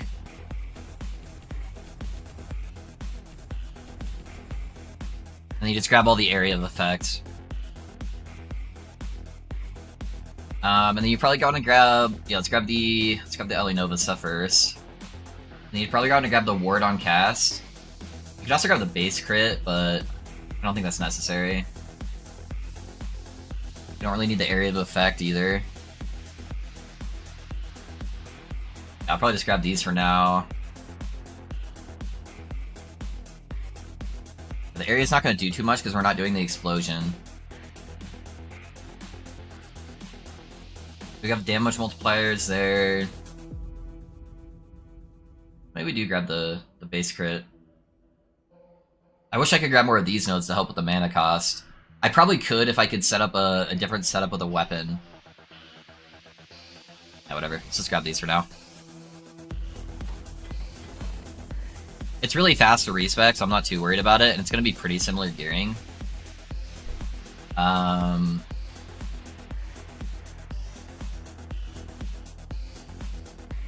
Here. Let's I'd have to get rid of Flame Ward though too. Fuck around with it, screw it. Let's commit for a second.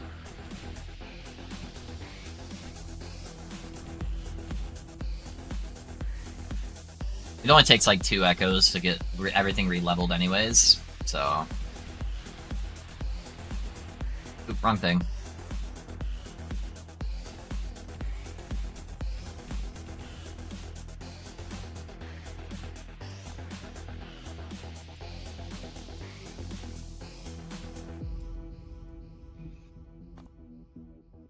And I don't need Alien over there, so I can see to run a base one. Okay.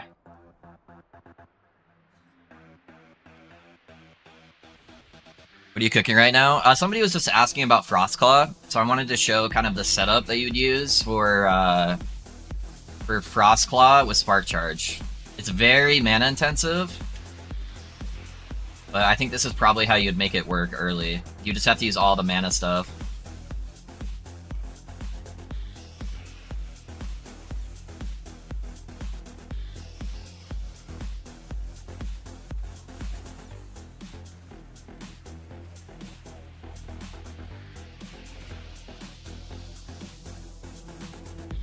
Alright, let's see how bad this is. Ugh.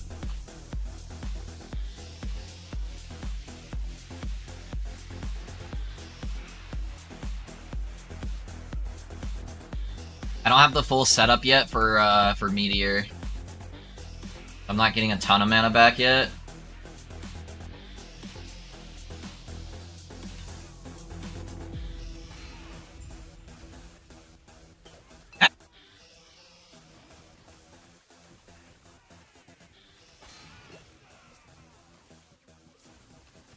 I'm still leveling skills. Hey, I did it. I did it. We killed him. Alright, get all the increased area there. And then probably just grab all the increased area here. Okay. Have the extra mana, and then extra cooldown, all the armor.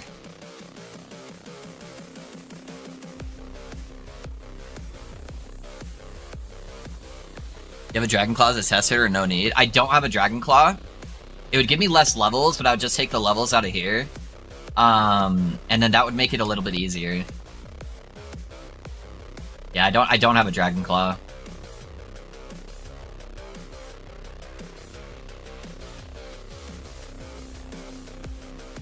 It's a low health setup possible for this build. The Racing Six Twisted Heart, Living Still.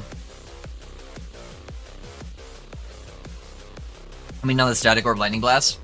You don't want to use Twisted Heart with a low life build.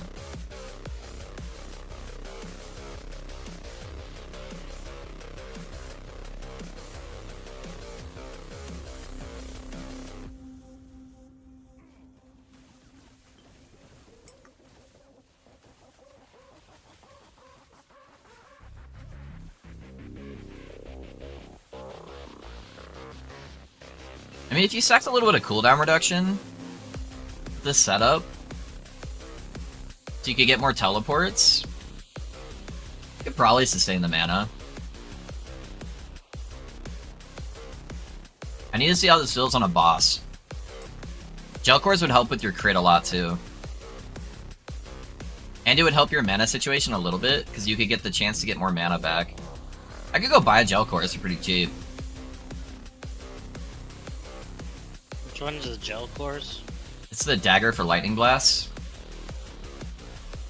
Like the, or sorry, not Gel Cores, not Gel Cores, what am I saying? Not Gel Cores, Dragaras. Oh, okay. Yeah, that one. I was like, I'm pretty sure I have a Gel Cores. Yep, sorry, yeah, not that one.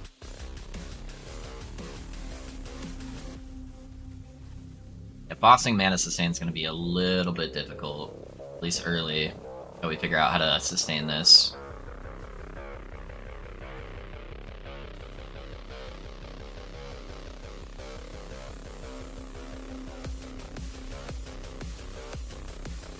Oop, I didn't hit negative mana on that. It's alright.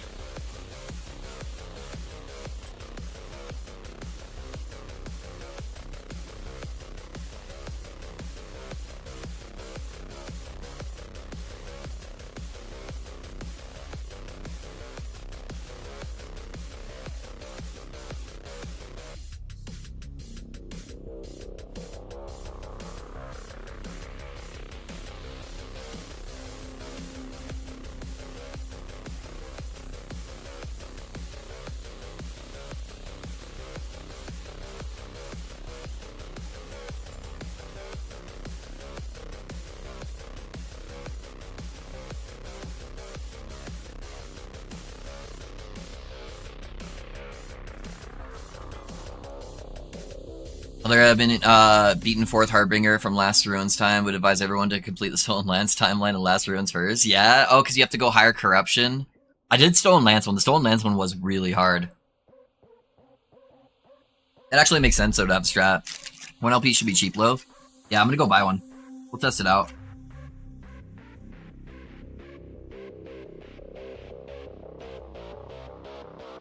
I gotta lay down.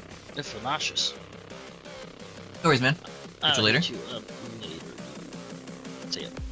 Thank you again, by the way. Of course. I played that build last season. It's good. This version didn't exist though. Gorshi, because you didn't have access to this.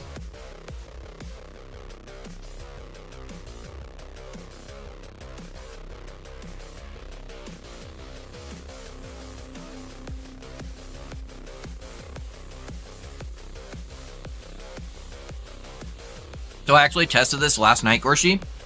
Every single projectile is applying the spark charge.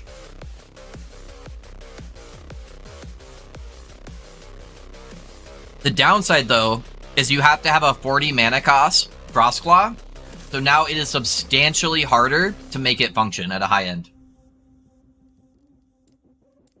Substantially harder. But if you can make it do that, it's insane. It's got 16 all res. Yeah, let's do this one.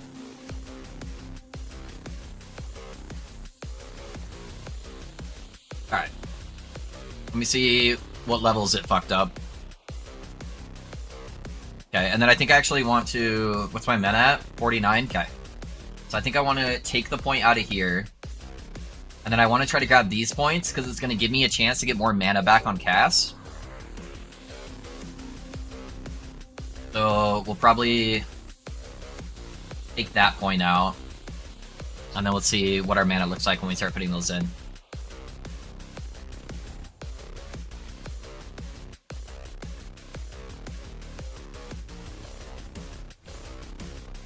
Okay, now we can really test it.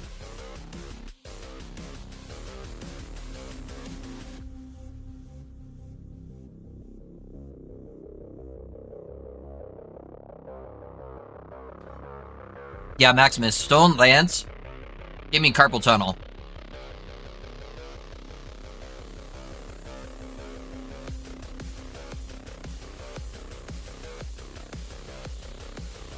Having to do those like tight turns over and over.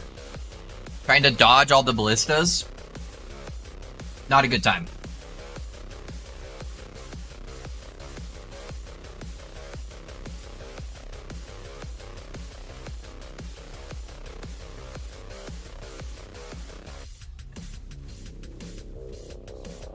I want to level this up so I can test it on the Shade.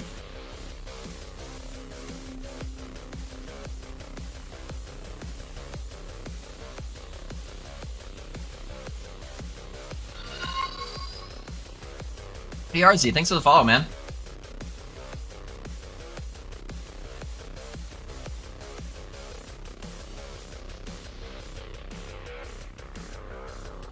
Yeah, I think cooldown will go a long way for this. And I'm getting way more ward because of how many extra casts I'm getting. What's the proper way to aim this again? Is it like you want to aim right past them, or is it right before them?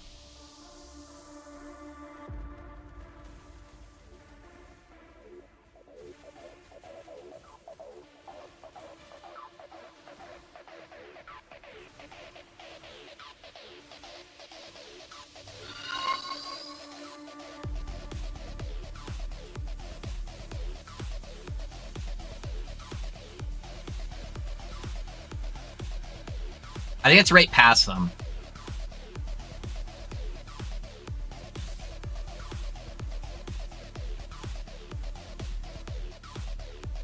Oop, I didn't go negative there. Yeah, so the mana sustain is going to be the hard part for single target. Right before? Try before? Okay. But I think it's supposed to go... So you get all the projectiles to go through them if you aim at their, like, ass, and then it comes back so it hits a second time, but I could be wrong. But I'll try before. Okay, so I need it to stay over 40. I don't know if I can take... It's at 44. It was at 49 a second ago. Yeah, 44. Okay, so that puts it at 40, but that gives me a 24% chance to get mana back.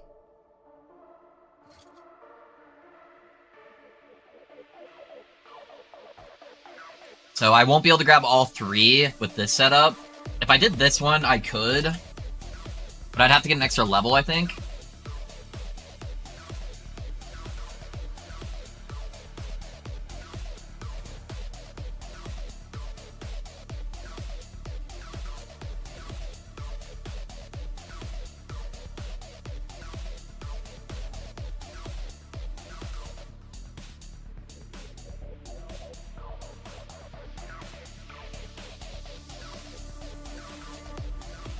Supposed to do a screenshot.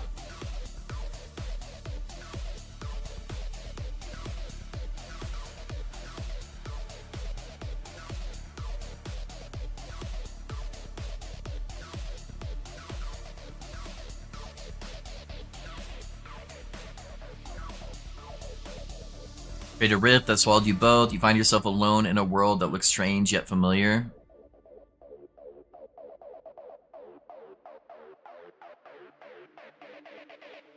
Can you show your screenshot, like, not in the map, but where you're at, like where you think it's supposed to be?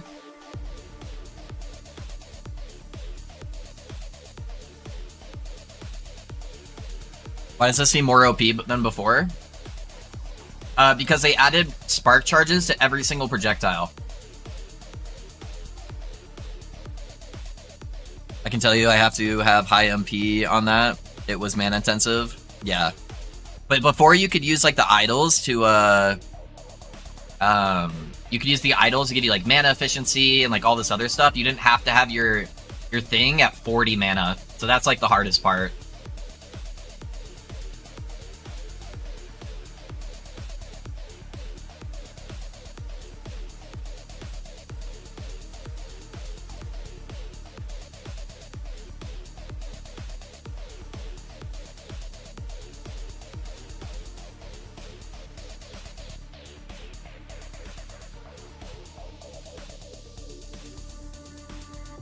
This is kind of fun, though.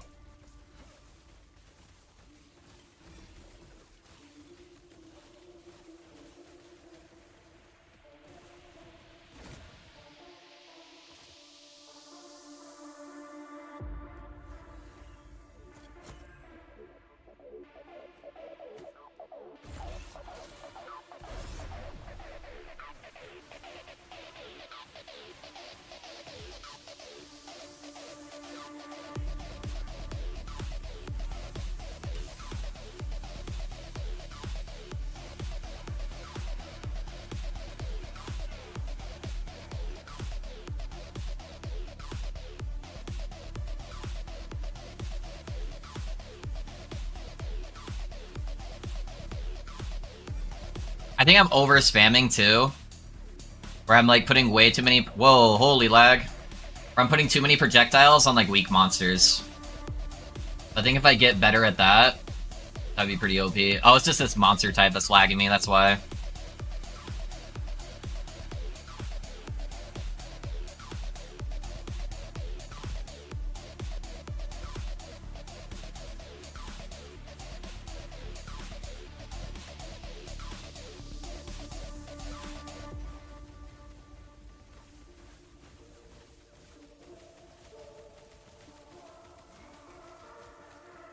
I think with the other setup I was doing, it was after him, but yeah, I think with this setup it is before.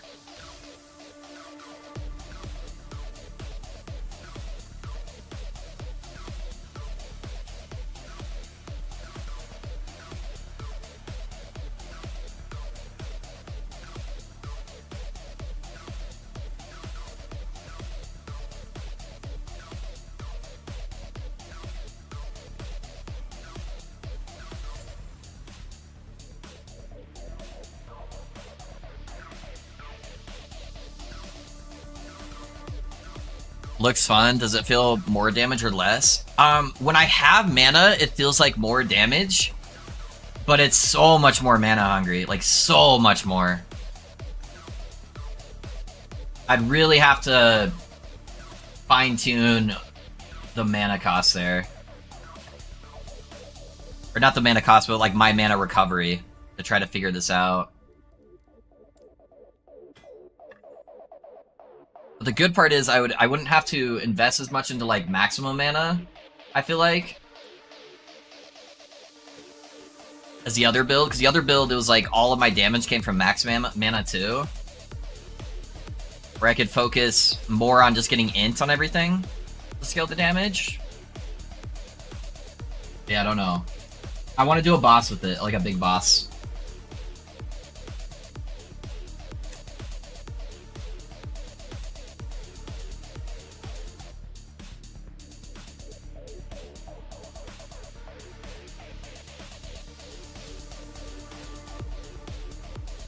You got crit multi and LA damage? Nice, dude.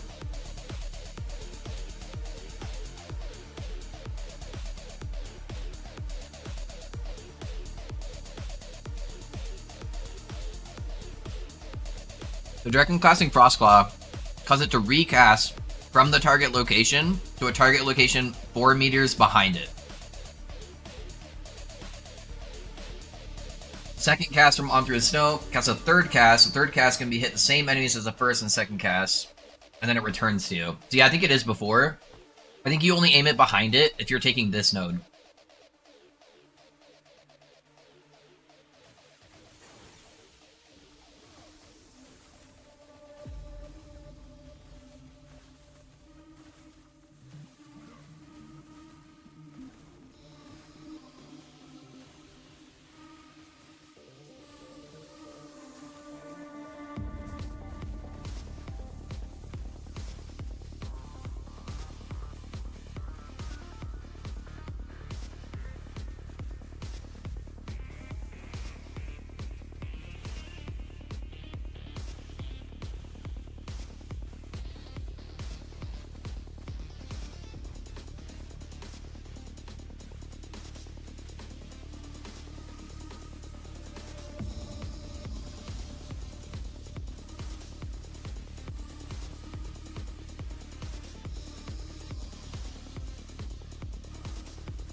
It is crazy how many spells I've got going off, though.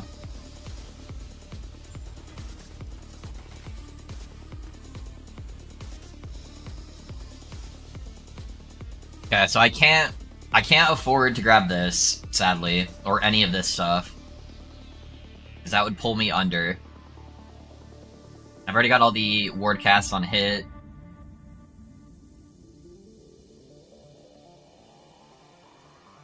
That gives me 6% per node, and that gives me 4%. So it would actually be better just to grab these, because I'm pretty much always going to have that ward threshold. That's not Static Orb. Anyways, I came to see you guys tomorrow. Have fun. Hey, we're just testing stuff, Manuel. But yeah, man, I appreciate you being here, brother. Have a good one.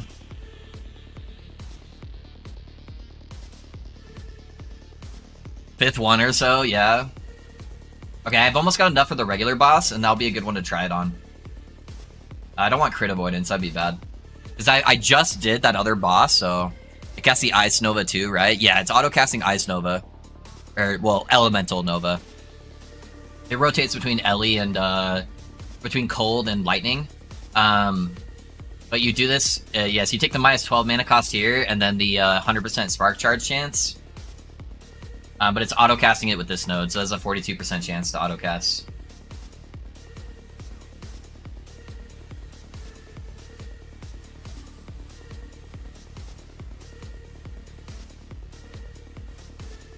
Yeah, we'll see how this boss goes. And that'll give us a much better feel on what's better. The plus side to this one, I do get a little bit more ward from Twisted Heart. And then I get to play more at a range playstyle. And so I think that helps my survivability a little bit.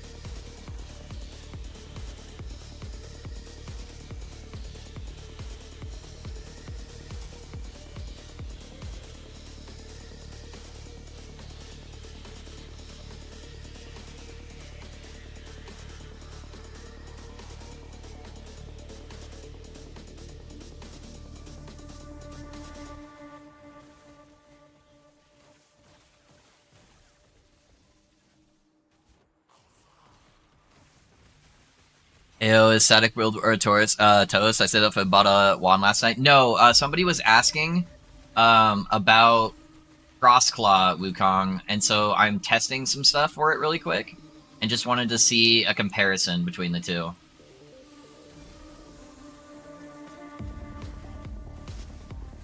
Yeah, I pretty much already had everything to make it work, other than just the dagger, which was like super cheap. And it only takes about 2 echoes to respec, so I am doing some testing real quick, and we're about to kill a boss with it. I want to see.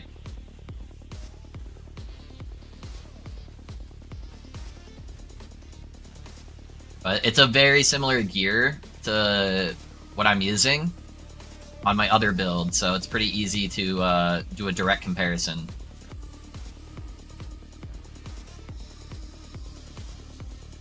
How's the update so far? It's okay. It's okay. Like, the new mechanics are fun. There's a big power spike in a lot of the monsters, so the game's a lot harder. So we're trying to transition to getting comfortable with that and used to it. But yeah, it's alright. He is going to be huge as you need the recovery. Just remember you're not optimized when you do fight him. What do you mean by the LP for the recovery? Which one are you talking about, Gorsh?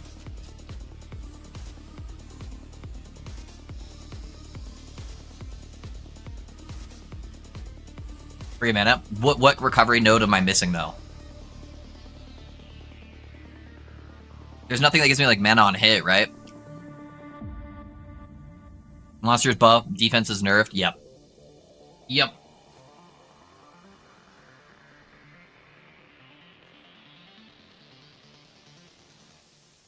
Mana recovery. It used to be like mana regen.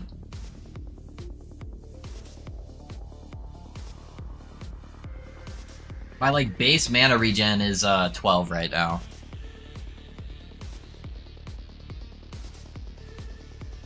Did they actually go for a lot of mana regen, just like flat mana regen?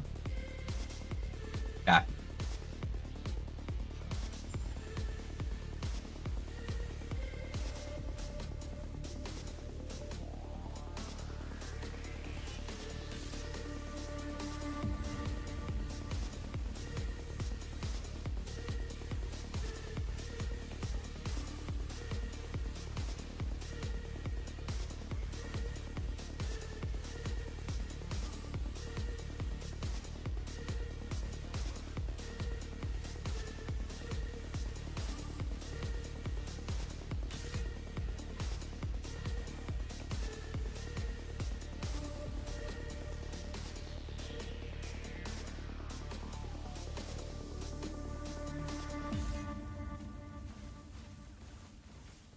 God, bosses are just so tanky this season, man.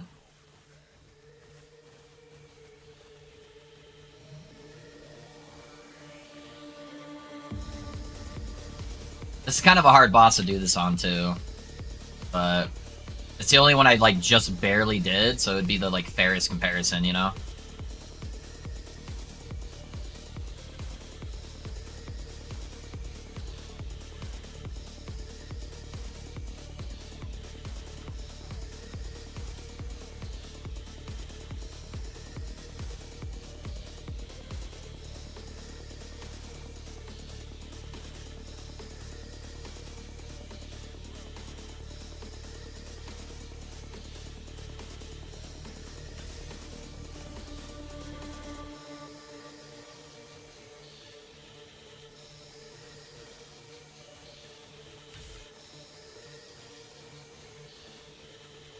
Oh, I died!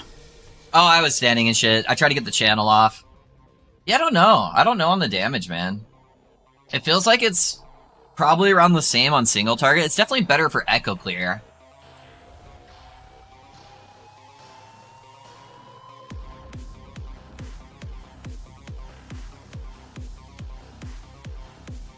Bigger bosses, the better too, right? Yeah, it is kind of a hard boss to compare it on.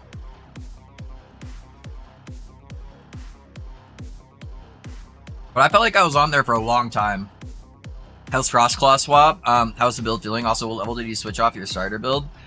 I'm just doing some testing, guys. Yeah, I'm not for sure swapping. It just used really similar gear to what I was currently using, so I wanted to see how it felt.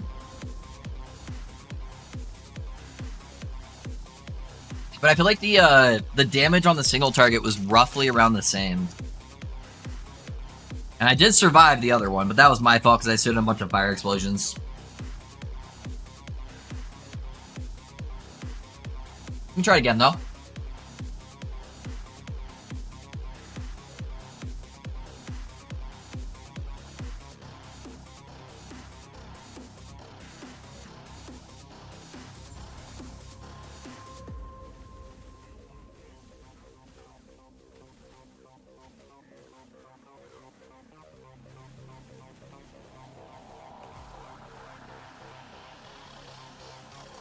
The good part is, though, I can use my evades to dodge, and I don't have to use them for offense.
That one guy, like, will not come out of the corner.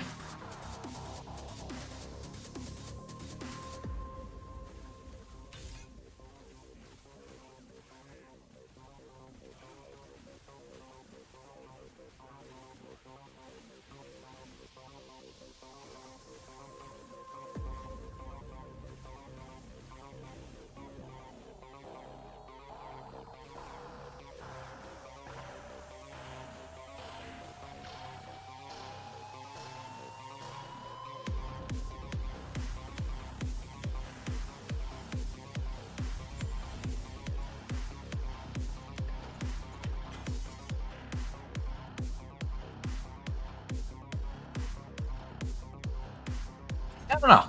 I don't know, guys. What do you guys think?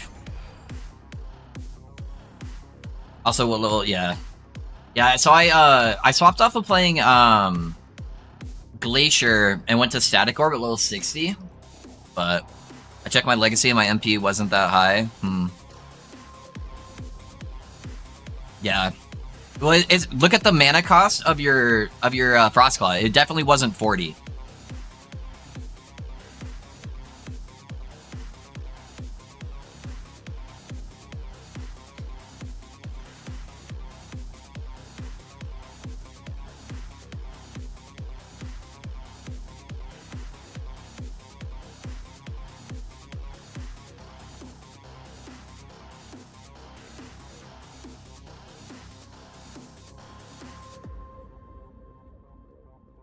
So, because you didn't have to take advantage of this node, so what you were doing is you were taking all of these nodes, you were taking this node, you're probably also taking a couple of these nodes, and you were using the idol that gave you mana efficiency for Frostclaw. So you were taking all of that stuff. I guarantee it.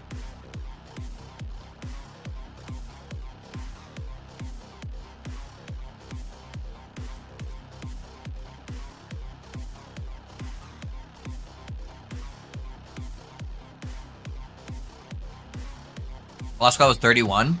That's still really high. Like a lot of people are getting theirs down in like the 20s.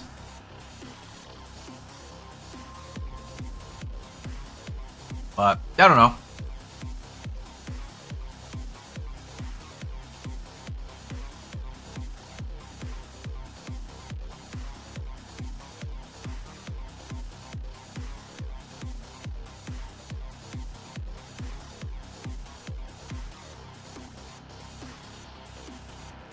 You have issues with mana now?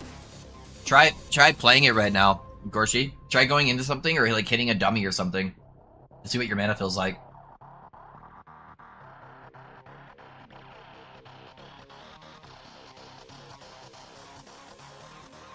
Let me try it on the Shade.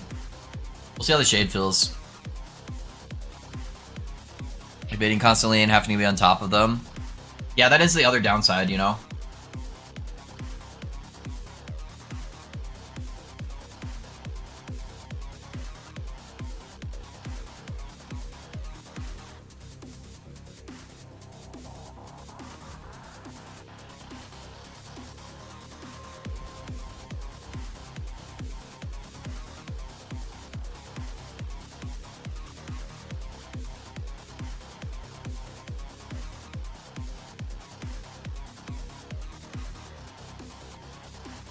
This guy go? Oh.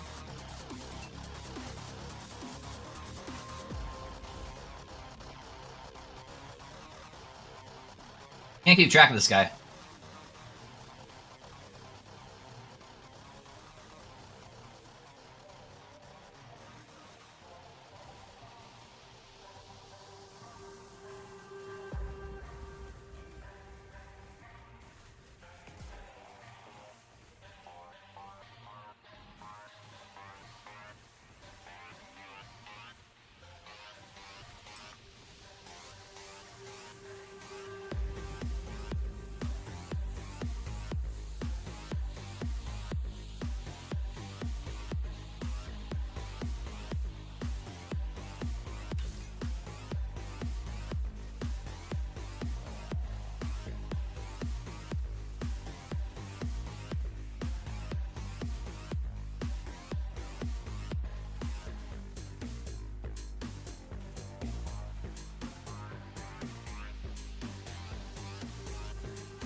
Like, that boss felt a lot smoother. It might have just been that one particular boss that's, like, really hard to do.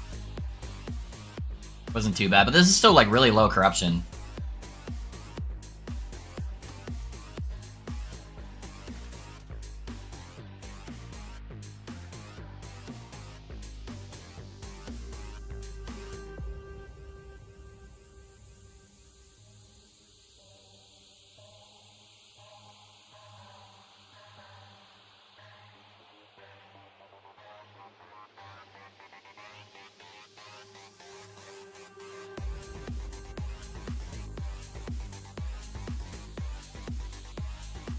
You're not sustaining shit now? Yeah, they nerfed a couple things on it.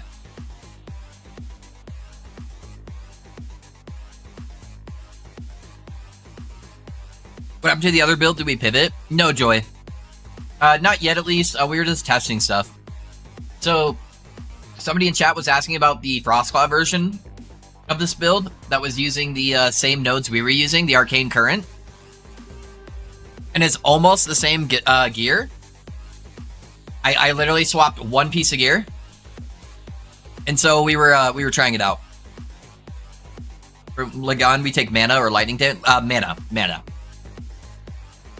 Yeah, so we were doing some testing with it. Okay, we're at 150, almost 150 corruption. Dang it, did I need to be at 150? What's the corruption level I need to be? Fuck, it's 150. I need one corruption, dude. How you leech out HP? So I have two different things. I have the blessing here. It gives me spell damage, leeches health. And then the other one comes from right here. Lightning damage leeched as health. Yeah, so two things. Yeah, let's see how it feels on the clear with the 150 corruption.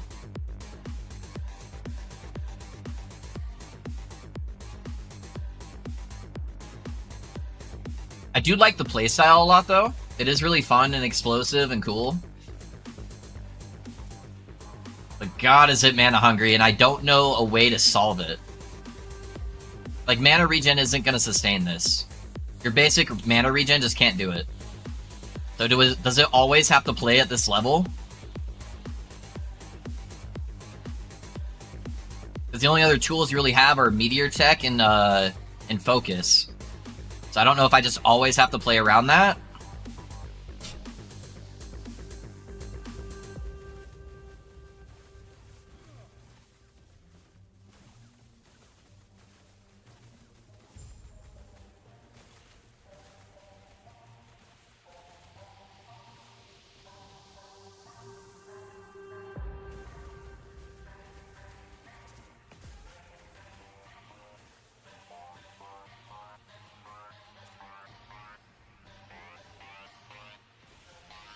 I don't really like having to play around both of them. I'm fine doing like one or the other, but doing both Meteor Tech and Focus is kind of annoying, you know?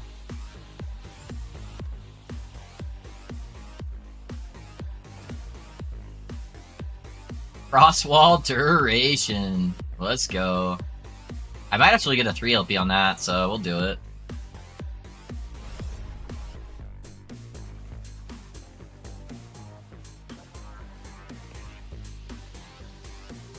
This guy's got a crush on me, dude.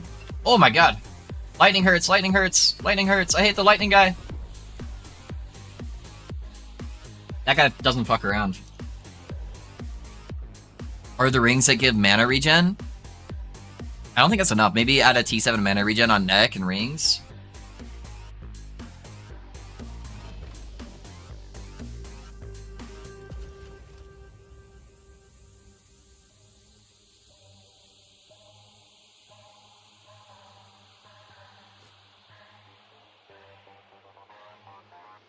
Keep in mind, too, most people that are playing this setup don't have ridiculous amounts of mana.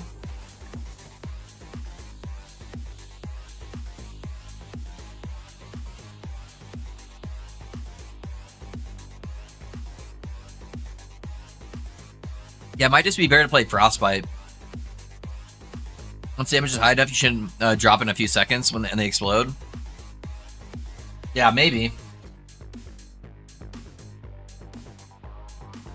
Like, I only have 75 intelligence, and that's where all the damage is coming from.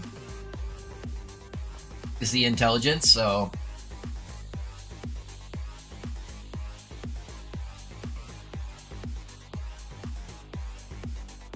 I moved over to sacking a little bit more mana, but...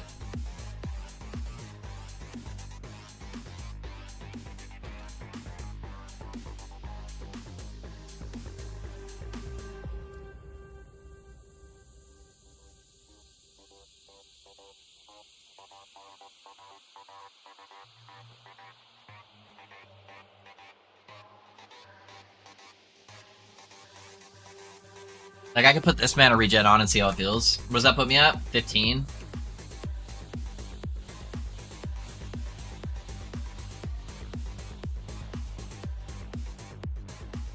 Because you play like me, so you stack mana regen. You hate that feeling like I do with being unable to cast. 22, bro. 19 to 22. Yeah. That's just a lot. My cold res is fucked right now, but let's see how it feels with at least one mana regen roll.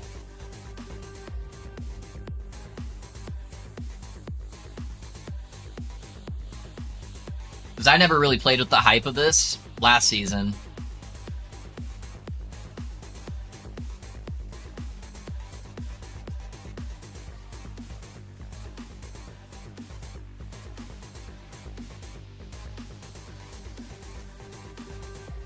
Honestly, I wonder if I play with that other node that gives me the +2 mana. I think it's hard to overlap for single target with that node. But if I can play with that one, then I can take the extra minus mana node that also gives me the chance to get mana back on casts. I think that would make a pretty big difference. A little bit of mana regen did actually help quite a bit.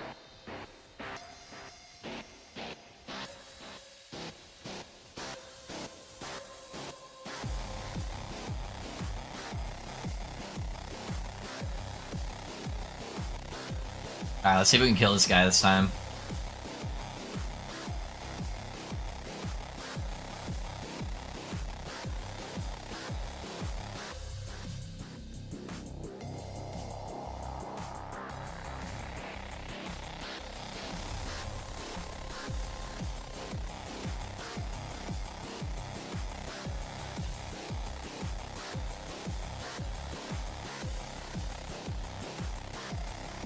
I think we just outrange this guy. Because all his stuff is like ground stuff that just like hurts.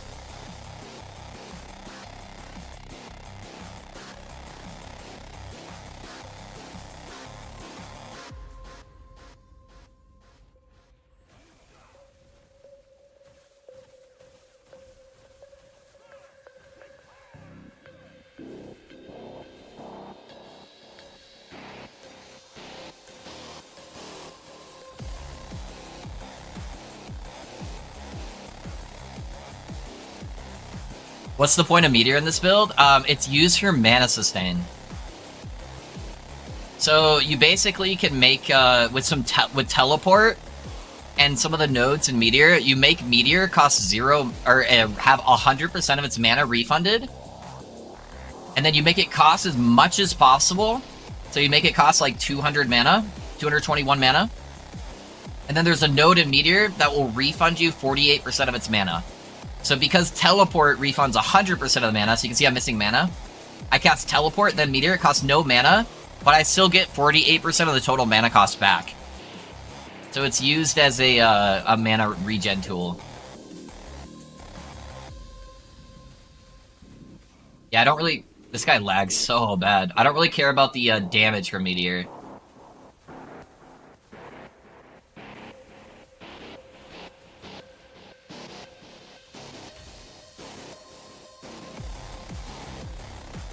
I fucked up. I didn't get it on negative mana.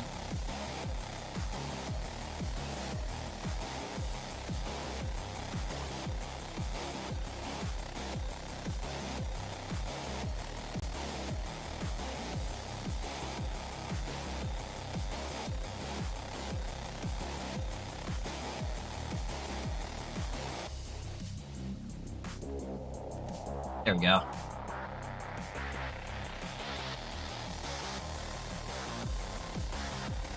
I also need some kind of armor shred. I have 0 armor shred, and this is such a like a heavy armor shred type build.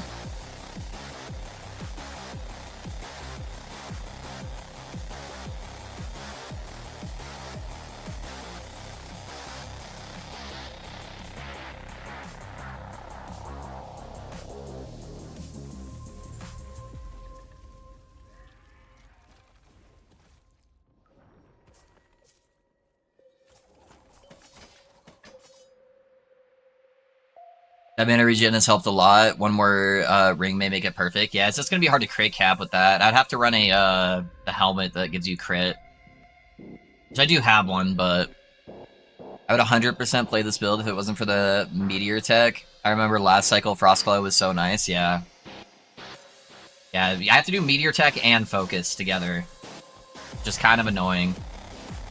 But maybe if I got enough mana regen, then I could offset that. But then it's like, I guess I'm not getting like any spell damage from my amulet. Yeah, I would need armor shred, mana regen, and then I think it would be in a good spot.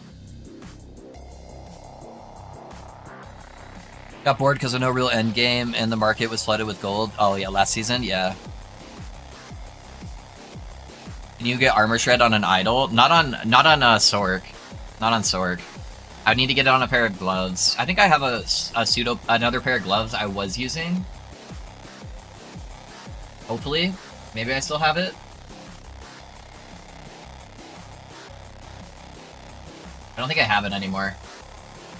Yeah, if I got armor shred, that would help a ton because I hit so fast, so quickly.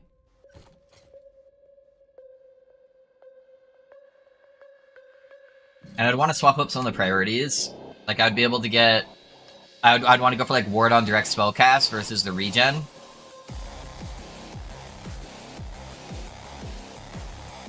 I could get some of the mana regen here, too. That'd give me 24%. I'd probably take out these nodes and not deal as much with like mana stacking super heavily. I'd probably want to be right over 300 mana for Archmage.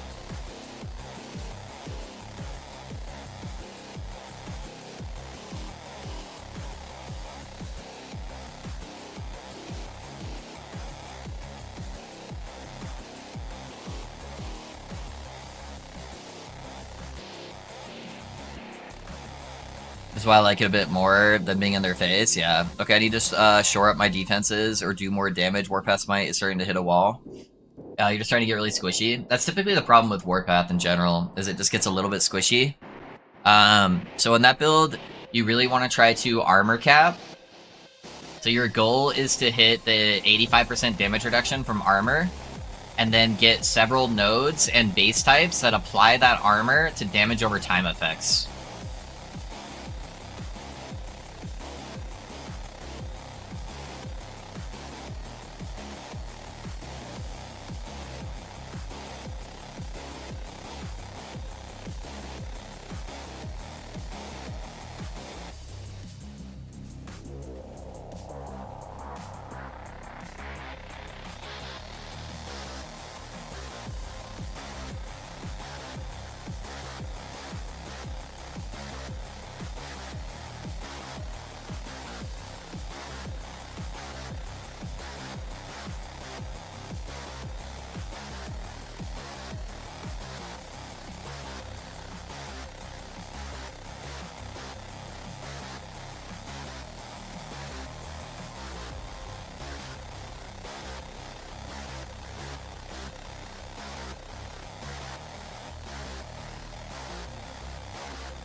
Assessing, yeah. Yeah, this is just a build that got some changes this cycle that use similar gear to what I was already using, and somebody in chat asked about it. So I'm just messing around with it to see if it's, how effective it is.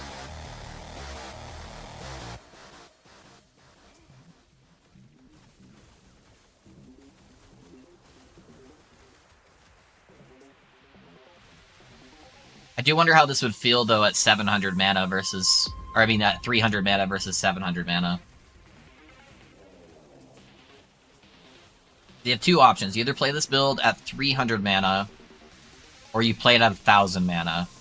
That's a lot of investment, and you could just go mana regen instead of all the mana places.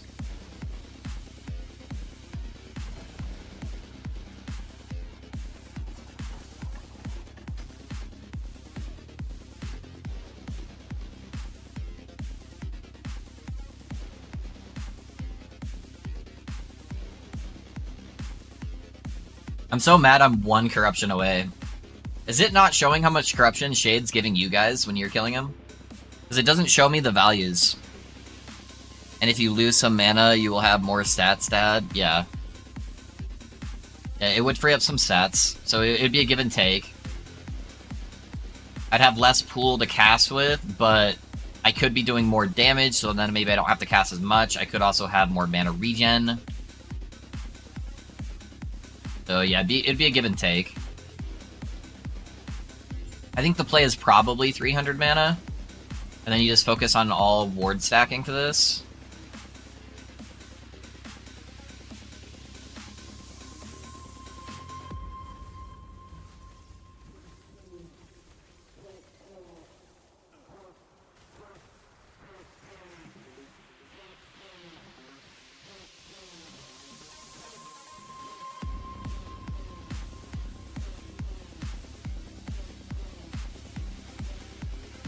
Gear direction would be a lot easier, though, because then my main focus would just be stacking as much int as possible.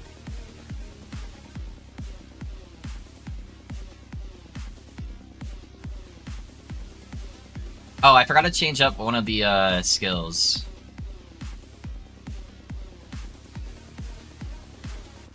I guess I can just do it after this echo. I'm already almost done.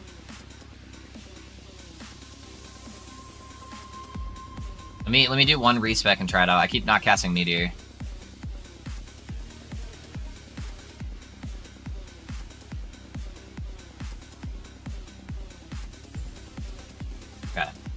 One other thing I want to try.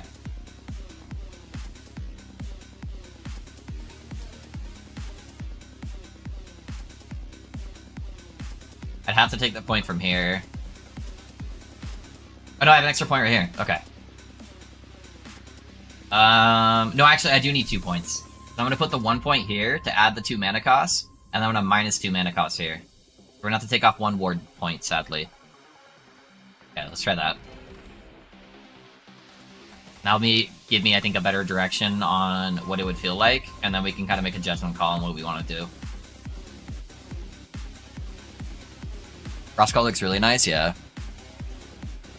Yeah, it's not showing. Not sure if you are giving different values like before either. Yeah, it's really annoying because you like have these specific bosses that you're trying to get very specific corruption numbers.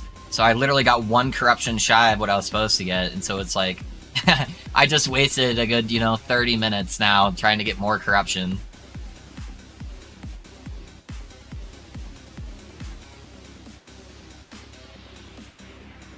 And then I might accidentally take a negative corruption node if I try to take it too early, so... Yeah, pretty obnoxious, yeah. Yeah, Frostclaw is very visually appealing, though. It's a little bright, but with the lightning spec. But it is very flashy.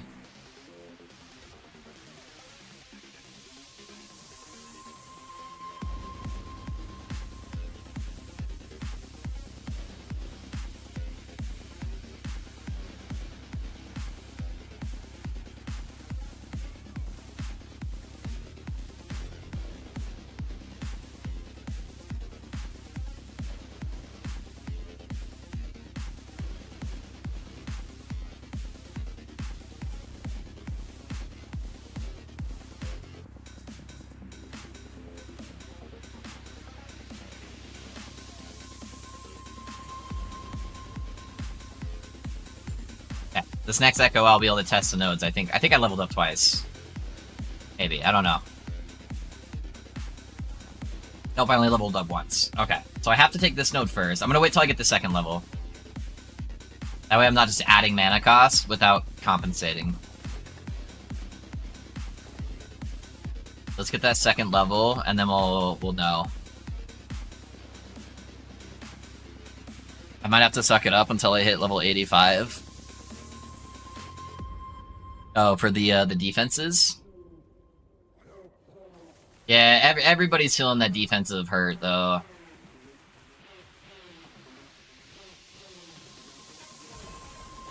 I definitely am.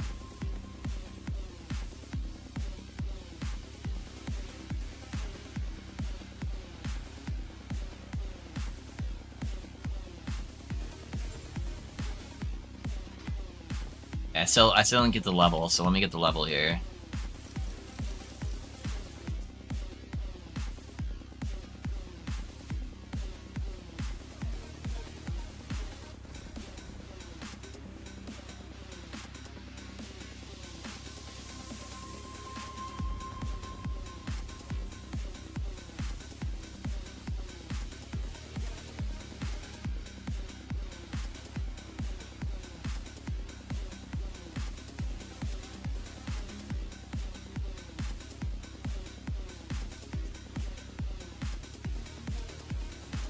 Yeah, this is one of those builds where I wish I could spec into more skills, because if I could spec into Lightning Blast too, and have Lightning Blast apply more spark charges.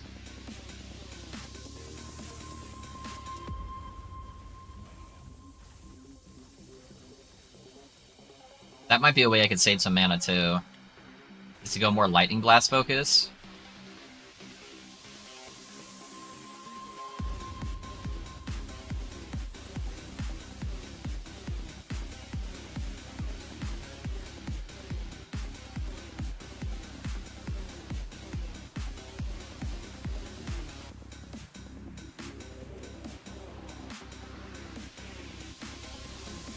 Man, this last level is taking forever. There we go.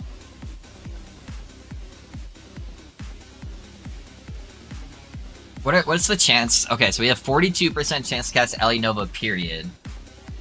Then on the dagger, you can get up to a 47% chance on crit, but only up to 3 casts per second. Okay, let's do this though. So we're gonna take this node. And then we're gonna take this node. Okay, it did make it... Oh, no, okay, no, it's back to 40. Okay, so we're exactly 40. But now we have a 36% chance to get 12 mana back.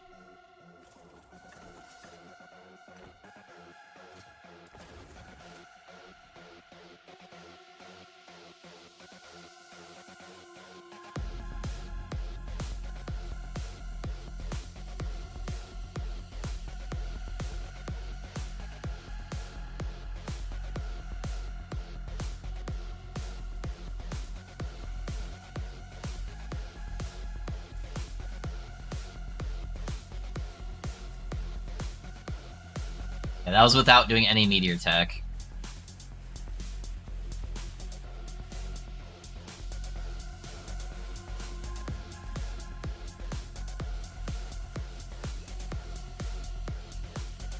Is it only on hit though? So if I'm like hitting blank spaces, it may not give me the meteor back, so that might be kind of skill related.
Maybe because the point in meteor that let it be in a line.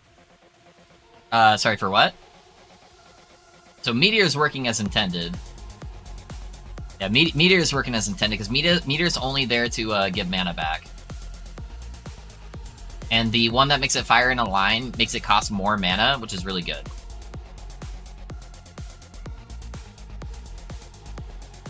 Yeah, the only thing I was worried about is there's a node to give mana back on hit with Frostclaw, and I think I have to actually hit the target for that. That one's directly tied to Frostclaw, though.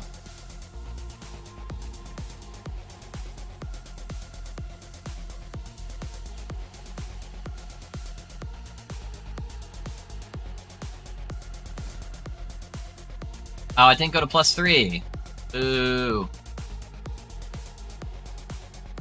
I got intelligence on there. Alright, whatever. Let's challenge this bitch.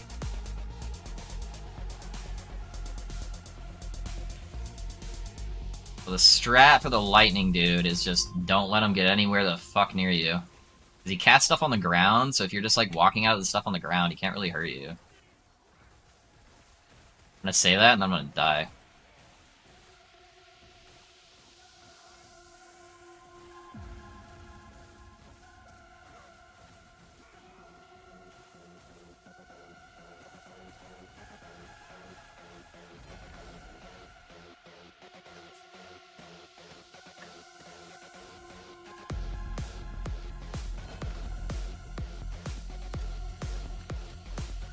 It's too bad our unstable core sucks.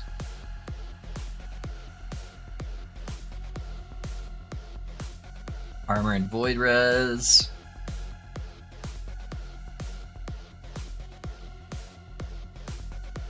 Yeah, let's look at this node again, hold on. Directly casting Frostclaw costs less mana, and you have a chance to regain mana when you cast it. Okay, so it is just when you directly cast it. You don't have to hit stuff. I think it helps, but... Does this make it less likely to hit the same target? The second cast from on through the snow. To directly cast Frostclaw causes it to recast from the target location to location 4 meters behind it.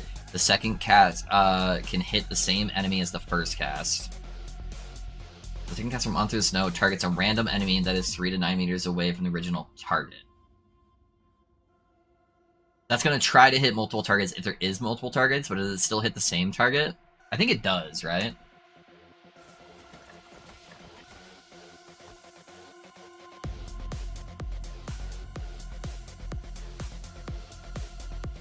Two OP from Julera, let's go. Hey, nice, dude.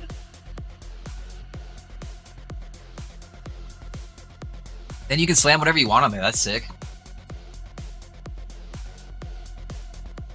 Alright, hold on, let's do some testing.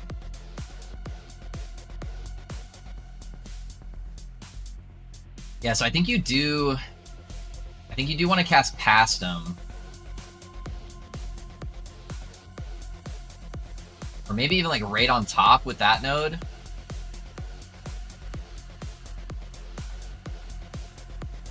So that way the secondary projectiles back there and the ones coming back are both hitting.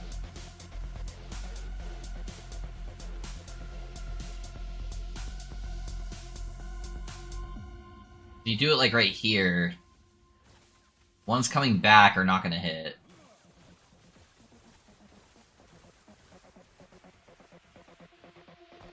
So maybe this node does lose a bunch of secondary DPS though. If it's trying to aim the other one. Maybe that's why that's going out there. I don't know. Oh, I think that's it right there.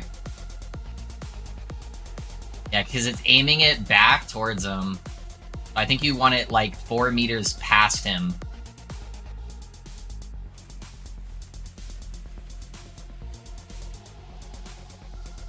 I think that's the play, guys.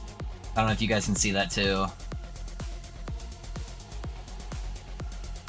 But like everything looks like it's coming back to hit him now.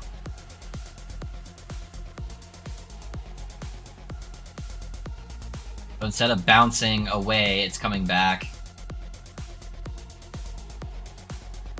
Okay, so it's not directly behind him, but you need a little bit of distance behind him.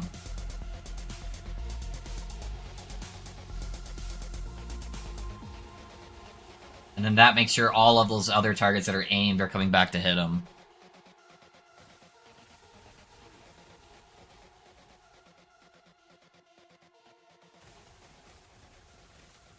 And it even aims to the side too, which is nice.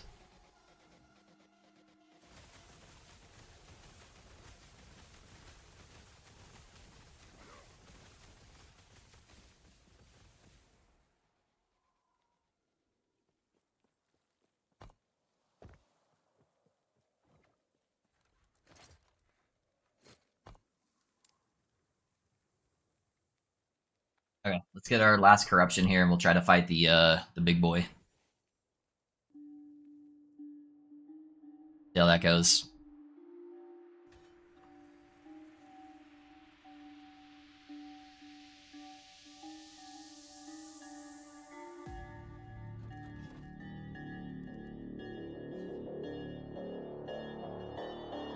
This community is the best, yeah. Did Gorsh help you out?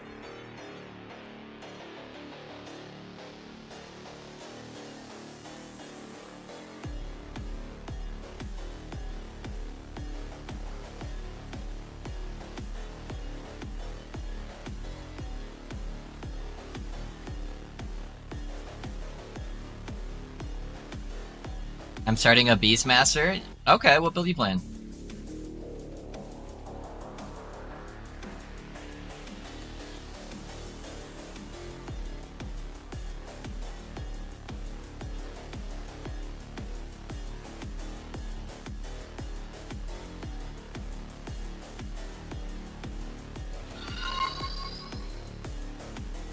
Hey King Shade, thanks for the follow. How's it going? I'm gonna get hit by that. No choice there.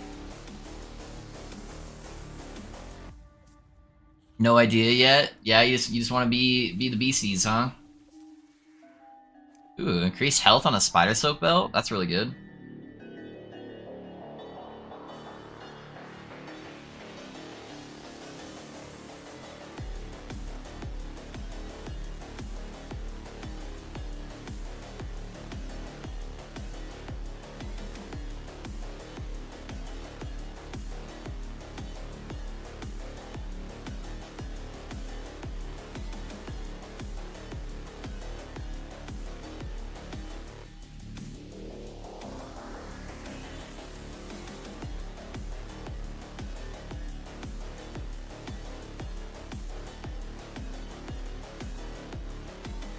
Rope felt, I don't know, bad. That's okay. Yeah, try out the different stuff. You know, have fun with it.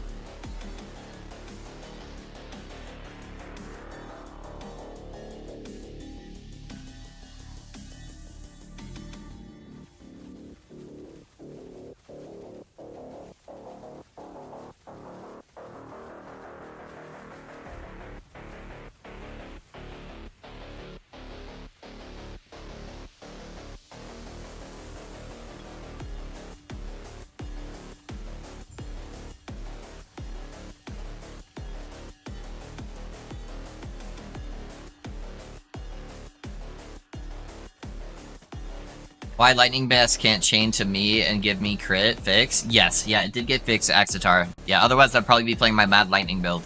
It stacks. It doesn't stack now, so it only does one time.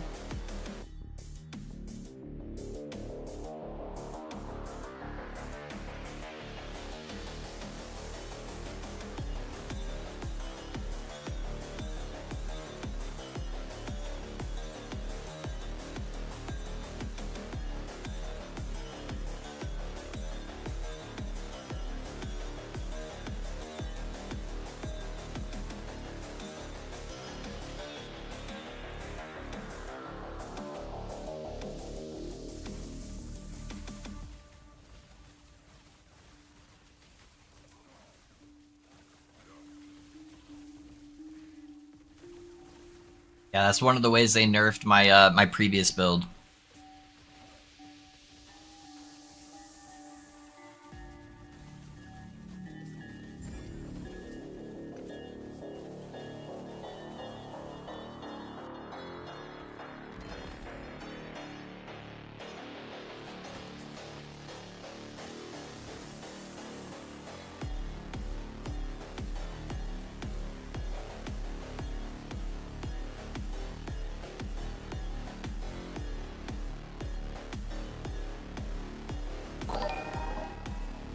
Hey guys, thanks for the sub on YouTube. Appreciate that.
I wish I had a spare Enigma that I could slam.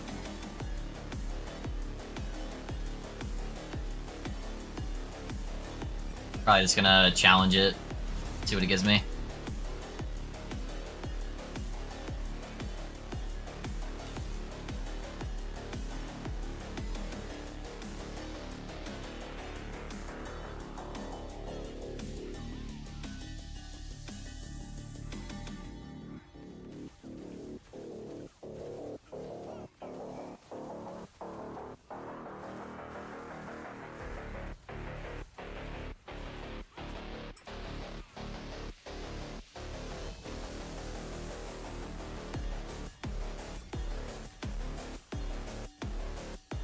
Fulgurite Shard, and another lethal concentration.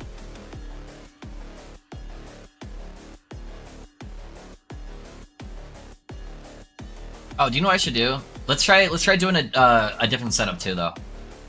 Let me try this too. I'm gonna try doing it with just Lightning Blast instead of doing Ellie Nova. Because Lightning Blast can apply Spark Charges as well, but they have a 200% damage multiplier. And they can give me Ward on hit. I wonder if I can get Lightning Gauges from this too. Let's test the Lightning Gauges.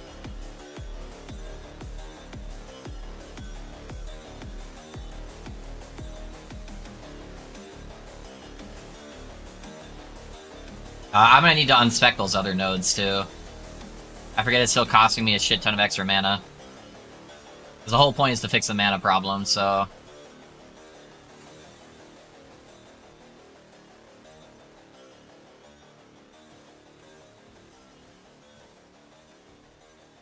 Okay.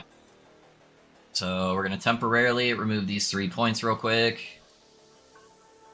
And see how that feels. Okay, and then let's see if I can proc Lightning Gauges.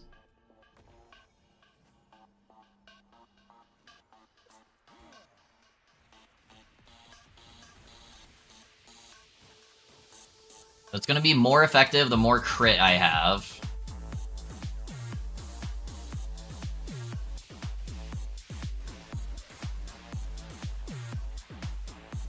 It's definitely doing less damage right now.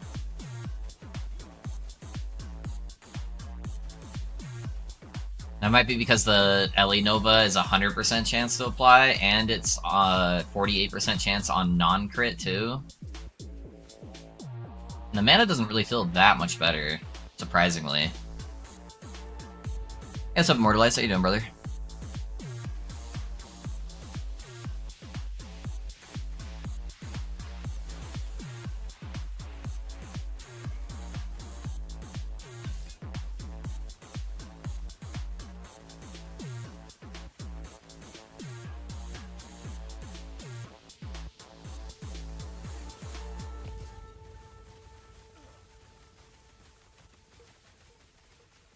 Yeah, I think Ellie Nova is probably the play. Maybe if I had 100% crit, then Lightning Blast could compete.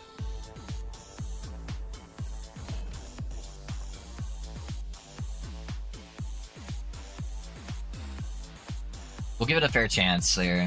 And then I need to double check if I'm actually applying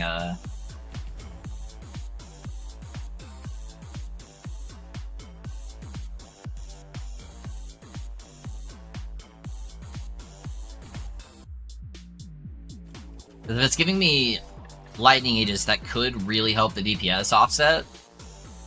Because then that could give me, like, a whole bunch of cast speed.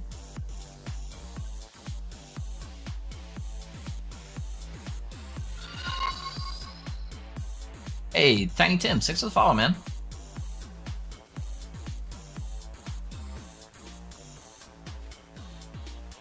It is proccing.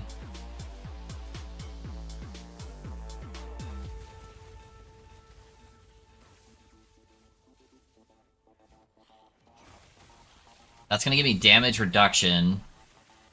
Gonna give me a shit ton of cast speed and a little bit of lightning damage to go on top of it.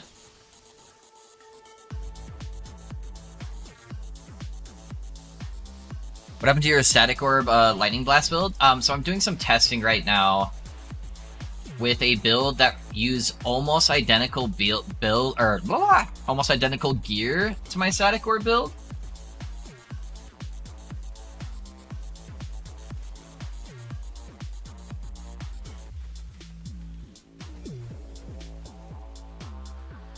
The mana is actually better with the lightning blast.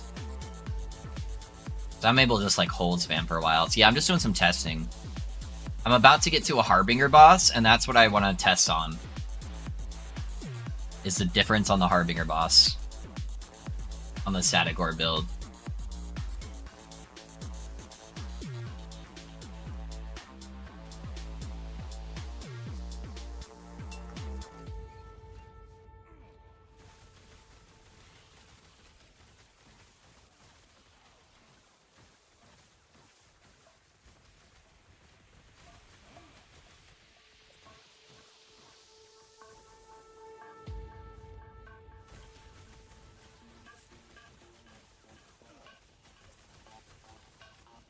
still think it's higher DPS with Ellie Nova.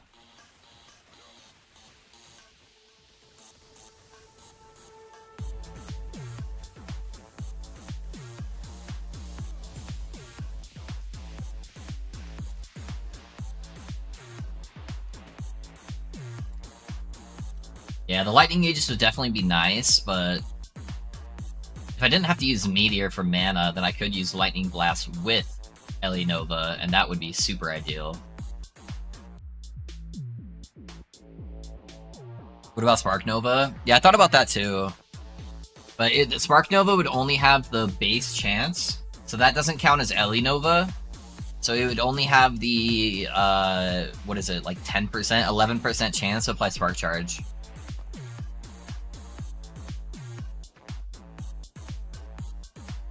I don't know if that'd be worth. So level 74, I must say it's definitely enjoyable. Deleting bigger targets is that I struggle on. Yeah. Also, the ward I have now is insane. Yeah, the ward is definitely better on this. So this is a tankier setup than Static Orb for sure, because I'm just getting so many more casts.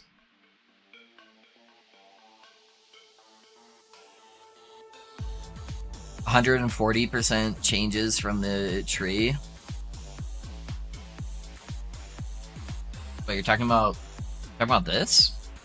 That only applies if it costs 40 or more?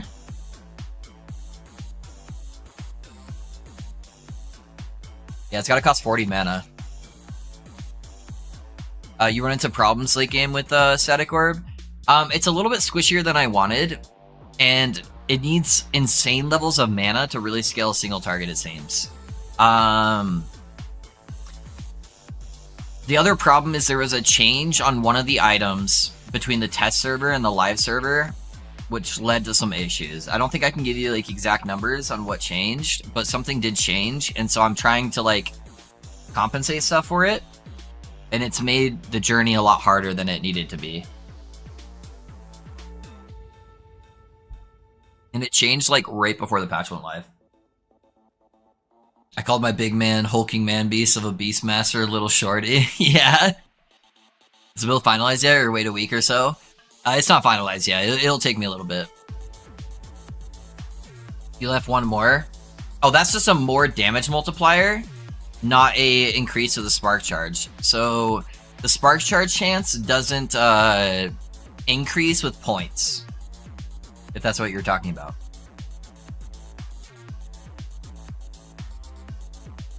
So the only part that increases the points is the lightning damage to shocked enemies. Okay. Yeah, so I think Lightning Nova is the play though. Or Elemental Nova. Because it costs 0 mana, I guess, with the 12. That's pretty good.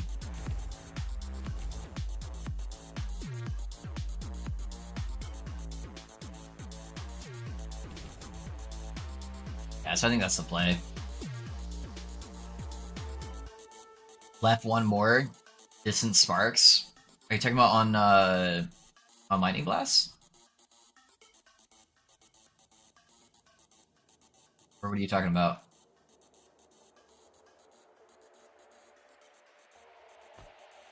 Sorry, the delay. Oh, you're talking about this. You critically strike an enemy front at least 4 meters away. You have a chance to cast Spark Nova. A deal. So that's not Spark Charge, but Spark Nova, and it only costs 7 mana.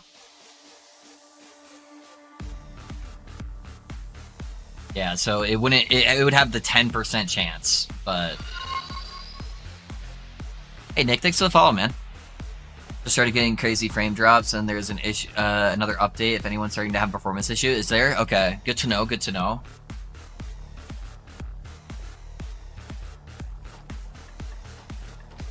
Yeah, so that's its own ability. Called Spark Nova. 7 mana cost. It's completely separate from Elemental Nova.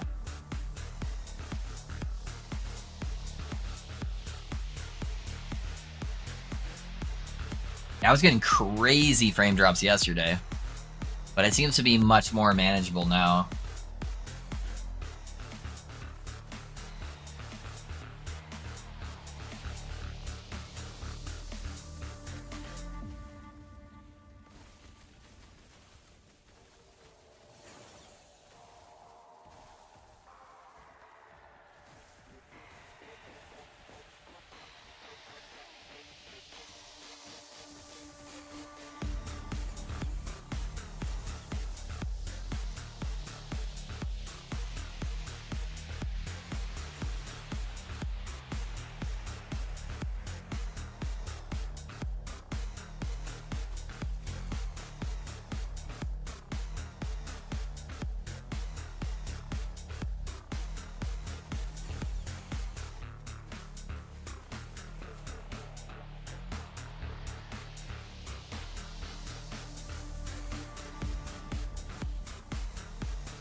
Wait, what's going on? Hey, what's up, Viva? How you doing, brother? Yeah, we're just doing some testing on a setup that uses almost identical gear to what we were currently using. And I hate this layout, dude. This layout's trash.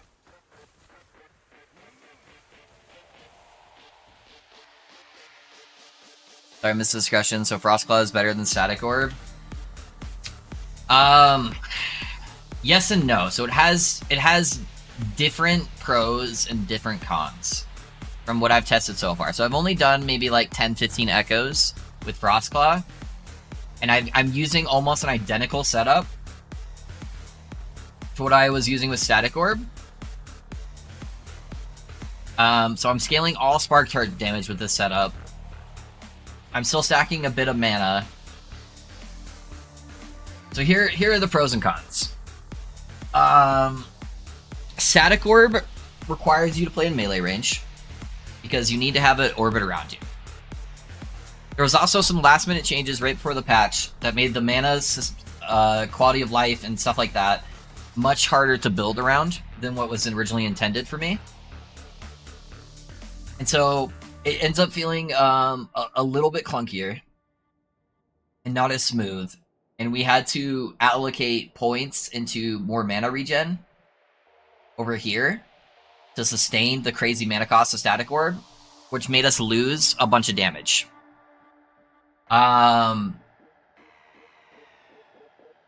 The single target feels about on par right now with a suboptimal version of Frostclaw, because I'm a little bit more optimized for Static Orb. The area clear feels better with Frostclaw, in my opinion. But I feel more defensive with Frostclaw too, because I'm playing at ranged. I'm getting more procs for Twisted Heart, so I'm getting more ward. So if I optimize more into Frostclaw, I feel like it would probably be stronger. Frostclaw does have the downside of being a little clunky at the moment because I have to use Meteor Tech with Focus, but I think I can fix that with a little bit more mana regen. Like right now I have to do Mana Tech, and then I also occasionally have to use Focus. Static Orb I got it down to the point where I only had to use Focus, but I only have one piece of gear with mana regen. So if I were to get like a mana regen belt and a little bit of mana regen on my amulet, like my amulet's really bad and so is my belt, I think I would be able to drop Meteor and then just use Focus, or I could do vice versa. And then that would get rid of some of the clunkiness there. The only piece of gear I swapped for this build was my weapon. So everything else is optimized more towards Static Orb than for this build. Have you tried Frostclaw plus Ice Barrage procs? Feels like it could be good for single target.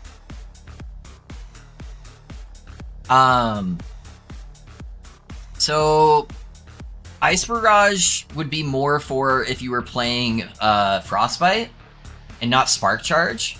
So the reason why it's not as good is because with Elemental Nova you get 100% Spark Charge chance on Ellie Nova, and you can make it cost 0 mana.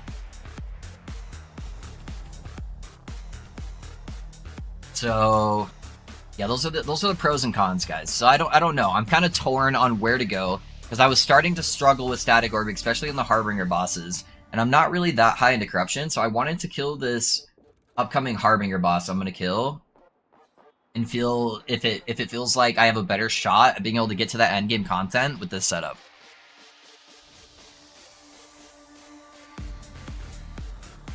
And Love, I got to like 500 plus mana. I'm using an Enigma, Viva. I'm using an Enigma. So this build scales Spark Charge damage. So probably what I would want to do is be around 300 plus. There you go. You just look at my profile, abstract. You probably want to be around like 300 to 400 mana. So not as heavy on the mana scaling, but then you just stack a bunch of intellect and cast speed.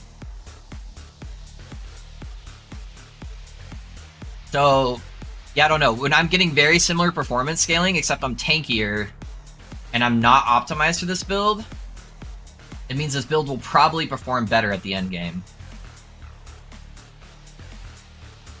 But I don't know yet. We'll see how this boss feels.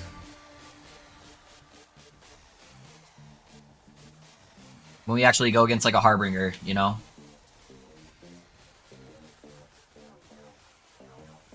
I'm just trying to find a way to not pull my hair out with this new increased scaling of content.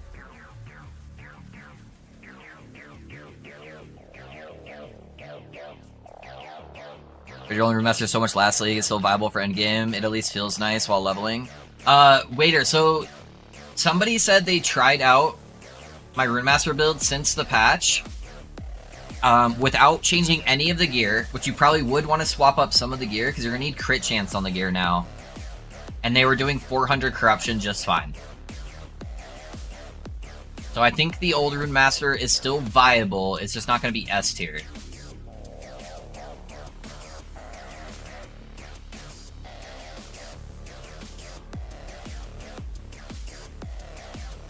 What about not orbiting static orbs? I played static orb lightning blast. It was 0.9.2, and I guess it's a waste with it shooting out behind with dashing through. I tried that this morning before stream, and it's just way too mana intensive, man. Yeah.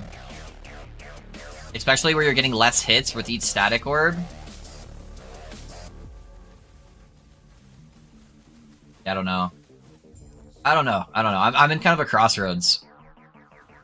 Trying to figure out what to do, you know?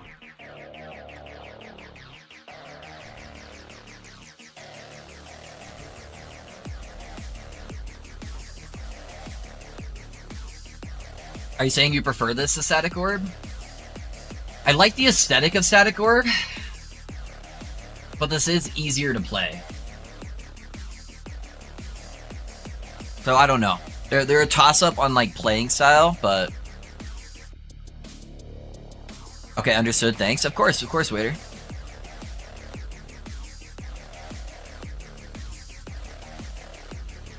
This is a terrible boss to compare to, by the way. Because these bosses are tiny, which does not favor Crossclaw. So I want to kill the Harbinger here and then test it on there. Because I actually did really good against Shade of Orbis. Shade of Orbis I smoked.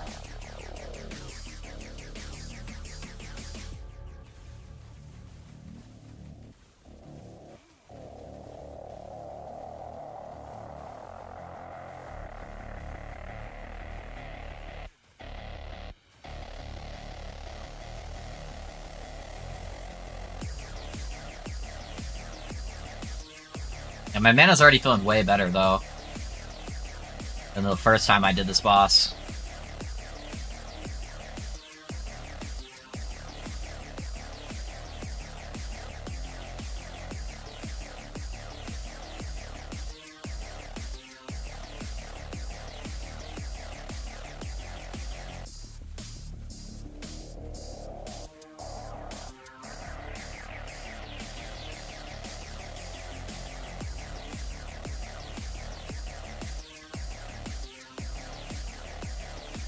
Yeah, I also have 0 armor shred, and this would be a heavy armor shred build too, because I'm getting so many more small hits.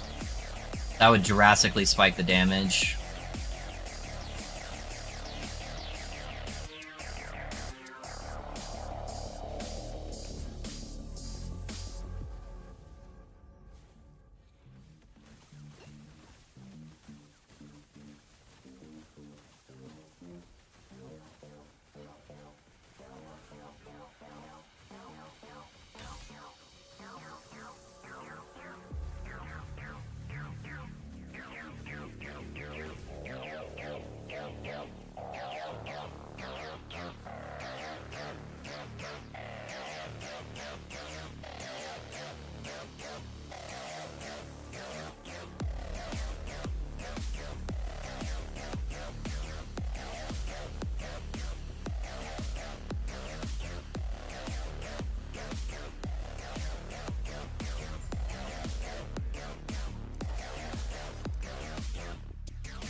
We got Frailty, fire damage, shred, okay.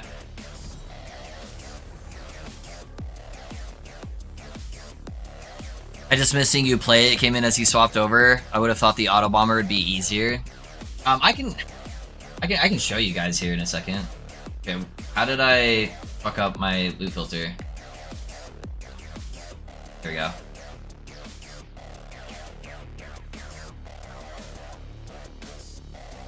So the difference is with static orb, like this build, I'm basically just going like this.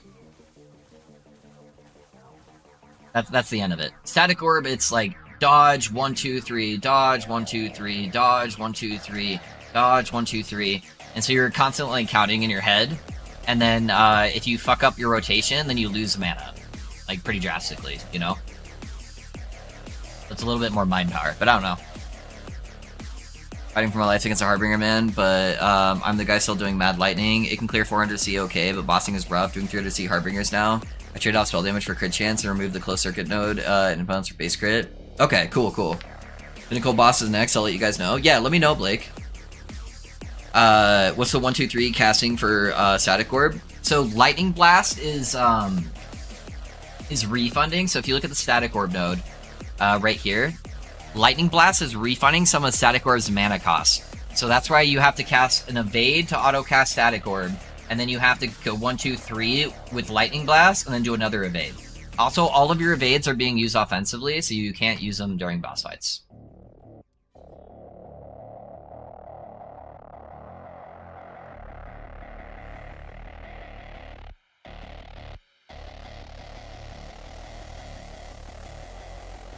Fair enough, yeah.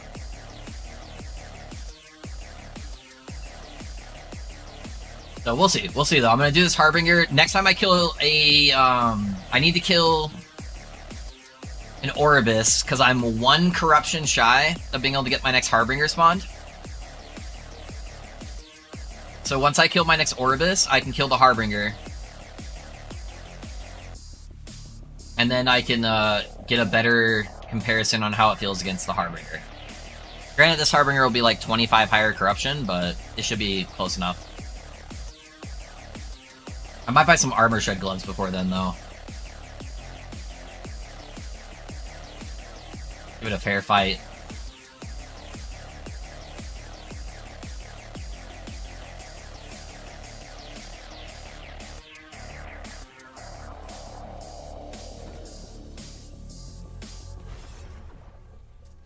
I don't feel like putting anything in the egg, so I'm just gonna...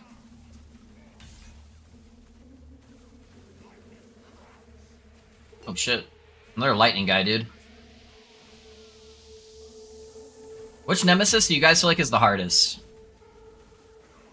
I feel like poison and lightning are the hardest.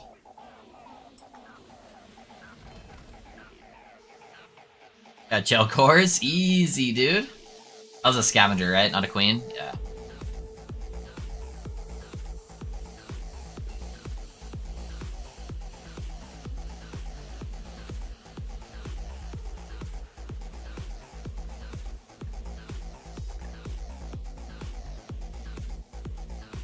Poison? Yeah, the poison fucks.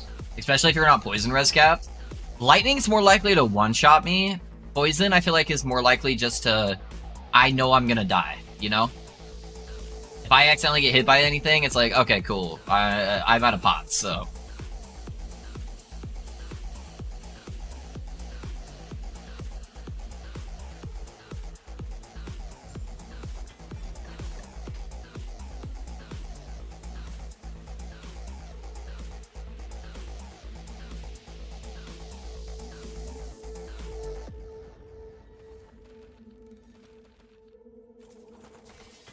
I know the tooltip damage is not accurate, but with Static Orb I had like 130k, and with Ice Barrage I have 150k. Gonna try Ice Barrage build tomorrow and see if it works with Frostclaw procs. So if you're doing it, Mass, what you'd probably want to do, honestly, yeah, the tooltips are nowhere even close to being accurate, to be honest.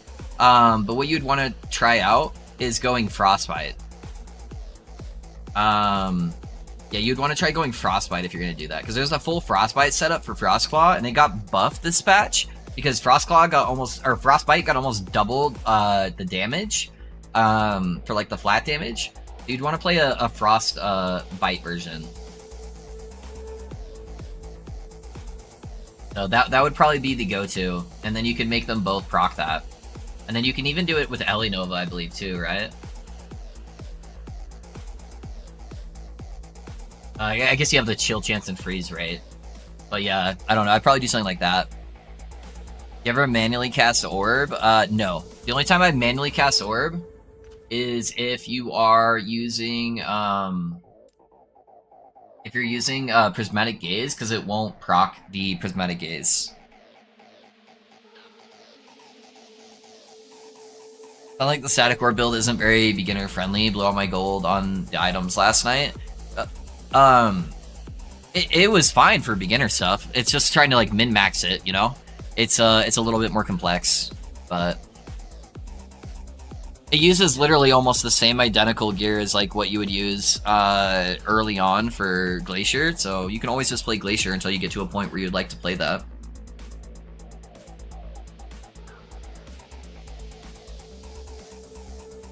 Yeah, I'm just trying to find a way to be able to manage these super, super hard Harbinger fights, you know?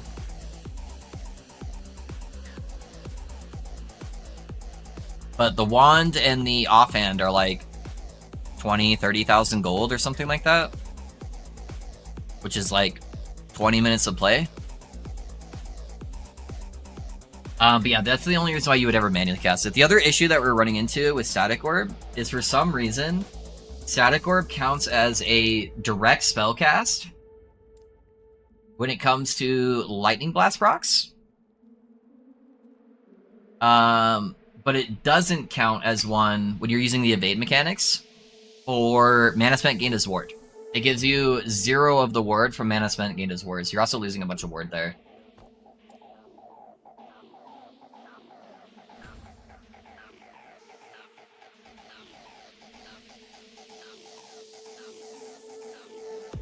Okay.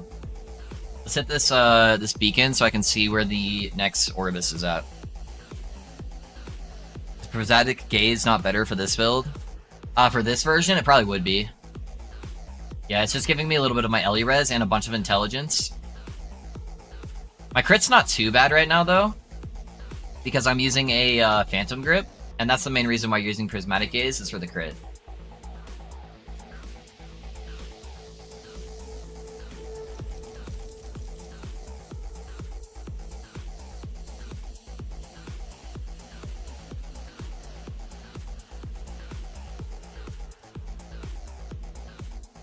Sure about mana spent as ward? I just tested it. Each cast gives me hundreds of ward. Have you tried casting it with the wand and using it on evade? So if you're not directly casting it and you're using the evade with the wand, it's not giving you ward. It's only when you directly cast Static Orb, which you never want to be doing.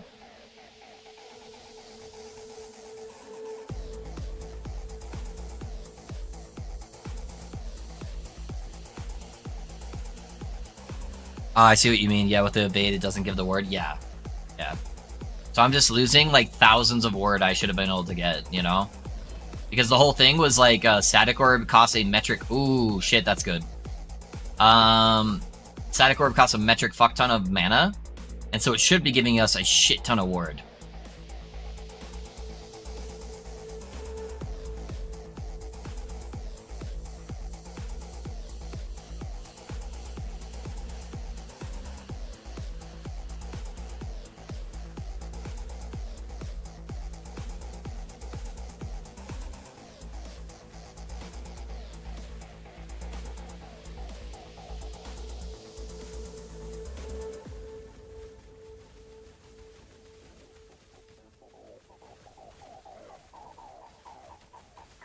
Yeah, I just got a Blood of the Exile with 1 LP.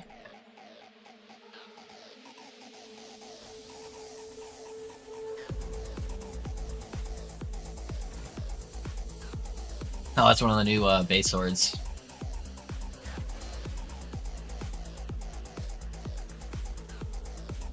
They rolled 10 on the intellect, so it's kind of a mid-roll. I don't think I need that fizz res. I would lose some of the crit, or the yeah, the crit damage reduction.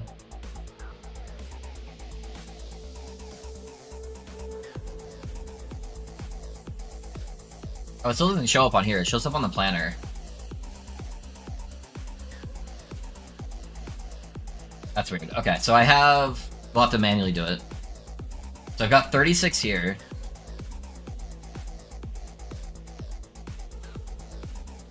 So I've got 77 without. That's pretty good, honestly. The Blood of Exile will give me a bunch of intelligence, which will give me more damage, and I can slam intelligence on there possibly too. Is it a bug? Probably will be fixed soon. Nope, it's not a bug. Somebody wrote EHE about it, and they said it's working as intended. I didn't like Frostclaw last patch, even though I had everything for it, which is why I went Mad Lightning. I am sad to see the Static Orb isn't doing too well endgame. Yeah, Viva, it's... Sadly, the game's just so different now. It's something that that was kind of hard to really tell where the state would be, where I feel like a lot of people are struggling way more than they thought they would. Even like all of my content creator friends are having a lot harder time with everything, so...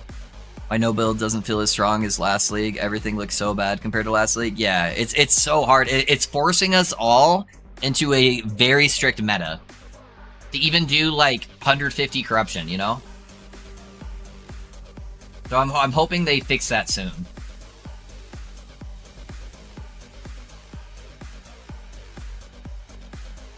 Because I want to be able to engage with the content, you know? Yeah, the game got harder. Yeah, it's so much harder. So now we all have to figure out ways to adapt, which sadly are mostly going to be playing the same builds, you know?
What about broken self-cast Elinova build? It is fixed also.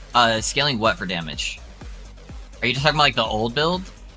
Like old like faux Sork self-cast Elinova? Is that what you're talking about? RIP, and I don't like the skill in general, so any version of it isn't going to be appealing to me. Yeah, I know a lot of people don't. You know, the other version that you can go towards Viva is just playing Glacier Sork. Glacier Sork's gonna be totally fine. Like, you're gonna be able to push hundreds of corruption with Glacier Sork. Glacier Sork gets kind of boring for me, you know, because I've played it so many times. Let's roll your secret Falconer build from last league and see how it feels. I know, I'm tempted, Joy. I'm tempted. Because that one would smash everything. I would just have to re-level a new character. I kind of wanted to try to get to 100 first and then go over there. Do you think it's worth switching to Frostclaw? I think Frostclaw's probably going to be better endgame.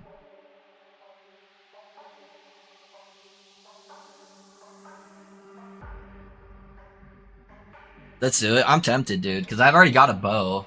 It didn't have crit on it, but where's it at? Or did I sell it? I hope I didn't sell it.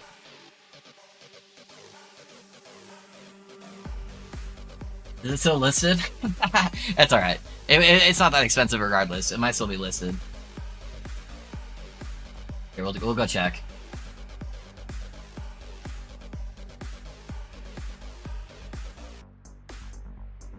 Does not need a stack mana. It's in stacking basically. So for Frostclaw, you would want to stack 300 mana. 300 mana would give you a 70% chance to refund 20% of its current mana cost. So you'd want at least 300 mana. That would also let you benefit from like idols that give you increased lightning damage and stuff like that. So you'd probably want to do the 300 mana stack. If I could drop a little bit of mana and then go for more mana regen, and that'd probably be the sweet spot. No. So you don't want mana efficiency. So the reason why is when you're playing this version with Spark Charge now, you need to benefit from Arcane Current, which gives you a 100% chance to play Spark Charge with 40 mana, if your skill costs 40 mana. So the reason why this is so big with Spark Charge is because every single small little projectile in Frostclaw will apply that Spark Charge if your Spark Charge or if your Frostclaw costs 40 mana. So you have to have a very specific setup. See, mine's exactly 40 mana. And if you use the idols, it would reduce the mana cost too much. So you have to make it cost 40, but you just want to get a bunch of mana regen to help offset it, I think. So if you get like 19, 20 mana regen, I think that's probably a good spot. Because I'm at 15 right now, and it's starting to feel good, but it's just not quite there. Alright guys, let's do this. Let's do this. Mine's 49. Yeah, make sure you grab these nodes, and this node right here. And then make sure you don't have any of the mana stuff here, and you don't have this node.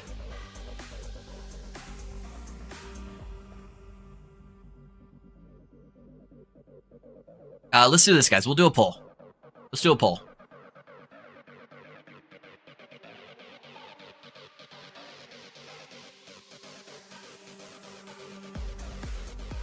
I would really appreciate if everyone can contribute as much as possible in this poll, because this is going to kind of determine what we do here. Would you guys prefer to watch me play Frostclaw, Spark Charge,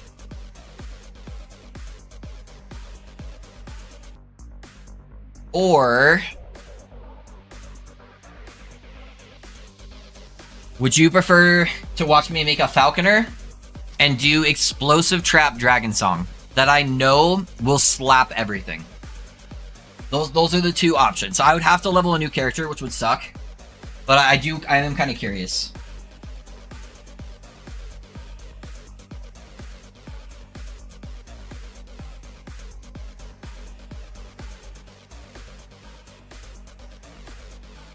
So I'm going to make a poll here for you guys to vote. So I'm just getting really overwhelmed and kind of burnt out because I'm constantly having to like go back and forth and be like, hey guys, this is why I'm doing this, and then people are disappointed, and it's just a lot, you know, it's a lot of anxiety. So I just want to see what you guys would prefer. What's the second option though? It's going to be a Falconer that throws Explosive Trap, and the Explosive Trap triggers these giant fiery spell explosions in front of you in a cone. So the poll is live. I put the poll for 3 minutes. If you guys can go ahead and vote on the poll, let me know what you guys would prefer to watch me play, and I'll do what you guys want me to play. I'm gonna use the restroom. So we basically have a fast speedy rogue that throws traps and then that triggers another spell to proc that does a fire explosion, or we do a Frostclaw that triggers these lightning explosions that does like big AoE stuff. Let me know. I'm gonna go to the bathroom, guys.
It's pretty neck and neck, boys. We're one vote away, and the voting's almost done.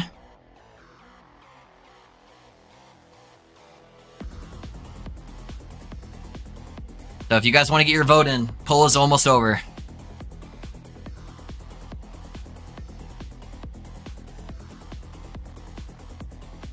The hard part is we did have a vote. We do have a vote in YouTube for Falconer 2 and Nicola. It just ended.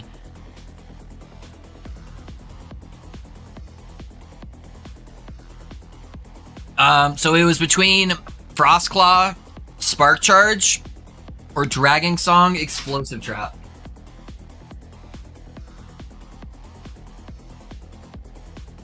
I can't really choose, just playing what you want to play, in my opinion. It's just, yeah, it's hard with a lot of the pressure of everybody wanting me to like do different things.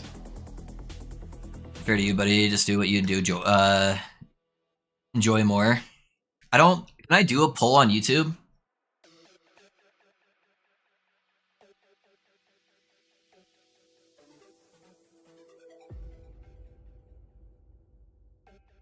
How does it look, your Frostclaw?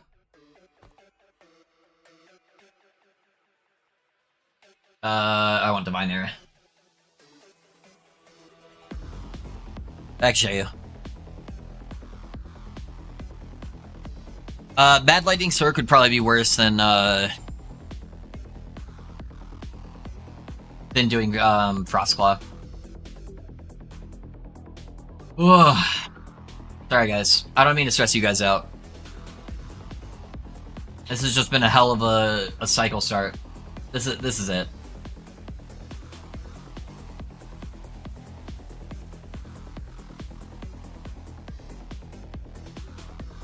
Falconer would be cool, just tuned in. I asked what Falconer build would be. It'd be Explosive Trap with Dragon Song.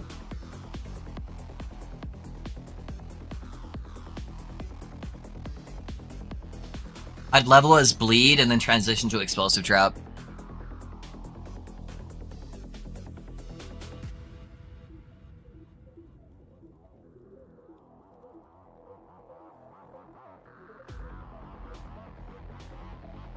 It's basically tied with YouTube. Yeah, to be honest, it's wrong of us to make you choose and second guess yourself. Just do what we'll keep watching anyways. Sounds like you're way more excited to play the Falconer. I'm just stressed because everyone keeps coming in and saying I'm playing Sorc and I'm not playing the build I originally said I wanted to. And then people are like, why aren't you playing this? You know? Build guide for the Falconer build. I would like playing it. Are you using Meteor if only spamming Frostclaw? It's for mana, so watch. If I empty my mana pool, and then I cast Teleport Meteor, it gives me mana back. Yeah, I think I'm leaning. There's nothing wrong with adjusting your build band. Yeah, I think I'm just gonna do the rogue guys, just so I get less people coming in and asking about it, you know, because I'm just getting myself stressed out. So as long as you guys are cool with that, I appreciate it. I'm sorry if if people are upset, you know, and they wanted to see me do that. It's just so much has changed, and so much changed last second, even though I played it in test server, that adjusted how that build functioned, like literally without even letting us test it. It got changed right before the patch went live, like the day of. So I don't think I can go over exactly what changed, but it just changed so much of the quality of life, which made me have to sacrifice stuff for damage. So yeah, I don't think I can say like exactly the stats and stuff and like what changed, but they changed some of like the items and stuff, so they didn't function how they did in the test. Time to roll a rogue and see if I can level faster than you. Yeah, alrighty, guys. Let's do that. Let's do that.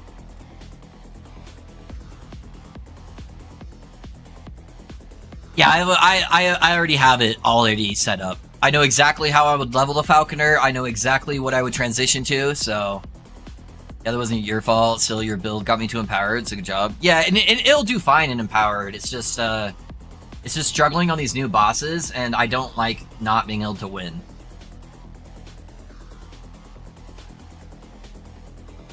All right, what should we name the rogue, boys? While I pull everything up here.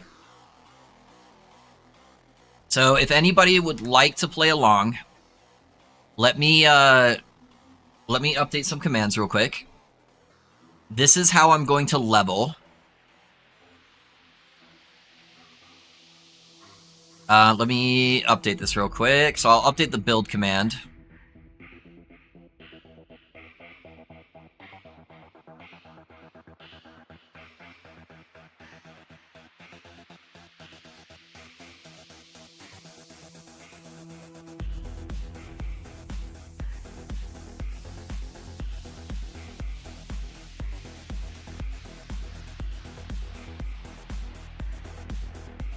I need to re-log into my Twitch Nightbot. Hold on.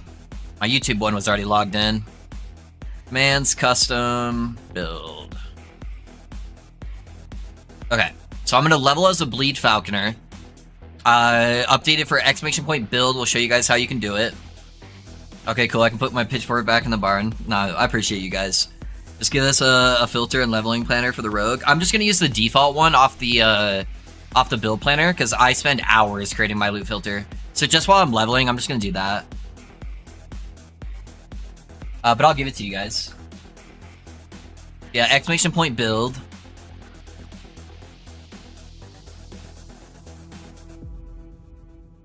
And then that will give you the Bleed Falconer build. And then I'll give you guys the other planner here in a little bit. And let me give you the filter. Hold on. I need to put it to a paste bin.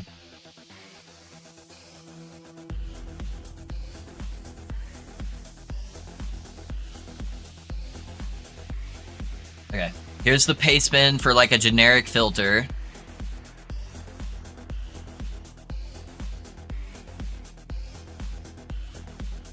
And then I'll update the filter command just in case anybody comes in while we're doing it.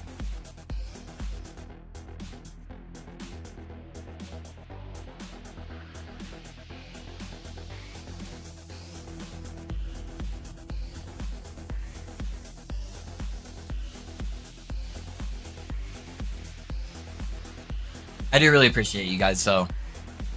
Sometimes this can be really stressful, especially when cycles that are stuff that's out of your control doesn't go right. You know, I just always want to give you guys a fun time playing, you know?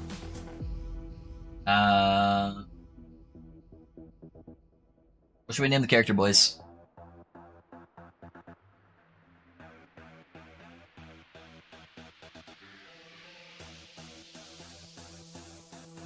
Yeah, what should we name our boy? I normally put Loaf in my name, not Dive Bomb.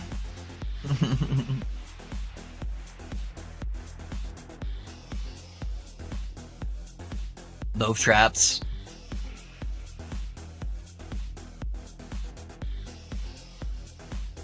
How about this?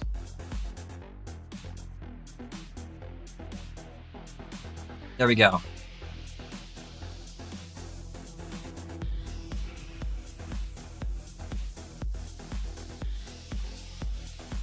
In the beginning, there was darkness.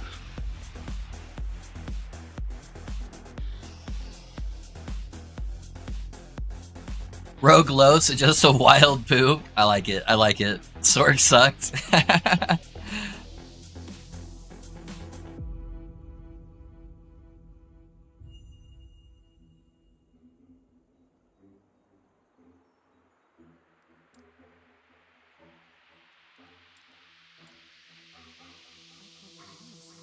Okay. Do I still have it over here? I do. I want the raw paste bin, Control A, copy, port filter, paste from clipboard. Okay. Cool.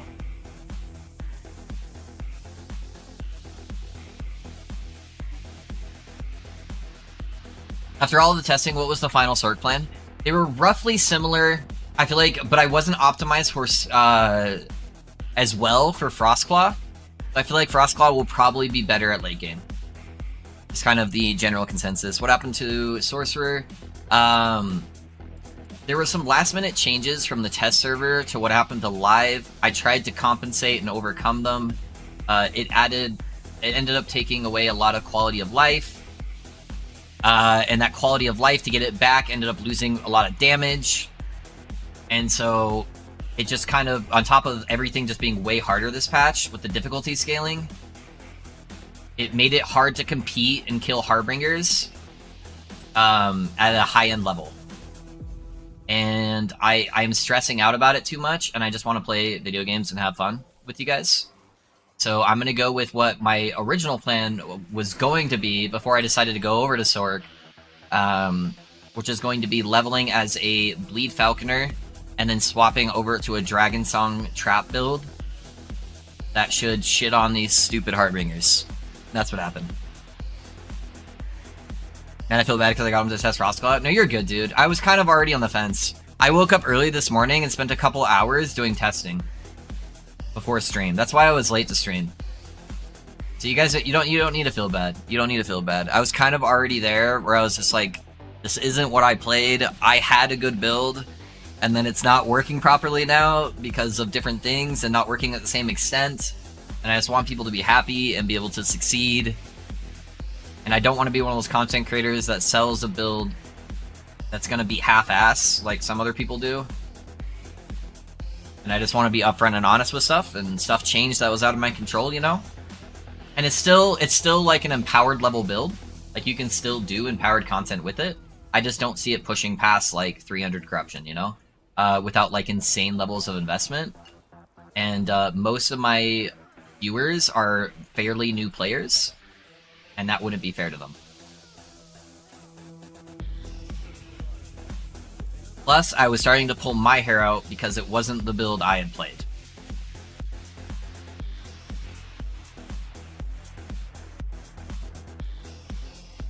Would Glacial work better? Yeah. Just play Glacier. Glacier has a damage ceiling, but it's going to make you infinitely more tanky. And that's going to be your biggest problem with the Harbingers, you know? The boss fights are going to take 10 minutes anyways, because they're just so tanky. Let's play Glacier.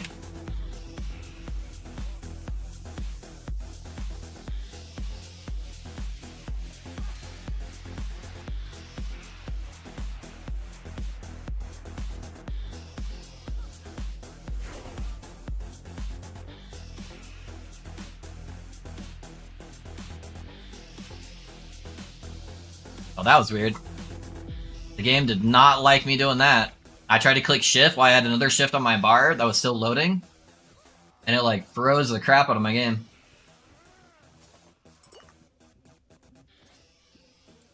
I didn't get a bow, sadly.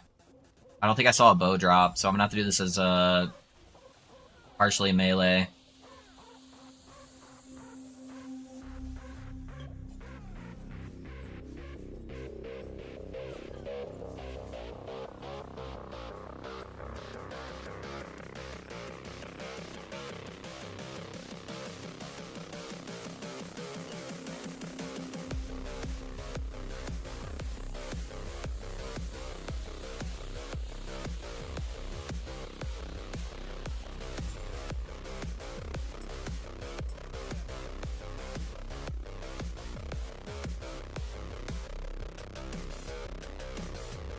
People had to swap Frostclaw would be better, because otherwise you're leaving some people hanging, technically. Either way, there are many ways to play Sorg, so if anyone's playing Sorg, doesn't mean you gotta give up, yeah. Yeah, I'll do a video. Any good build ideas for it, or should I just YOLO? Maxroll's guide is really good, honestly, for Glacier Sorg. Yes, if you look at Maxroll's build planner, there's a couple of their content creators that are playing Glacier Sorg right now. Have you heard anything about explosive trap detonating arrow? Someone says it nukes the blue boss bar since it does tons of explosions. I haven't heard about the detonating arrow explosion build since last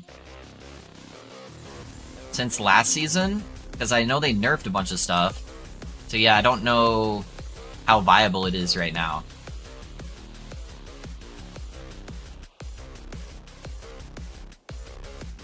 There's not a bow. Where's the bow at?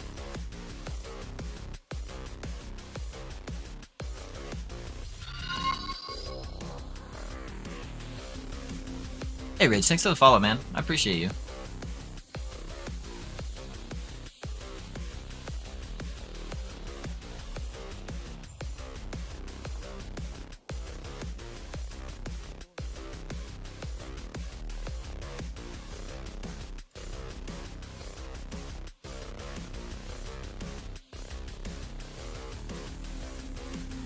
Yeah, Glacier is always really solid, so... I'm going to be doing a proc with Explosive Trap that's going to proc very, very quickly, very similar to Detonating Arrow would. I just like the playstyle better. So it's gonna be a similar concept though. Alright, we want to try to get XP here if we can. And I need to look out for a bow. These mobs are really slow, so it's easy to get XP here if we can. And they group up very nicely together. And then once I get to level 4, I can swap over to using Puncture.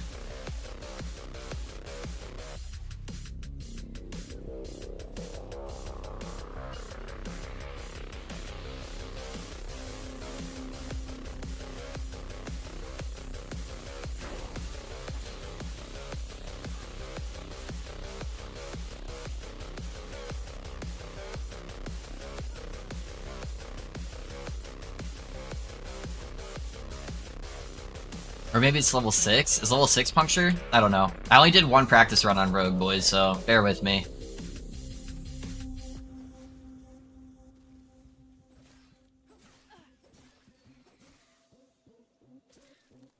Level 5k.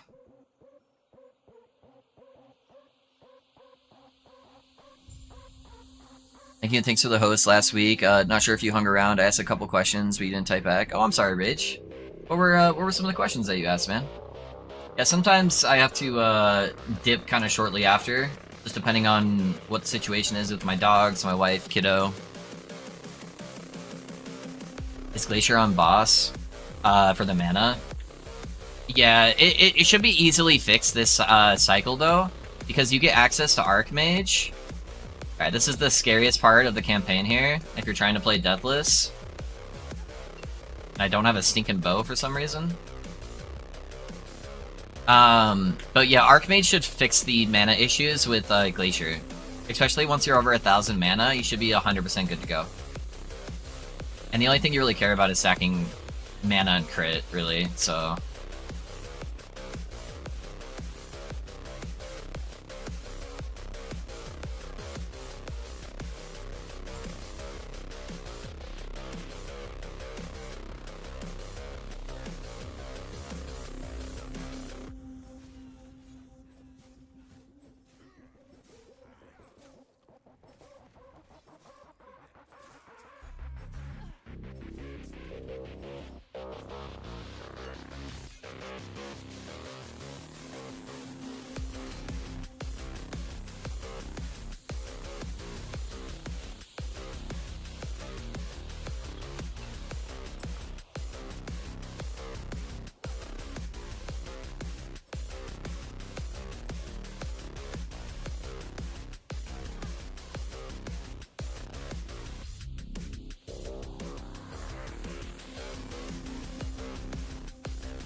I'm used to using Flurry with a bow, but somehow I didn't drop one and the vendor didn't have one. Still no bow? Okay, that's fine. I guess I'll just die.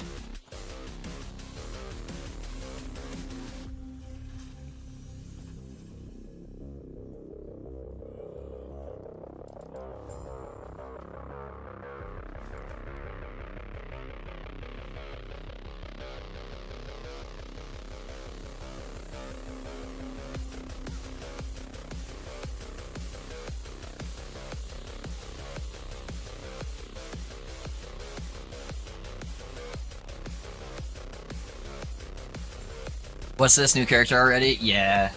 Yeah, there were some changes on some stuff that I wasn't happy about, and there's a new difficulty scaling kind of going through everything, and it was just making me really stressed out. And so I'm just gonna play the character I know. It's just gonna absolutely dumpster everything, so...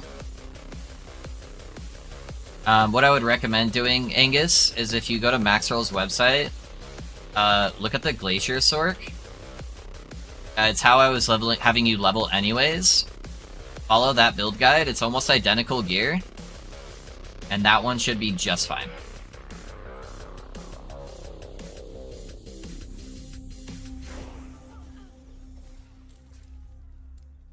Yeah. I have to use melee puncture, sadly.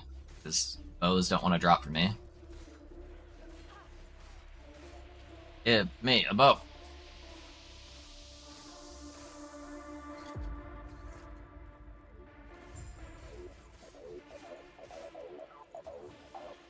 At least I got a shrine. That'll help out a little bit.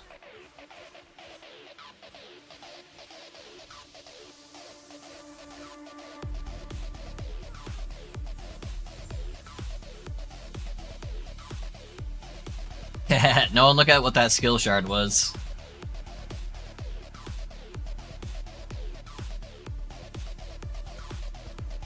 What you've been playing? I'm new to LE, only on it for about a month now. Okay, cool, man. Yeah, so right now I'm playing a Bleed Falconer, and so I'm going to level as a Bleed Falconer and then transition to another build later on that basically utilizes Explosive Trap to create these fiery explosions that count as technically a spell.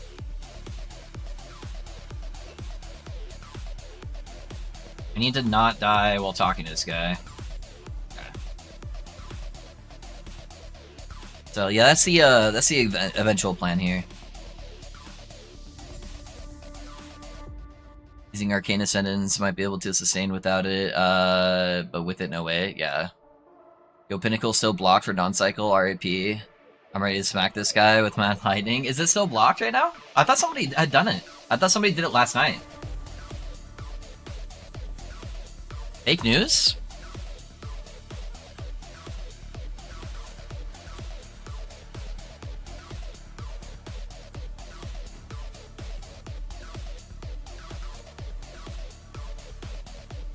I didn't get a shrine.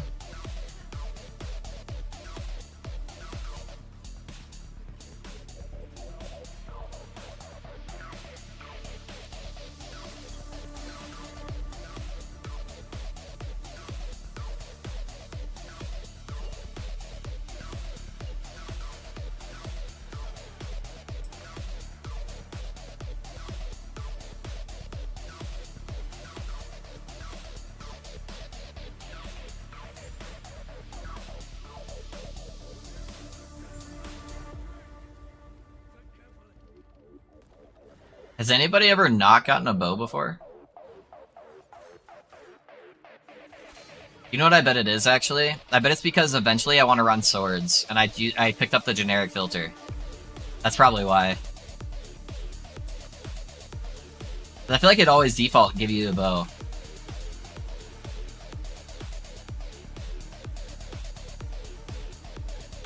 I'm gonna disable my filter until I pick up a bow.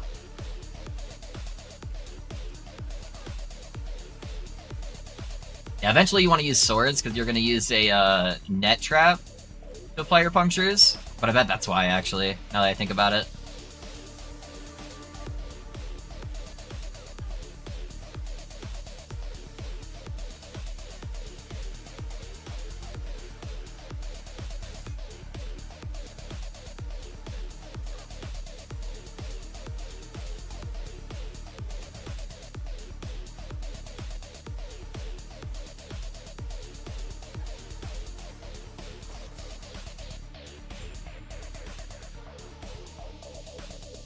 Oh, forgot to talk to him. So the first Firebird always drops one. Yeah, see, that's what I was thinking too. So it probably got blocked on the loot filter, just because I plan on eventually using swords. So let me just do this.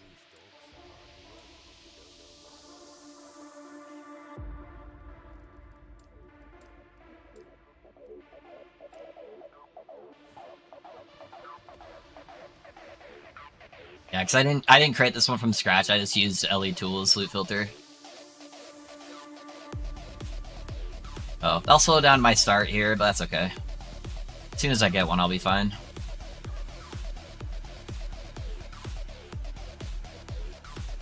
Melee puncture is not terrible. It's at least AoE. I just have to take more hits while I'm going through.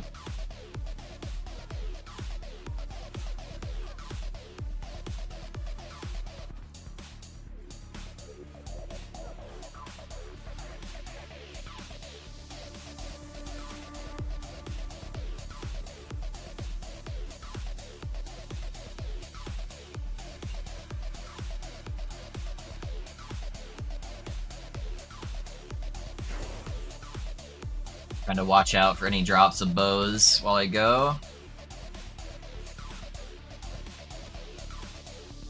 I'll probably get one in the next vendor town.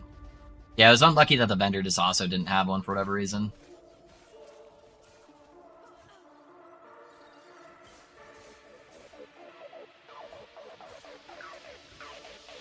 Nice.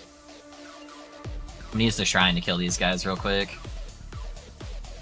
Give me bow.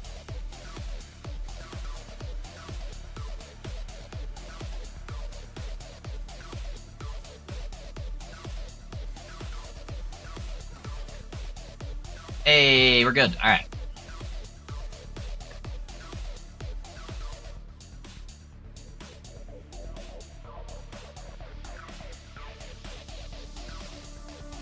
I always get a bow from the first flyer. Yeah, yeah.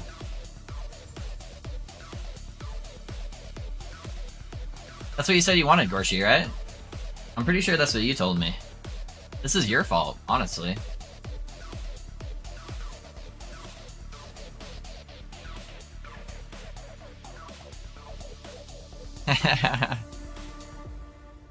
I'm sure I'll have to answer that question quite a bit as we go. I was just getting really stressed out with everything. I don't want to be stressed out. I just want to have fun and play video games with you guys, you know?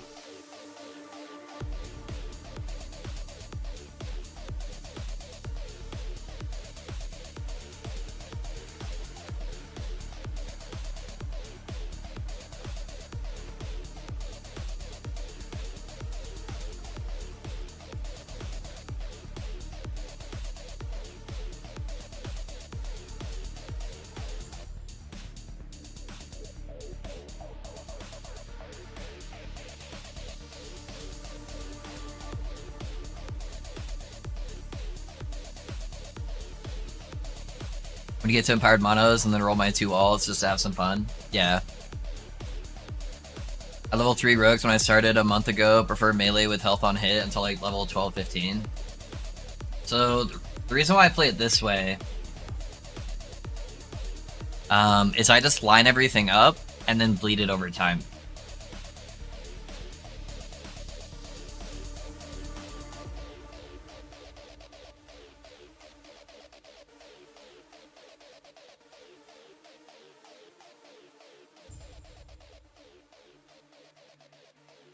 So I don't ever have to like stop and really kill a whole lot. I'm kind of just tagging stuff as I go. And if it all follows me, then it all lines up and pierces each other. So I kind of ignore most of the shit.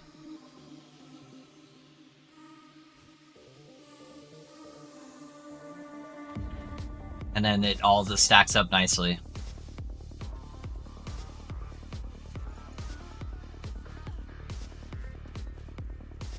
Especially now that we have roll, where you don't really ever get stuck by stuff.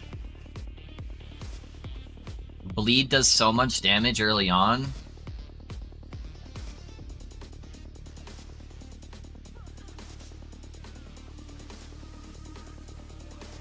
When I get close to the door, sometimes I'll like stop and kill stuff just to make sure I got my XP, but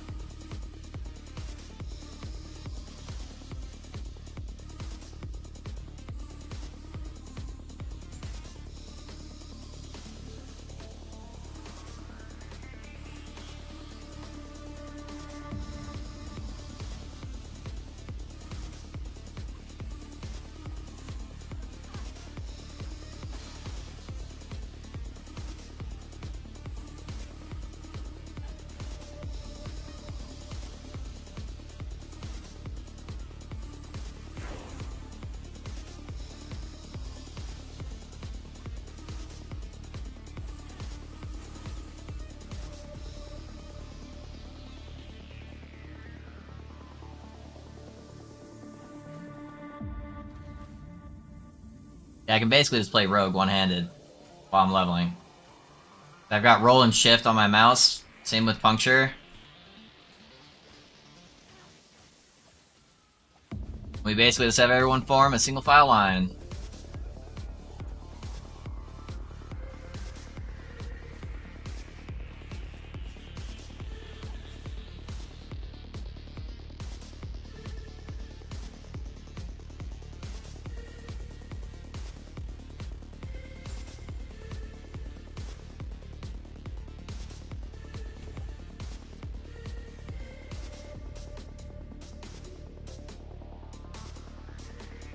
So starter done, for now at least, yeah.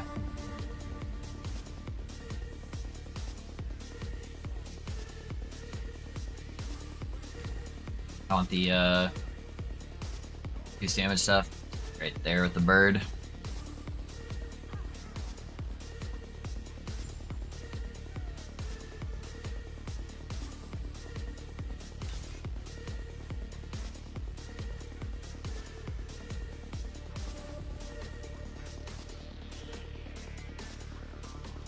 I thought I dodged it.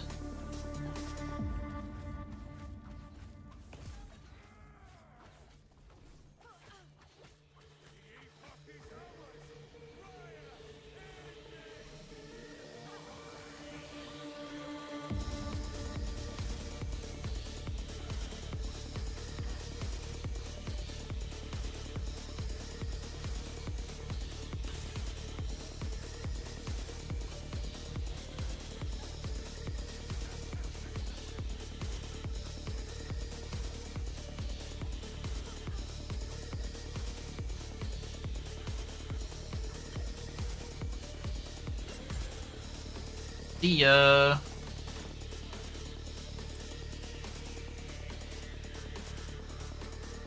Does puncture itself provide bleed? Yeah. Yeah, so you, even if you get unlucky and you don't have bleed shards, puncture does inherently come with its own bleed. A whole bunch of it, by the way. A whole bunch of it. Why are you done with Sork? There was changes that were made last second from what I had tested versus what went live, and it led to some issues with quality of life, which took away damage because I needed to fix the quality of life. And then the build started feeling a little bit clunkier because of it, and not hitting hard enough, and all of the content is much harder now, and I was just getting frustrated. That's what happened. And I didn't want to play Glacier Sork. Build still made it to Empowered Monos. It clears, you know... I was almost at 200 Corruption, and it was doing fine, but I was starting to hit hard walls against the new Harbinger bosses. I want to be able to do all the content. Might need to make a command for that.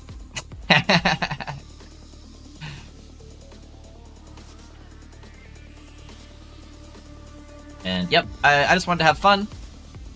Chat wants me to have fun. So we're having fun.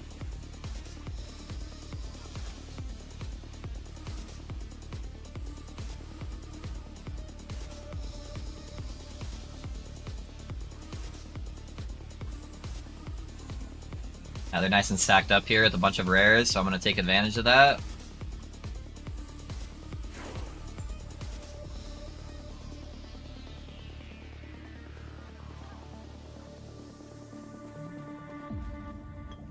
I don't think I found a Bleeding Heart at all on my other character. Because Bleeding Heart makes this build a joke.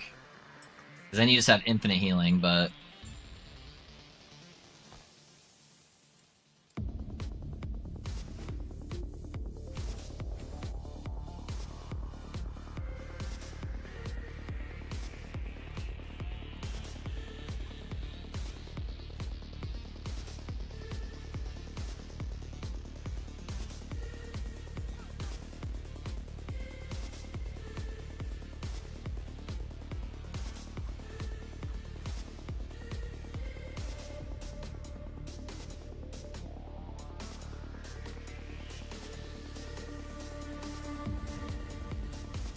Hey bro, I gotta hit the Flying Osprey melee hit for 2500. HPS in the game, insta-kill is stupid. Yeah, right? I'm going backwards. Sorry, guys. I'm like brain dead right now. I got so much going on up here right now. Damn, I need to get conviction. I'm too much of a loot whore to leave all that shiny behind me. Yeah? I'm like the opposite. I hate picking stuff up. I want good stuff, and that's it. If it ain't good stuff, I don't want it. He was supposed to portal me. Why did he not portal me? Oh, that means I have the, yeah, that's what happened. He was supposed to portal me, he never portaled me, and then I went to AFK mode. Orloff about to be saying that for the next 13 hours? Yeah, I am. You have the best stream time for me. I gotta go to bed. I'm gonna watch your stream for a few hours till I fall asleep. It's so comfy. Hey, thank you, Joy. I appreciate it. Thanks for hanging around. Yeah, I appreciate all of you guys being in here, really. I love being able to just have a community where we can, you know, play games that we enjoy and share our experiences and just have fun, you know? I got a 1 LP waiting for me. Yeah? Never played a game like this. Any insight for a new player wanting to test the waters? So you've never played an action RPG before? So you've never played like a Diablo game or anything like that? Have you played any other RPGs? Like, did you maybe play World of Warcraft or anything like that? Because I want to get an idea of what you enjoy and what archetypes you like, and then maybe I can give you some recommendations on some like different characters to try.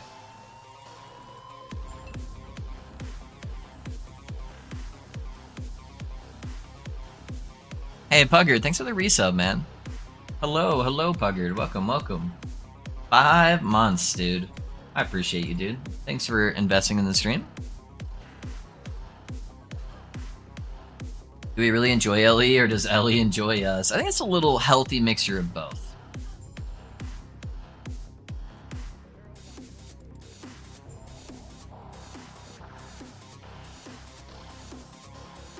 Oh yeah, plenty of WoW and other typical RPGs, just not this like Diablo-style ones. Okay, cool. What type of fantasy character do you typically gravitate towards for like World of Warcraft? Like, what was like your main class that you like to play? You like playing like sword and board, like paladin warrior type stuff?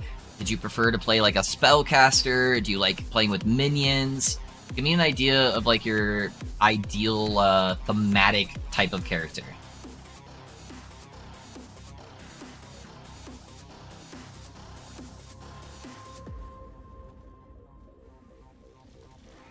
Ret Paladin for me. Well then, go play World of Warcraft, Ret. No, I'm just kidding. We don't have any Ret Paladins here.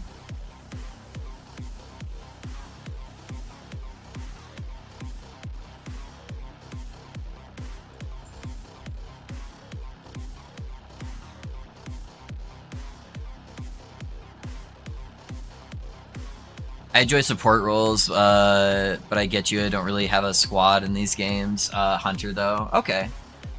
So you liked playing more of like a range playstyle outside of like support role stuff with like some kind of pet.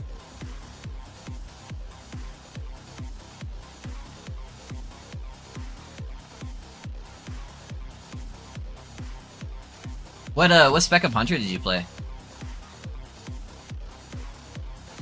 Or at least what was your favorite?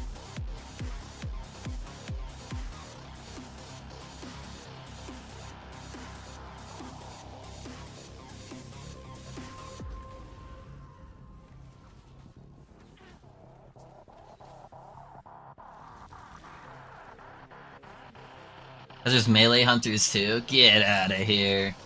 No one played the melee hunter? Watch them say survival. That'd be kind of funny, huh?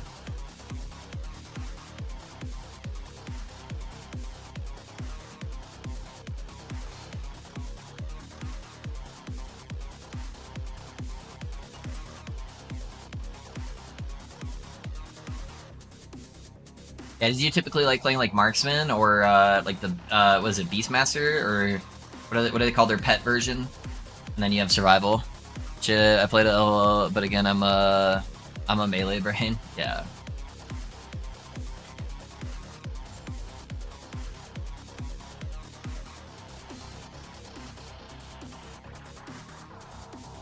Yeah, because there's a couple builds that are very similar to Hunter stuff, but I can kind of cover all three of the specs, depending on what type of spec you typically like playing. If you like it to be more your pet dealing the damage, if you like to be shooting from afar and doing like bow damage, if you want to get up in the mix.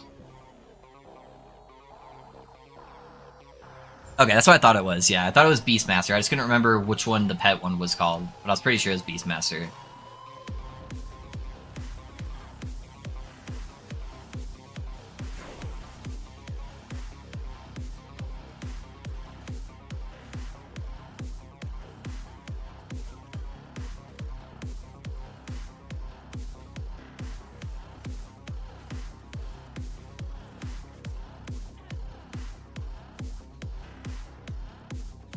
For someone who plays mainly female night elf, I farmed gold in town.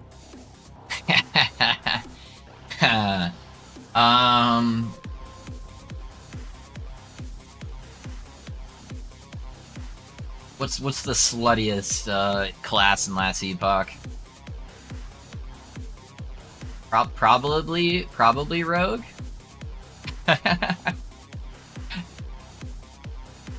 Probably rogue.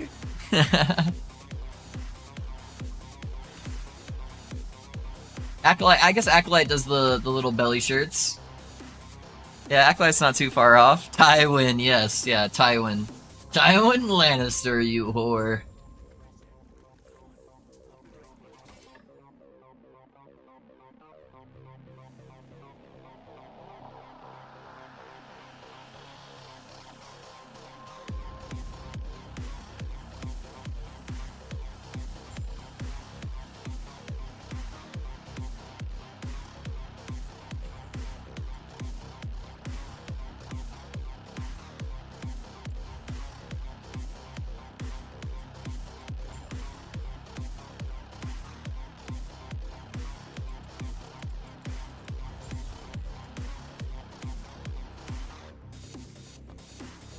Why does escape lag us out now? That's definitely new to this patch. Not gonna lie, the spin to win is getting squishy. I need to get my spell damage leech. I told you that was the downside. At the very beginning, I'm like, it's a little squishy, but it's fun to play.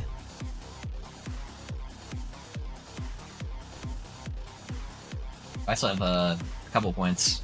Alright, let's get our chance to proc haste, that way we can zoom faster. It'd be faster for me to level with shift, but I kind of just want to level with smoke bomb movement speed because I really like how it feels. I think we lost Thrasher though. Thrasher, if you didn't hear, if you're still around, I was asking what spec of Hunter was your favorite. Because there's kind of a build that centers kind of around each type of spec.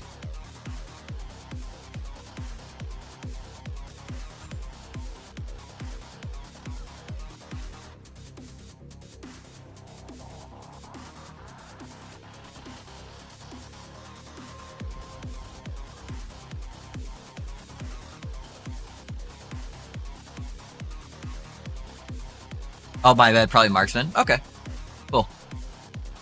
Do you like more of the bow playstyle? I don't know if I would recommend him playing an actual marksman. I'd probably just recommend playing Falconer, because marksman's kind of in a rough spot in the meta right now.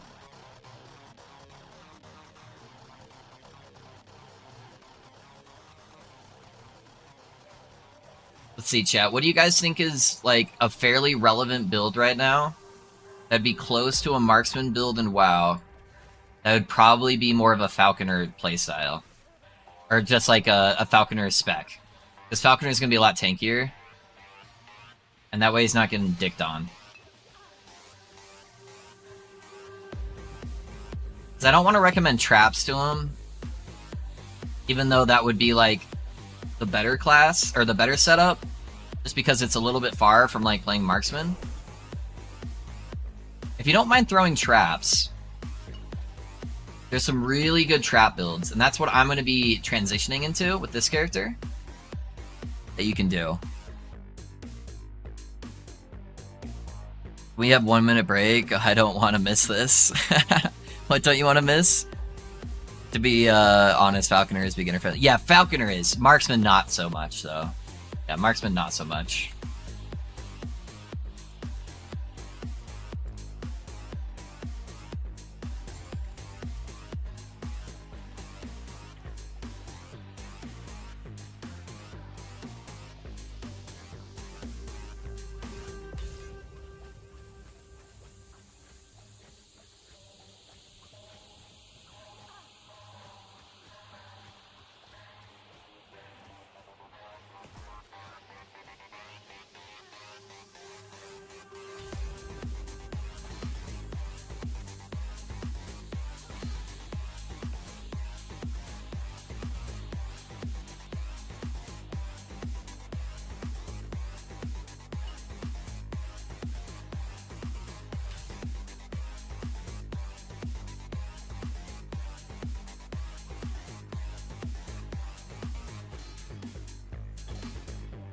I'm getting stunned like crazy. What the hell?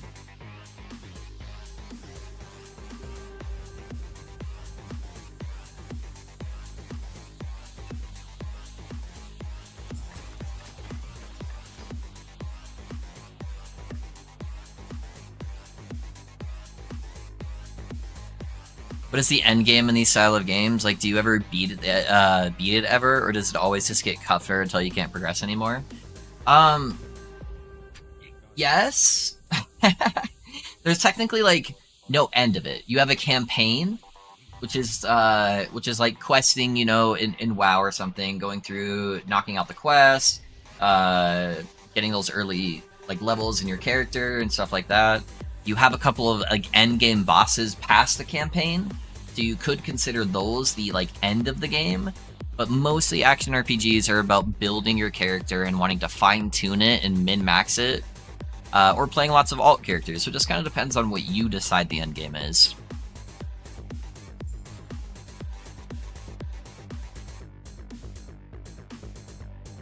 Falconer, you also get the pet feeling, so I guess Falconer is a good fit. Yeah.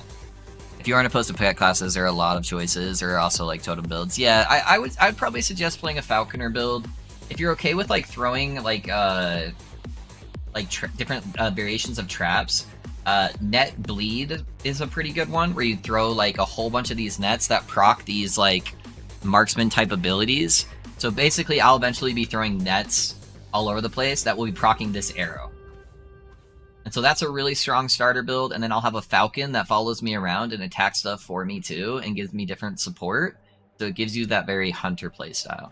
So that's probably what I would recommend, and I have a build planner for that too. So if you type in !build, it'll give you a planner that you can kind of follow if you want to. If you want to do your own thing too, then that totally works. But I would suggest maybe playing out the Falconer. I think that would be a good fit for you. It's at least a good starter. It's very easy to respec in this game too. So if you end up wanting to play a different Falconer build, then it's very easy to transition to that. But this is probably one of the best ways to level up a Falconer.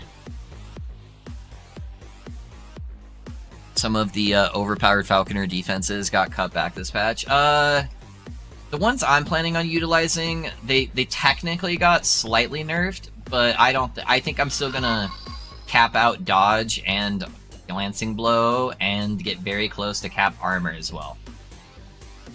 So I think I'll be alright. Because I was overcapping almost instantly. Hey, Stilos and Thrasher, thanks for the follow, guys. I appreciate you.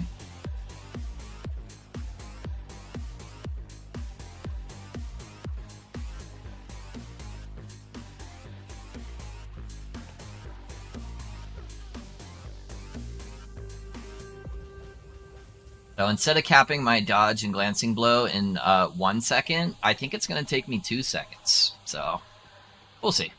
We'll see what happens.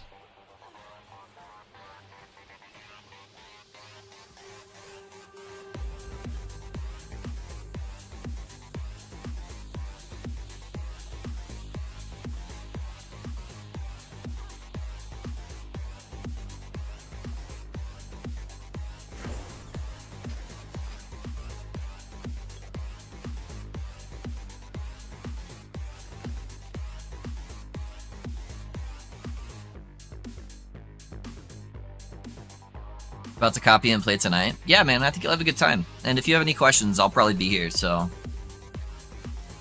Yeah, if you were a hunter in WoW, start with, like, Rogue Falconer. Yeah. Yeah, Rogue Falconer is going to feel really good. Falconer's the newest class for Rogue. So, like, Rogue is, like, the main base class, and then you get to choose to go into the Falconer tree. And so Falconer's got, like, the most up-to-date skills that kind of synergize really well with the current, like, systems in the game. So it's just really, really smooth. So that's what I'm going to be playing right now. So right now I'm still a rogue. You have to kind of go through the story to unlock the Falconer. But you'll get to see that firsthand. So yeah, leveling is very enjoyable in this game. So try a bunch of classes, have fun. Yeah. If you said change I did with the Paladin and the Planner was smart, right? I would never openly admit on stream that you made a smart choice, Rhett. No, yeah, the choice you made was a good choice.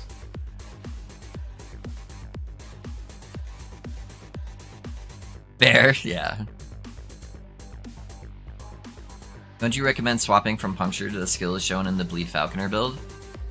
So I'm playing all the skills right now, Justin. So, like I've got Smoke Bomb and Puncture that I'm leveling up as we speak. The moment you get access to net, the game just becomes easy mode. So net's the highest priority. Yeah. When I did one of my test runs with playing net Puncture, I literally had like 5 Ellie res, and I went all the way through Endgame with like I think maybe 1 death with like 5 Ellie res because nothing could ever hit me because everything was just netted down. So the scariest part is right here, where I'm just kind of mostly dodging stuff and trying not to get hit, but as soon as you get net, dude, everything's just like locked in place and can't move. Yo, does your Witchfire Warlock still work good? I believe so. I think they buffed Witchfire, because it was slightly bugged last patch where it wasn't scaling all the way properly. So I'm pretty sure most of the stuff is mostly unchanged, because I tried not to use anything that was like too broken. I purposely avoided all of the stuff that was like giving you infinite defense, because I don't really like using a lot of the bug stuff, you know? So I'm pretty sure everything on Witchfire Warlock should be good, Daniel. I haven't gone through an update of the build planner, so I apologize, but I think it should be fine. Spoken like a true streamer, right? I'm the only correct one here. Everyone else's opinion sucks. Bow before me. Yeah, I'm slowly getting the hang of it.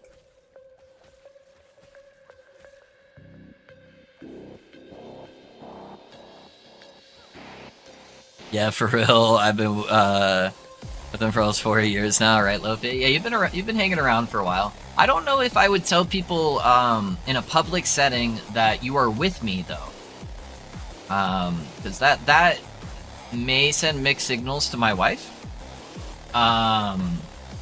and possible prospects for you. So maybe just say I've been part of the community for 4 years. That might be a safer option, you know. Just throwing that out there.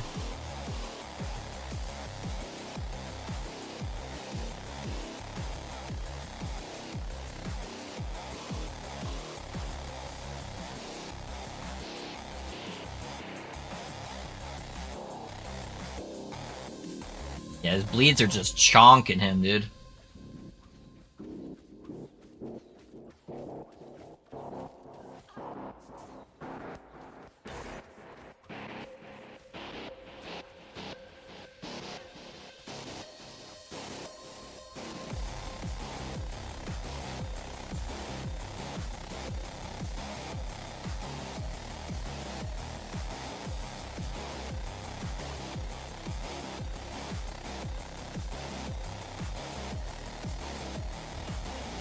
To get together. Oh my gosh. Get out of here, Angus. Look, man, you know what I meant. Yeah. For 4 years and he still doesn't acknowledge you. He likes it better that way.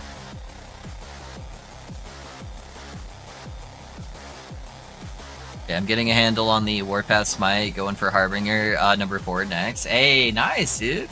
You're smashing along, Purpose. Yeah, it's kind of a fine dance that you play when you're playing a spellcasting Warpath build, you know?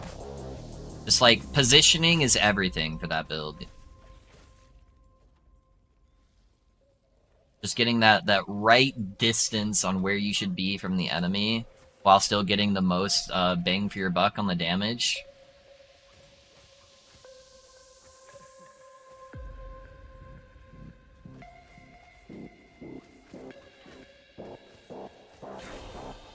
Hate these bubble guys, they nerf my damage to everybody else too.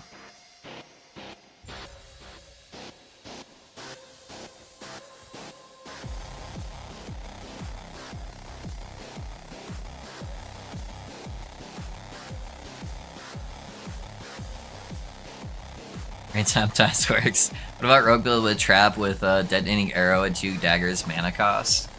That is the old meta on what people were playing. I don't know if they're still doing anything with that, but it did get nerfed pretty drastically coming into this patch.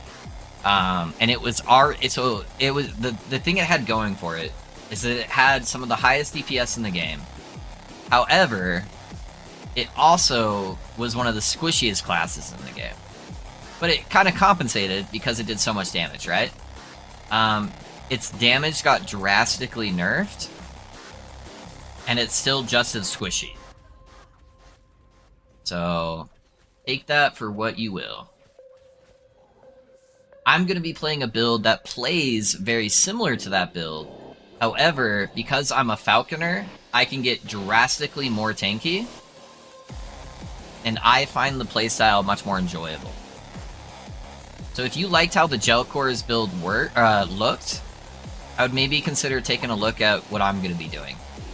So the bleed setup is only for my leveling.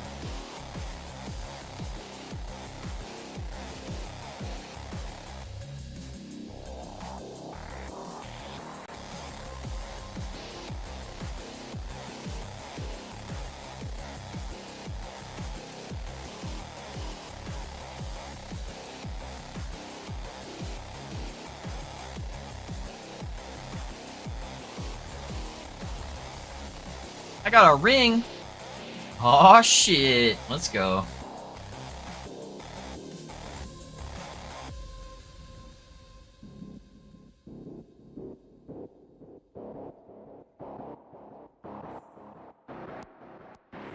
Why did you swap off Sork? So there was some changes that were made last second to the build versus how I tested it. That took away a lot of its quality of life, and to get that quality of life back, I had to sacrifice a lot of damage. And then to pair that with the new scaling of difficulty in the game, it was just really hard to combat the new Harbingers, because they're very overtuned. And so that was causing me to have much less fun, and cause a lot of stress. And I just wanted to play something where I could smash the new Harbingers and enjoy playing all the new content that was available. So I decided to do that. What were the changes? I don't think I'm allowed to technically say, because they were stuff that didn't make it to the live game. But it was just stuff that impeded a lot of the quality of life, and it was hard to combat.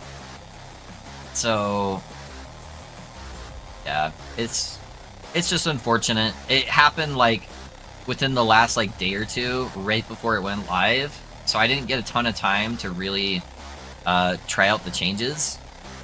And it ended up making a much bigger impact than I thought it would. And yeah, I just don't want to be stressed and anxious the whole time. And I just want people to enjoy my builds, you know? So I'll probably make a video about it and kind of go from there. Don't know if they suck now. Oh, the new the Delcor rogues. I think they're okay. Howling Wolf, thanks for the follow, by the way. Sorry, I was in a tangent, and then I forgot to acknowledge that, so thank you for the follow, though, man. I appreciate you. How's it going? Check Discord and the amulet I just dropped. Did you just get a, I'm gonna guess. Did you, did you get an Orion's Eye? Or am I overhyping what you dropped? I'll take a look here in a second, though.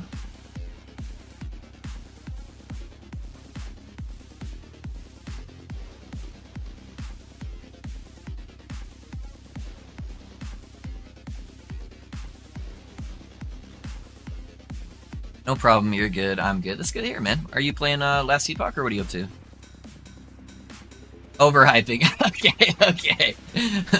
Like, oh, you got that, that's sick. And then you didn't get that, but yeah. Still not a bad drop, though? Okay. Yeah, I'll take a look. I can't believe Risky got the gloves, man. I don't know why I struggle so hard with remembering those gloves' name. I just know them as Quiet's gloves, because Quiet's the content creator that made them. But the rare Void gloves, that he dropped it literally day 1 of the patch. I didn't get a single one of those, by the way, last patch. Hey, Yop, thanks for the follow, man. How's it going?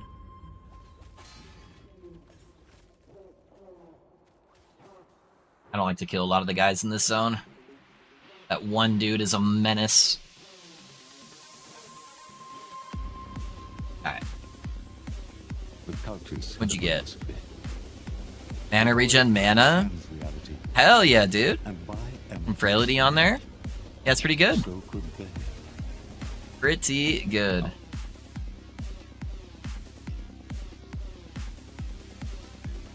I got the leg weapon at level 15, so I've been using it, hoping it's right. Oh, you got the fire starter source, Daniel? Are you already done with Sorg? I'm shelving it for right now because it was becoming very overwhelming for me with some stuff. So I just want to go in and have fun doing the new content. And there was just some changes made last second before the patch went live that changed how that build functioned. And so I tried to overcome it, and it was just becoming a lot of anxiety and stress for me, and I just wanted to have fun playing the game. So I'll probably revisit the Sork at some point, but I just wanted to blast those Harbingers down. So I'm just going to play what I was originally planning on playing before I decided to go Sork, and I'm just going to play Falconer.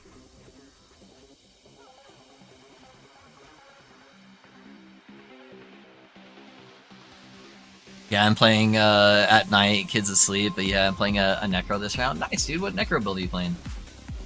Are you going off like a build guide, or are you kind of doing your own thing?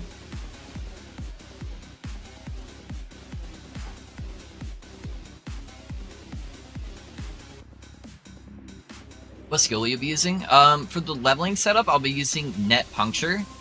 For the endgame setup, I'll be using Explosive Trap.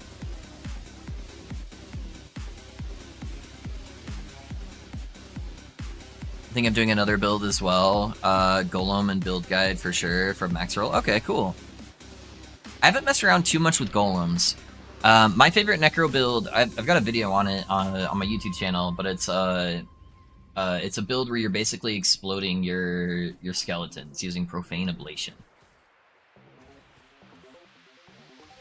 Really, really fun. Requires like no gear to function. And all its mana problems are kind of solved within the skills, so...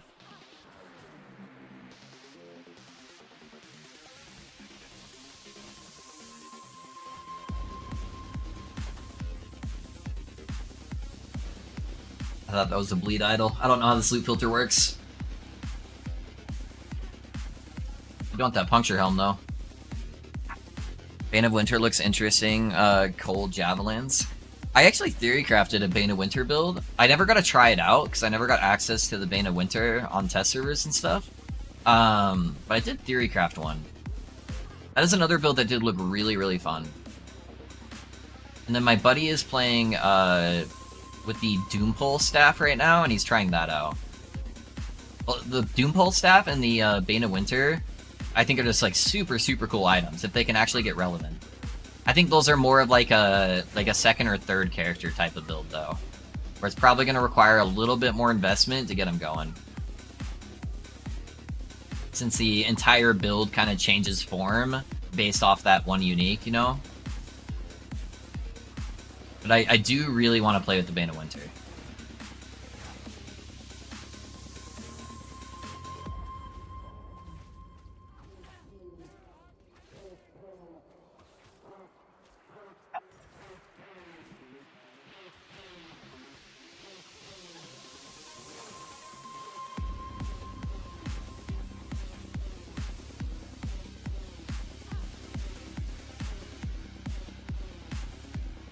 That's nifty as hell. Do you think your Skelly Pop build will be viable in 1.1? Absolutely, Viva. They didn't change anything on the Skelly Pop Necro, except for the fact that they made your minions all drastically tankier. So you'll have less of an issue trying to keep the Skeleton Mage alive. So it just got a buff. I actually updated the build planner on that video. So if you look in the video description, it's got an updated build planner. Yeah, agreed. Elemental range characters, building a whole build around a unique is my favorite way to play it. Yeah, I love that stuff, dude. Absolutely, Blake. I love my Scroll Beastmaster build, but that dang helmet, couldn't find it, finally just bought it. Yeah?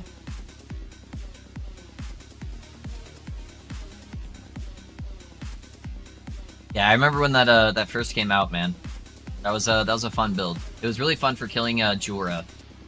That was like one of those early T4 Jura farmers that was just insane.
Yeah, Ziv's helm is super fun to play with, yeah.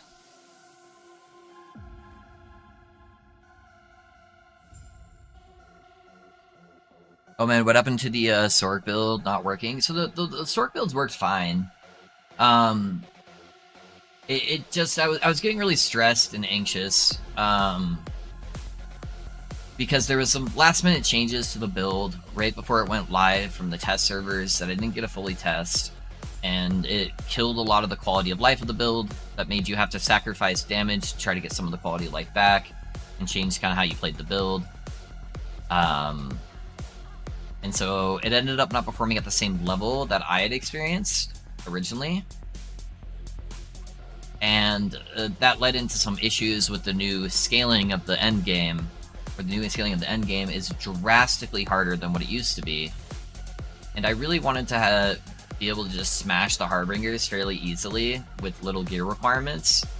And I think that's just going to require a lot more love to get it to that point. And I was just getting really stressed out and anxious because, you know, I would have people coming in, they're having issues, because the game was just naturally harder. Every single person that's playing every build right now is having more issues than what they were having. And it was just causing me a lot of stress. And I just want people to enjoy the builds I make and have a good time. And I want to be able to have a good time when I'm making the content. And the anxiety was just kind of killing me there. So I just decided to play the main build I was originally planning on playing, that I know was smash all of the bosses and push corruption super well. That I've played and tested thoroughly past 1,000 corruption without any issues. So yeah, this is what I decided to do. Just to annihilate some of the stress. I'll probably go back to the Sork build at some point and put more investment in it when I have the currency to do so, and kind of go from there. Hey, Red, thanks for the 5 gifted, man. I appreciate you, dude. Thank you for investing in the stream. Even though I tease you relentlessly. Thank you for the support, man. I appreciate you. You a real one.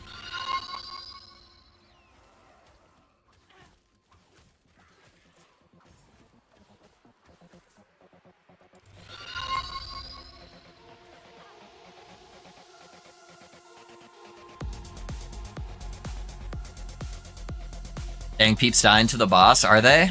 Is it fucking people up? I really don't like the shielding to bosses they made. Feels really annoying. That's been my biggest complaint with this patch by far. I really think it's anti-fun. I think at the minimum, they need to get rid of the ward mechanics on every single non-pinnacle boss. If it is not a pinnacle boss, like at the end of a monolith, or like the end of like a campaign chapter, it does not need to have ward on it.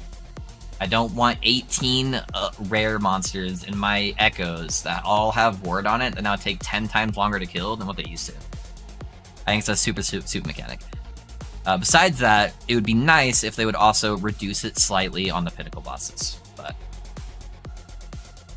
I just got 2 empowered monos. I'm wondering at what point you felt like it was just not the level of what you were hoping it would be. I was like 2 under corruption, and it was still pushing fine. Bosses were just really tough, especially with new Harbinger bosses. That's where I want to have some improvements being made, where I can do it a little bit better.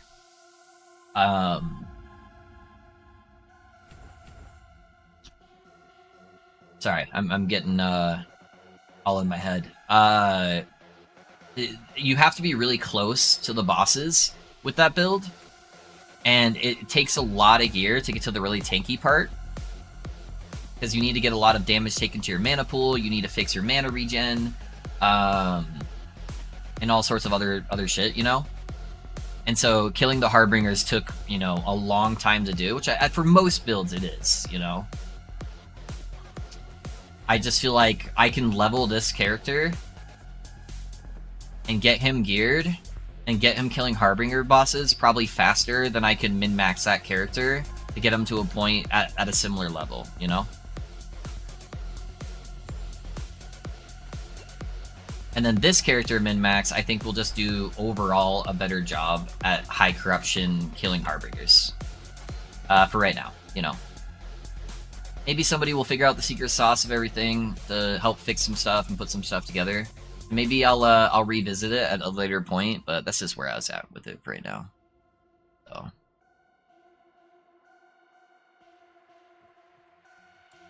it was just weighing on me a lot, you know.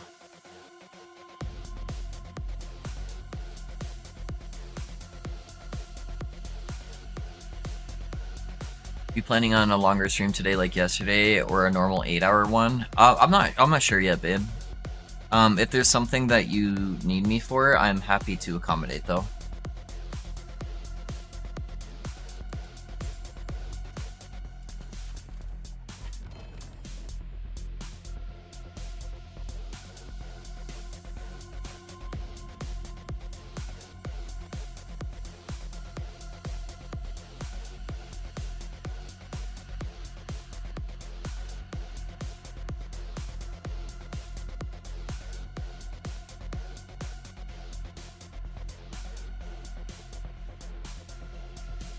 Passive tree progression on your planner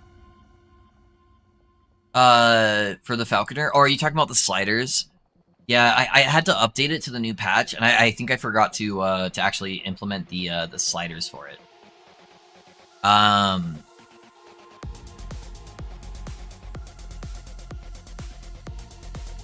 could do that real quick. Yeah, give me a second. We'll do that. Let me switch it over so you guys can kind of see what I'm working on.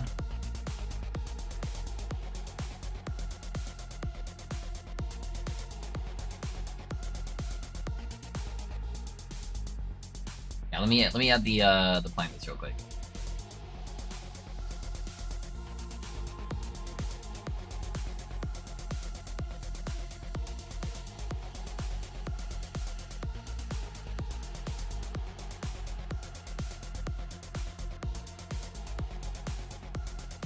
I think I actually want the 2 points there.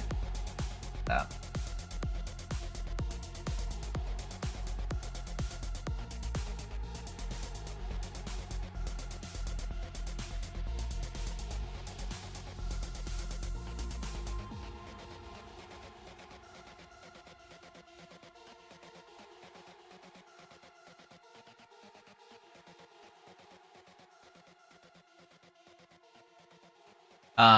The reason why I take this point so much later, by the way, guys, is you want to get minus throwing cost mana on your ring if you are following this. So you can do 1 point in here fairly comfortably with just like 1 ring, or even like 2 regular non-exalted rings. But to do both traps, you kind of want to at least have 1 exalted minus mana cost throwing ring. Just keep that in mind.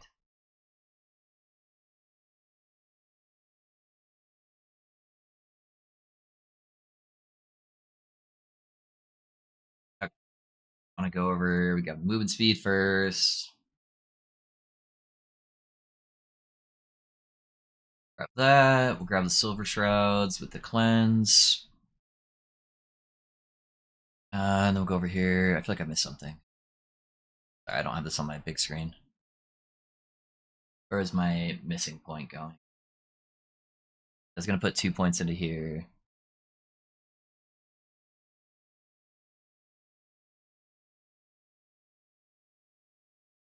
Miscount points. Oh, I put all 3 points. Hold on. Sir. Okay, that's what I was missing out. I'm like, that doesn't look right. Alright, for this. You want to go over here, make it cost 0 mana first. Let me put my music back on. Okay, that way it costs 0 mana. And now it gains mana. Extend the smoke bomb duration. I'm gonna get rid of that delay because that's really annoying.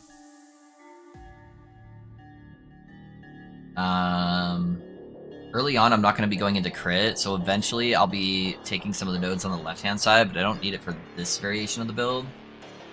So we're going to grab the rest of the cooldown stuff, and then we'll grab this.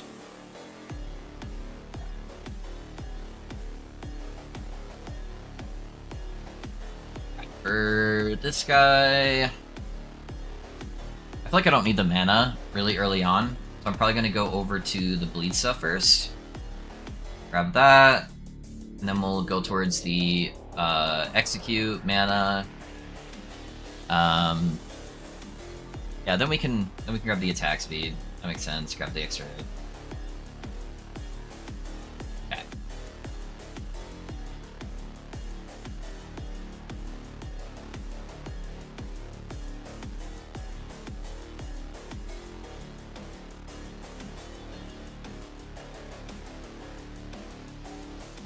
So we're 2 points away, and then we'll go 1, 2, grab the haste.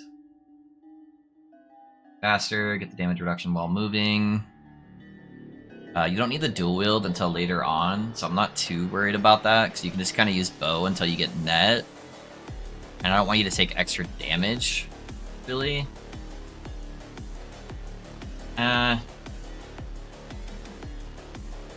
Let's take it now. That way it's not confusing later on. Okay.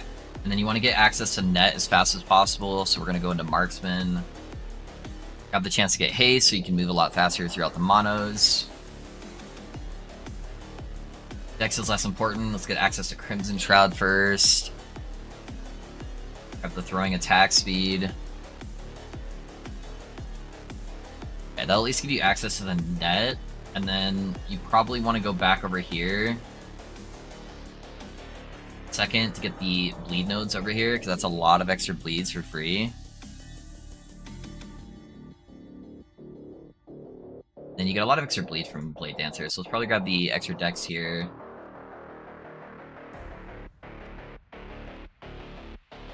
Grab those nodes, and then finish out Falconer.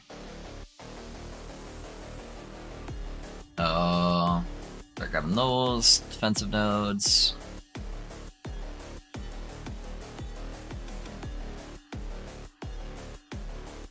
Get the instant cast. That'll give us some health sustain, which is really nice. Get the extra bleed and poison chance from your Falcon. Get the armor stacking.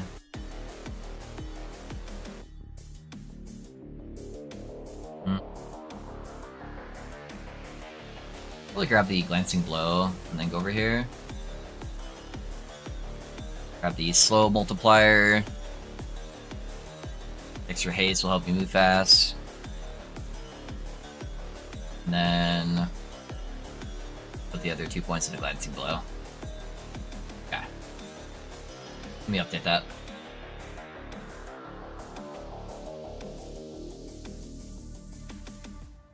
Alright guys, want to knock that out real quick. That way you guys had something a little bit easier to play with. Where's my build planner?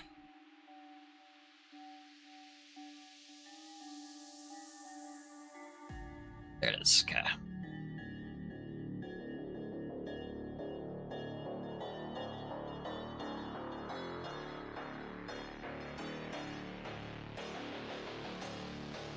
Alright, I'm just updating the commands, boys, and then we'll keep going.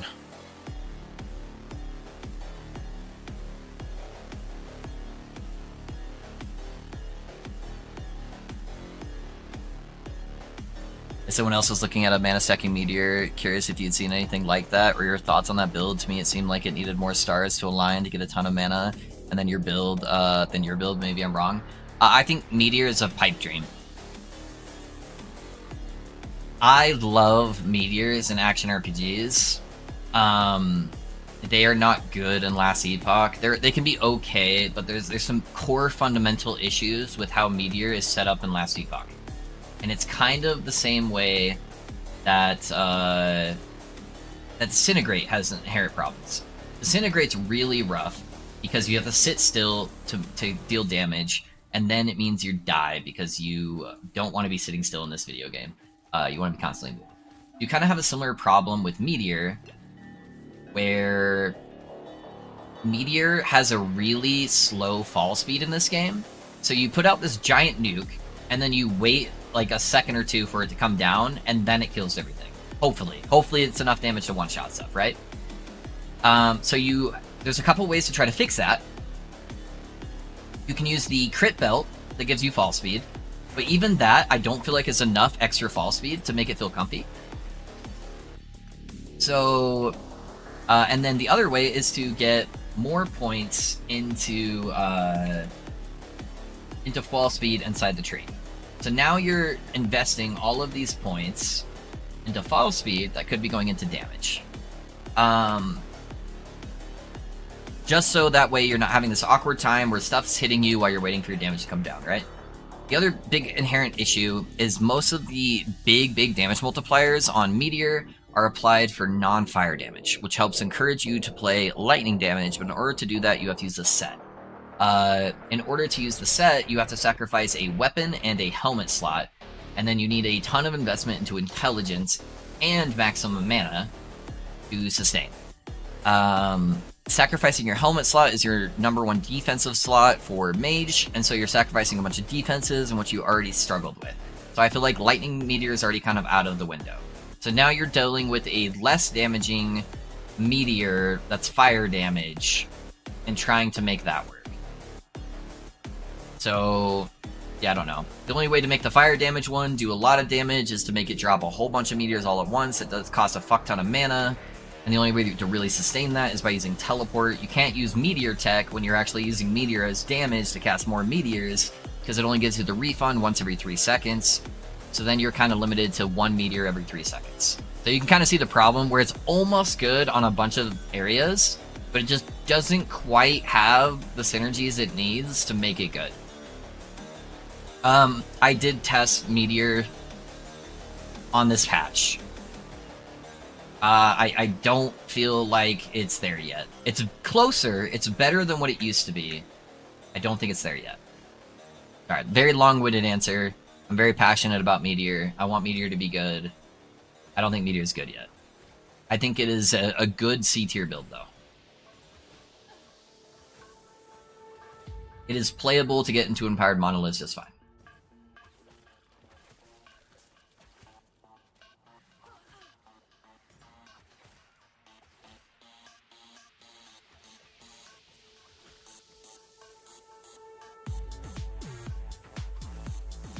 No, it's fine. I just wanted you to know what to plan on. Okay. I'll probably stream for at least a little bit longer. I'll probably at least go to like 8 to 10 hours, babe, and then kind of see how I feel. It's kind of been a long day, so yeah, we'll see how I feel. Chat's been really good though. Oh, I didn't see the pet doggo, Rhett. Rhett, which doggo do you want? You want Moody or Odie? And I'll get him.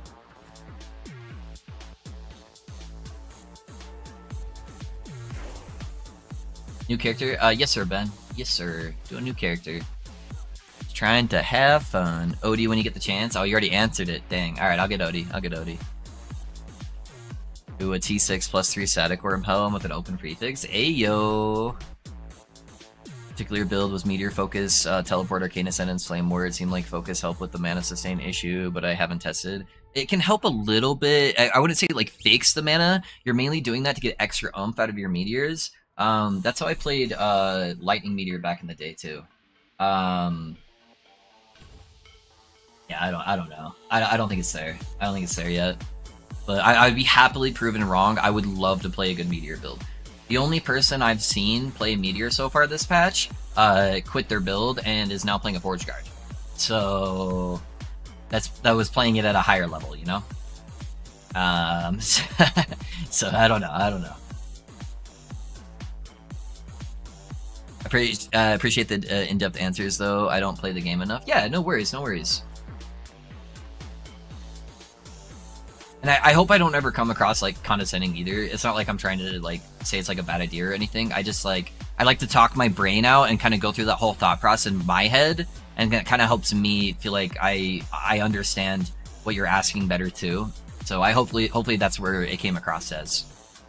Yeah, that's how I feel about it. I really want to play a Meteor build that's like really good though. You know, that was the second thing I tried out when I got access to like playing patch stuff. Where I was like, oh, I'm gonna go try Meteor. So I got a whole bunch of Meteors or mana stuff. Maybe a Meteor is good. And it was definitely better than it ever has been. For a really long time at least. And it's just not quite there.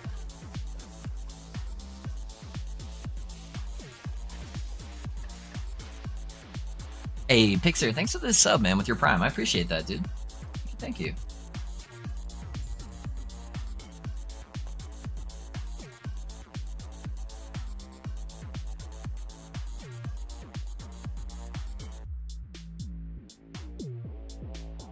Do you think I'm good enough? Absolutely not. All right, let me go get a snack for the doggos, boys, and we'll get some doggos on here.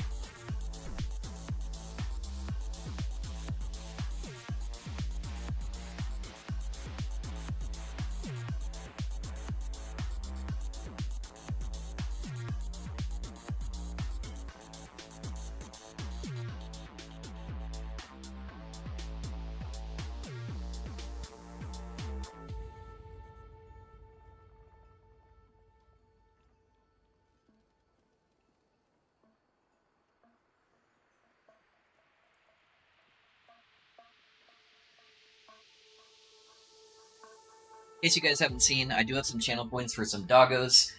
We are a big doggo loving stream here. We like to have fun with our doggos. I even have emotes for them. So if you guys ever want to see one of my dogs, there is a channel redemption for that. I know you want a treat, huh, buddy? Ah, are you a good boy? So this one is Odie. This is who Rhett redeemed.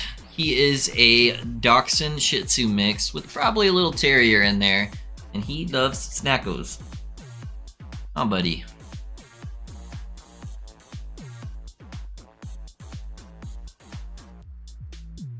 And Swap to Forge Guard is back on the Meteor Sork. Oh yeah? Nice. Okay. That's good. There's some updates that changes to the build, but they are not in the build guides yet. Got it. But he's my favorite. He's a good boy. He's a good boy. Taco sounds like a snack, does it? Where am I going, dude? I need to go to Council Chamber and turn that in. I'm hoping whatever changes there, it makes it feel just a little bit better. Yeah. Yeah, me too.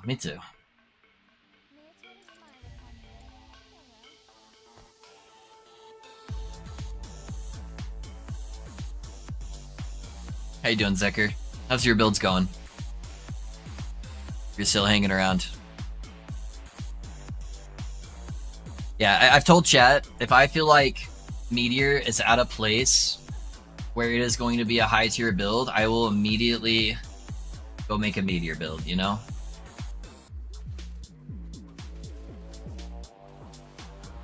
I would love nothing more than Meteor to be successful. Is Sorc build done and or paused, or what are you doing? Planning? Yeah, just pause right now, Islam. It's going great. 2 Harbingers down. About to go for 3. Hell yeah, dude. Yeah, I think I was at 4, chat, I think? Yeah, I think I killed 4 Harbingers.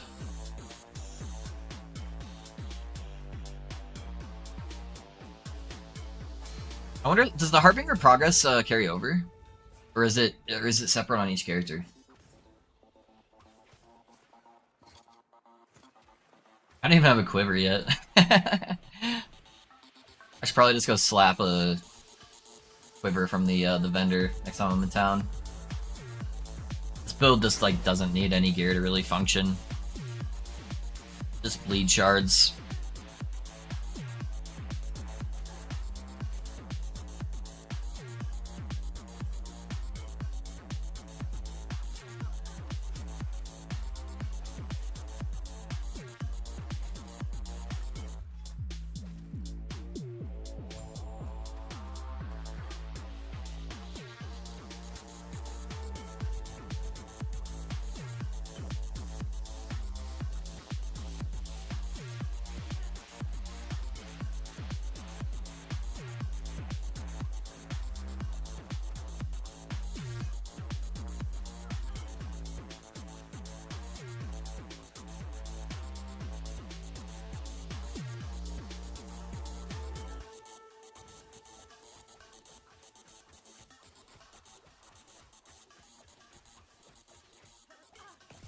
That was weird. I tried to roll backwards and then it just kind of rolled in place.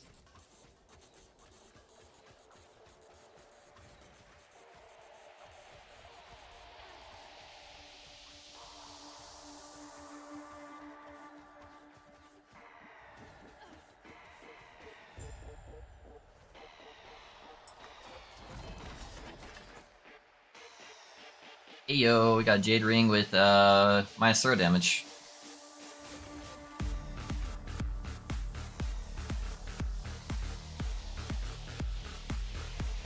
Sure, guess we'll just throw these in here.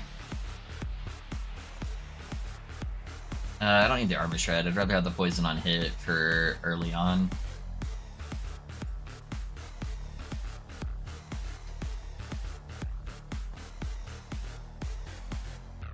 Appears to be separate on each character despite faction progress carrying over. Yeah, that is kind of weird. I was curious to see how that would work, but okay, that's good to know.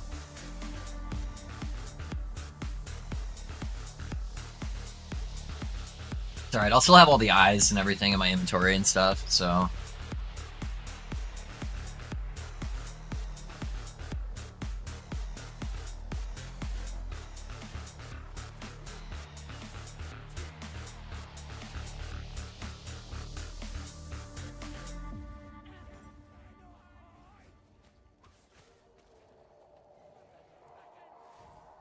Oh my gosh, why do I go right every single time? I did this on the Sorc too. I got everyone lined up there.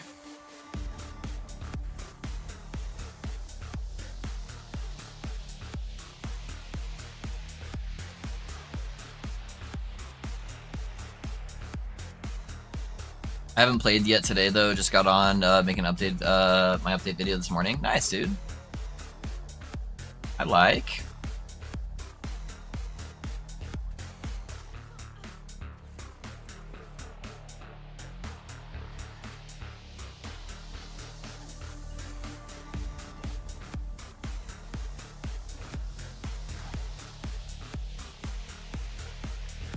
I would like a bleeding heart, please.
Ooh, that centipede hit me hard there.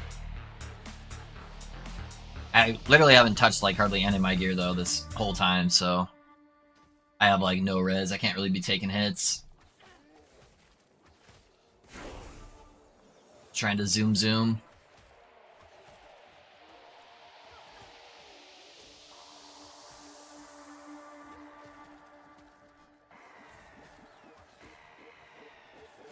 We got a nice narrow hallway right here.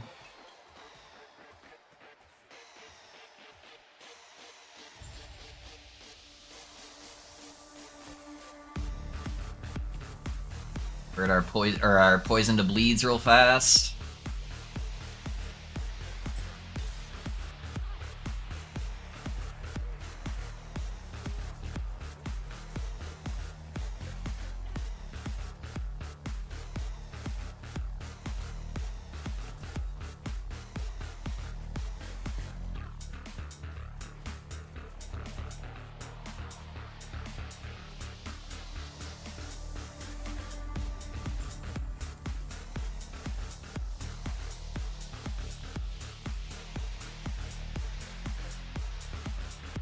Guess I'll try to Google, just don't know what the phase is to Google. For what?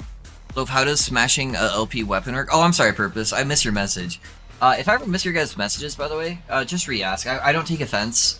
Sometimes I get a little caught up and I miss stuff. So, yeah, don't ever try or don't ever take offense to that. Just ask the question again, and I'm happy to do that for you guys. So how slamming works is you need a legendary potential on the piece of gear. So you need to get a unique item that says it has legendary potential on it. And then you need to get another item that is an exalted item, which means it has a purple background and one affix on that piece of gear is tier 6 or higher.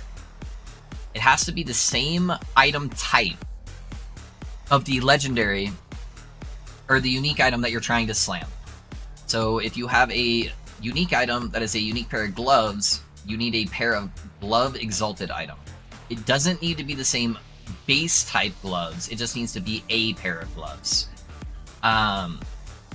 So you're going to craft those gloves as best you can to have all of the stats that you would potentially like to get on top of that unique item. What's going to happen, let's say you have 2 legendary potential on that pair of gloves. That means it will grab 2 random stats from the exalted gloves and it will slam it on top of the unique pair of gloves. If you have 1 legendary potential, it's going to pick 1 random stat. None of the stats are weighted. It is just going to randomly pick based on the stats that are on there. So it is just as likely to pick a shitty stat as it is to pick a exalted stat to slam. How you do the slam is you go to the Temporal Sanctum dungeon. It's going to require the Temporal Sanctum key that you can randomly find within monoliths. So if you just right-click the key in your inventory, it will show you where the dungeon is located. When you get to the dungeon, it's going to let you select a tier of dungeon you want to do. You have to start off with doing tier 1 if it's your first time doing the dungeon, and then you can do a tier 2, tier 3, tier 4. The only part where the tier matters on slamming a legendary piece of gear is the level requirement for that particular piece of gear. So if it's a low level item, it's very likely you'd only need to do like a tier 1 dungeon in order to do the slam. If you want to see what tiers are required, if you just, when you go to the dungeon door, if you hover over each tier, it'll tell you what the gear requirement is for the slams. Once you beat the final boss in the dungeon, there will be a crafting device behind the, so you'll go through a door right after you kill her, and past that door, right next to a stash tab, there'll be a crafting device where you can put the 2 items together and fuse them together. So that's how it works. Yeah, one-handed sword must be a one-handed sword, but not the same base. Yes. Yep, correct. It just needs to be a one-handed sword, does not need to be the same base type.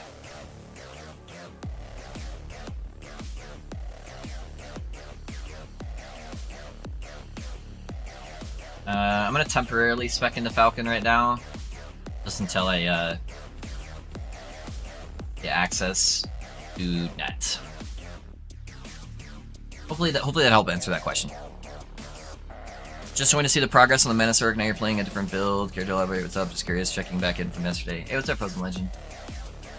Yeah, I've gone through it quite a few times, so I'll try my best to go through it. So there's just some last-minute changes to the build before the patch went live that I did not anticipate on.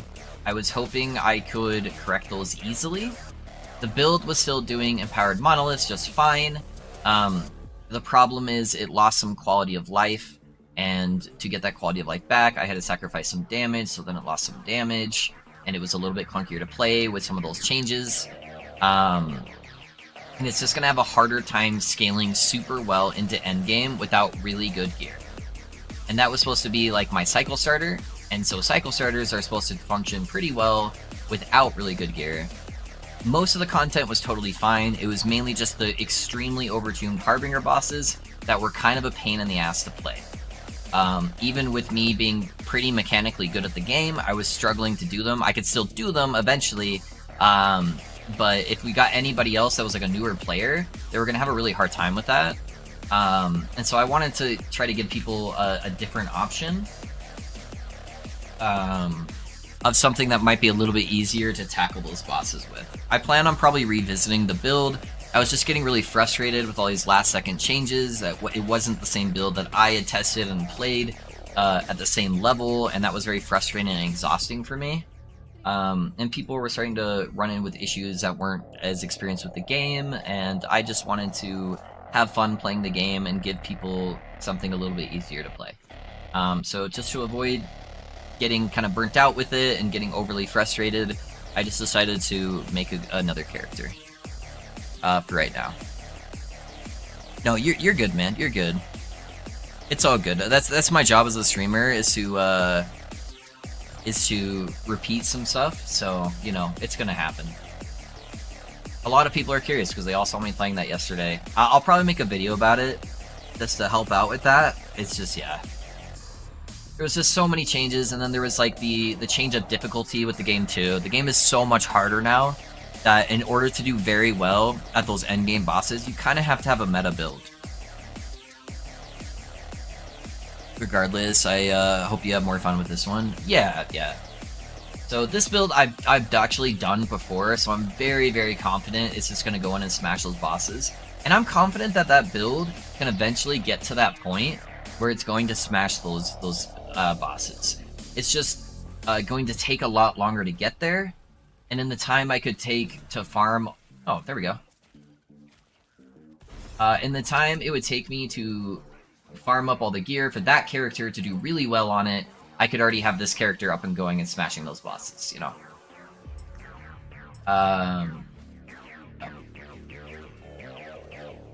Yeah. I just get a lot of anxiety, and I get overwhelmed really easily, and so it's just... Sometimes some of those situations are harder for me to tackle, you know? Streaming helps me a lot with my anxiety and kind of like overcoming a lot of stuff, but sometimes certain aspects get a little much for me, you know? So...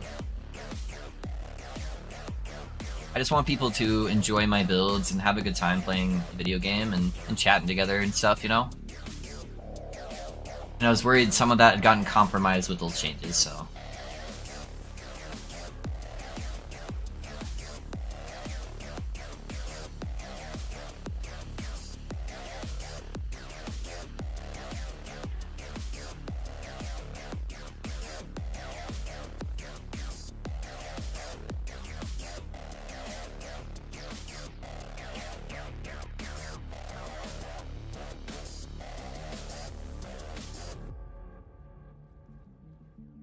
I made a sort of clip of your explanation and pinned it. Hey, thank you, Zeker. I appreciate that, man. That will definitely save my voice today. Thank you, dude. I appreciate you.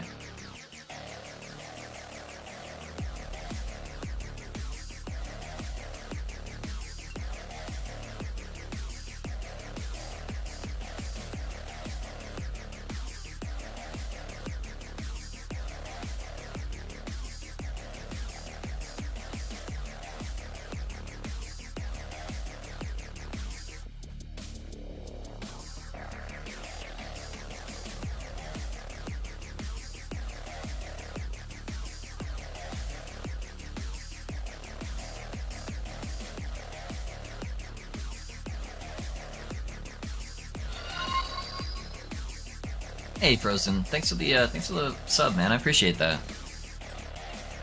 Thank you for investing in the stream, my guy.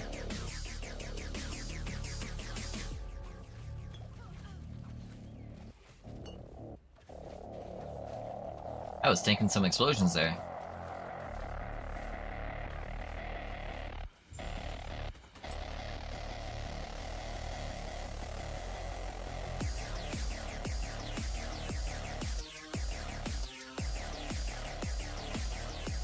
Yeah, for sure. Any other build recommendations besides this one? I like the way you design yours. Is there a particular class you're looking for, King Shades? I theorycraft a shit ton of builds the last couple of days right before the cycle started. And then I also have friends that are all content creators, and they've got tons of really good builds too. So I'm sure I can throw something your way. I'll leave my stream up so you can have the extra view for a bit. Gonna grab food before continuing the slam away. Hey, no worries, Frozen. I appreciate you, man. Have a good food break.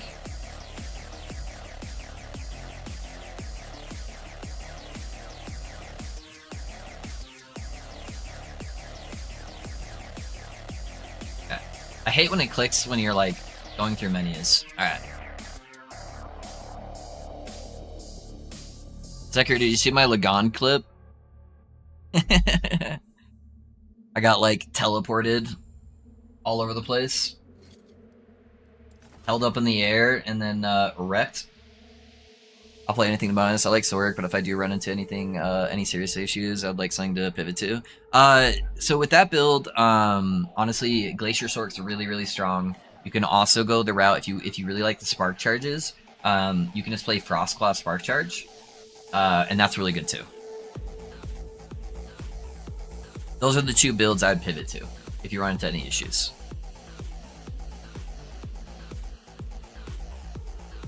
Glacier Sorc will be easier to pivot to, and be less gear intensive, but will have more of a DPS cap at the end game. Whereas you'll have more top end room with some of the other Frostclaw. Okay. Just grab a quiver. Add some bleed chance onto this bitch.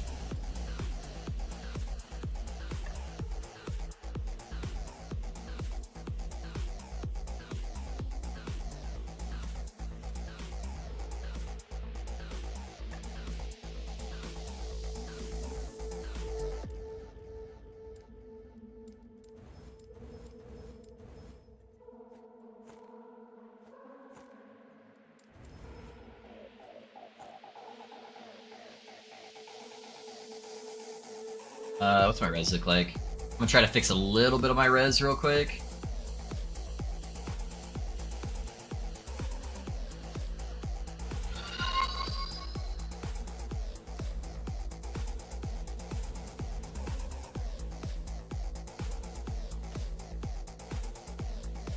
Hey yo, King Shades, thanks for the Prime sub as well. Oh, sorry, not the Prime sub, just the regular sub. Thank you, man. I appreciate you investing in the stream, dude.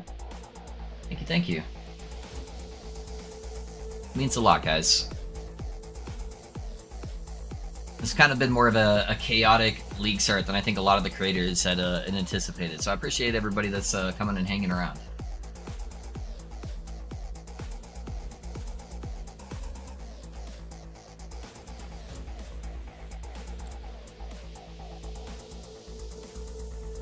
Alright, that should be fine for now.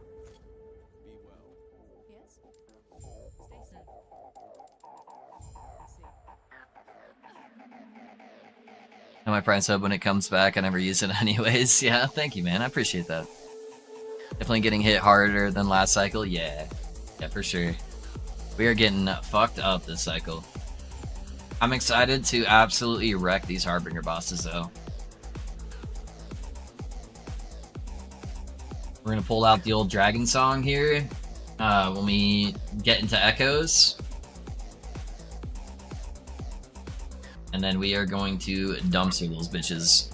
Is there a site to build a weapon for smashing into my sacred lights? I'm not sure what affixes or prefixes to chase. So if you just click on the planner purpose, you can click on the actual sword itself on the planner, and it will show you the stats that you can put on there.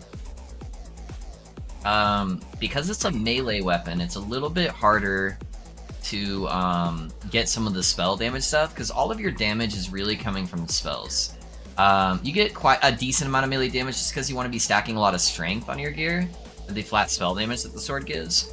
But most of your damage is going to be coming from the spells. So what you're going to be looking for on your melee weapon is you're going to want attack speed, because the faster that your warpath is attacking, the more procs of smite that you're going to be getting. The other really good thing you can get is I believe, can the sword get mana? If mana is on there for the sword, I can't remember if it is or not, because they changed some of the weapon mods. Mana is a really good one, since once you get the unique amulet that scales the smite damage, it'll give you more damage based on your mana. Otherwise, you can just get percentile fire damage, and that's also really good on the sword. You can also get fire penetration. That's also another really good option.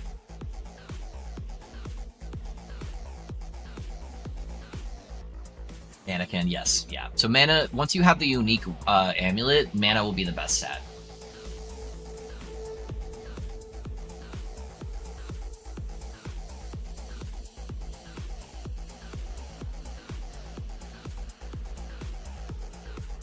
And I can't wait to get access to net. And I can play on easy mode.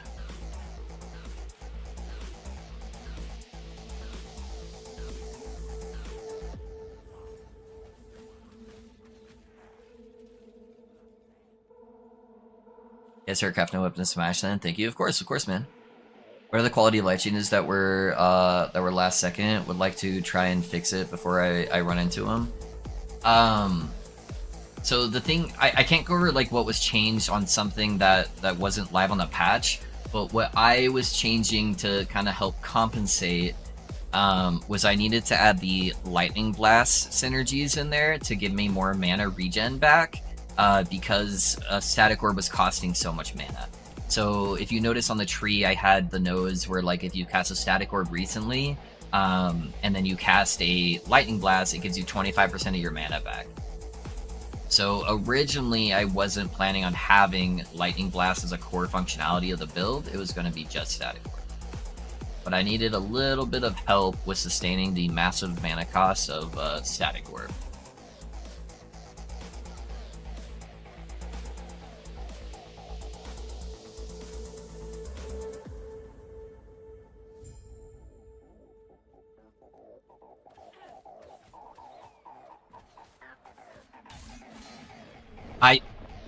Okay. My whole screen just froze up and then I died. Okay. Alright, well, no longer deathless.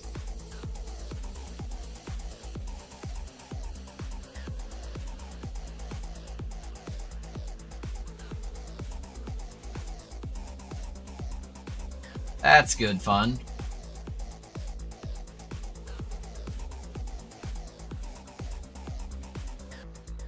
That was weird.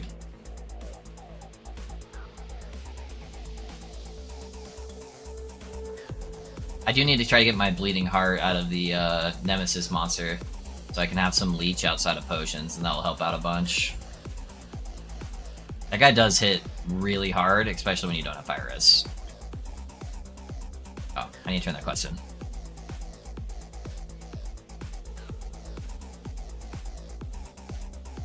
I think I found some better gloves for it though, versus a pair like yours, if you get lucky with Weaver's Will. The ones I was using in that build, Rhett, do give you a lot of armor, and they give you dot mitigation as well, so keep that in mind. Weaver Will gloves are a good DPS option though, but I don't think DPS has been your main issue so far. I think it's been survivability. Just keep that in mind.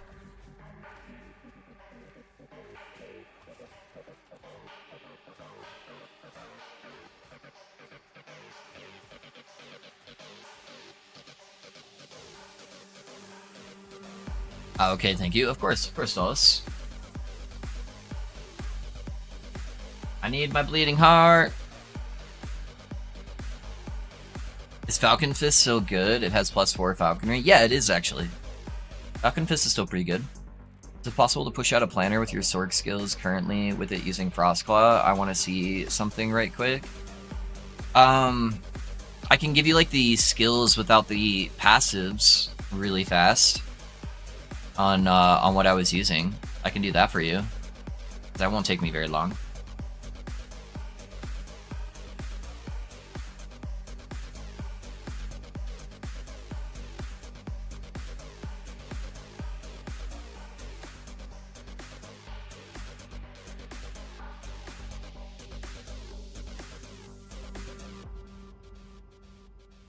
So I was able to squeeze in all 3. Doing this. It's this, that's fine, okay. I was using teleport. All the cooldown stuff, meteor.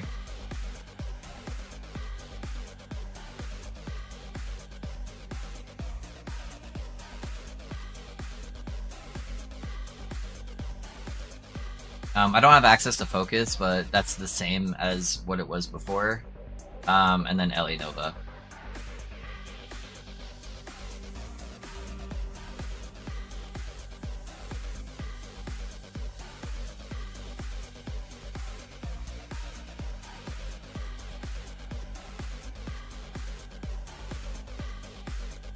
Oh, there you go.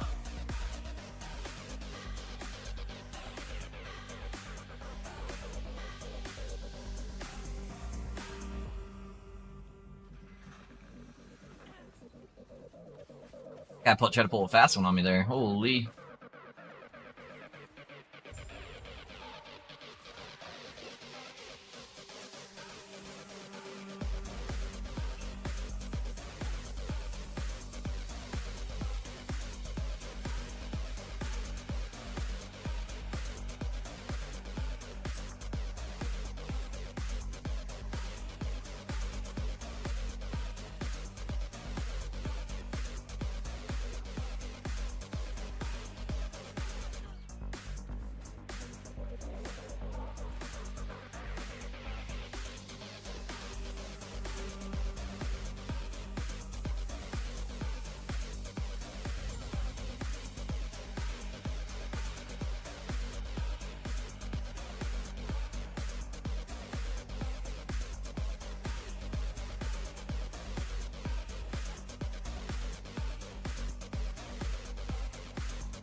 All I need is an avalanche build. Dread made a really good avalanche build for us if you're interested in that. I don't have a link to it right now, but yeah, Dread, that's what he did for his starter build. And it looked like it was doing pretty good. It was ticking for like 10, 20k a hit or something, it looked like, after day 1, which is pretty good. It was hitting pretty fast. It used some kind of like wonky, kind of gimmicky mechanics, I think. But if you're into that, it looked really cool. It was kind of doing some like transformation shenanigans with Spriggan form. As long as you're cool with that, it was looking pretty good. Cool, thank you. Of course, man.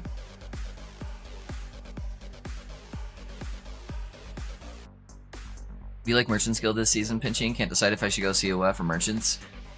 Here's my opinion on it, Jivial.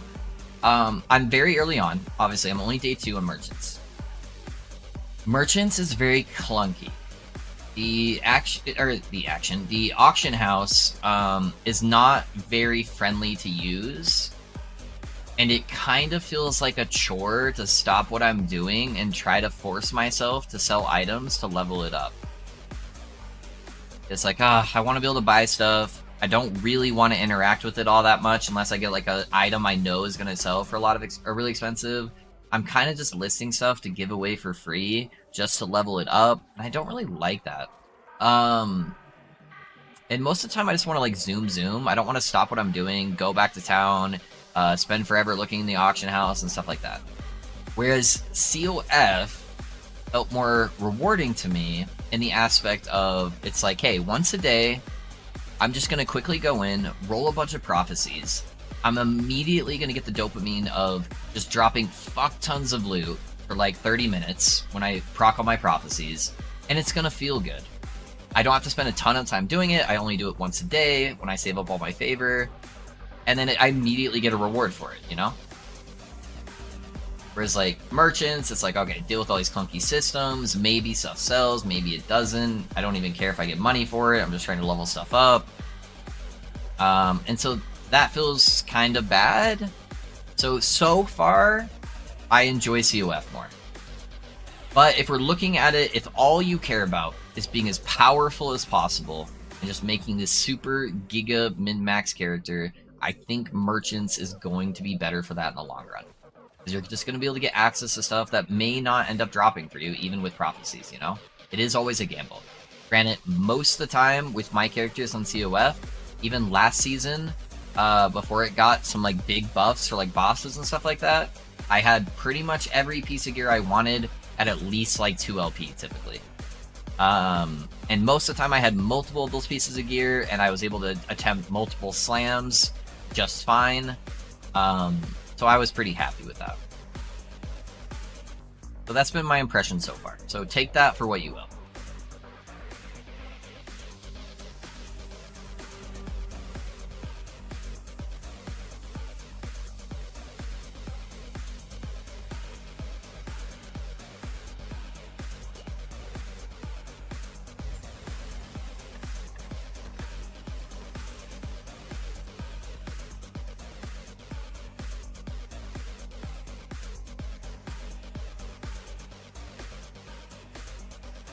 COF is nice, but I'm offline. I don't matter. Yeah, COF is your only option at that point. Unless you want to be trading with yourself. I just think of Merchant's Guild as a way to trade freely to your friends, and that's also good. Yeah, it was nice because, like, Risk found an Enigma early on. He's like, hey, let me give you an Enigma. I'm like, cool, I got an Enigma. And then he was like, hey, I need gold for this thing. I'm like, cool, here's gold, you know?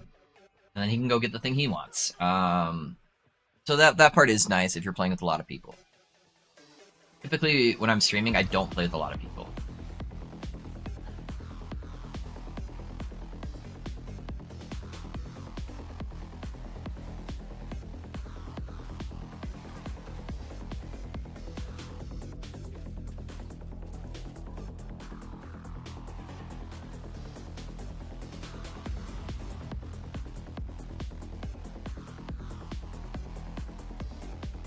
That's not clicking. There we go.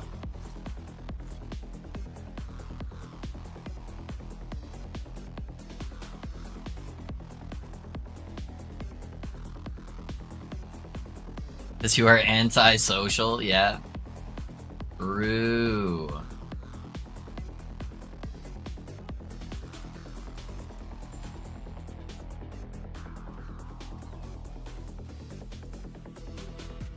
I just have a social battery, that's all. I wouldn't say I'm anti-social. I like being social sometimes.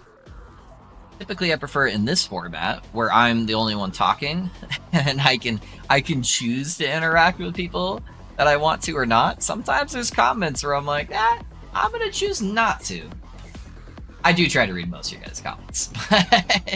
Occasionally, I'll get something weird where I'm like, I'm good. I do have a bit of a social battery where I need a little bit of recharging, kind of like my own space, you know? But that mostly applies to, like, in-person interactions. And less video game interactions. I think is my favorite skill in this game. IK. What's IK? What's that? What?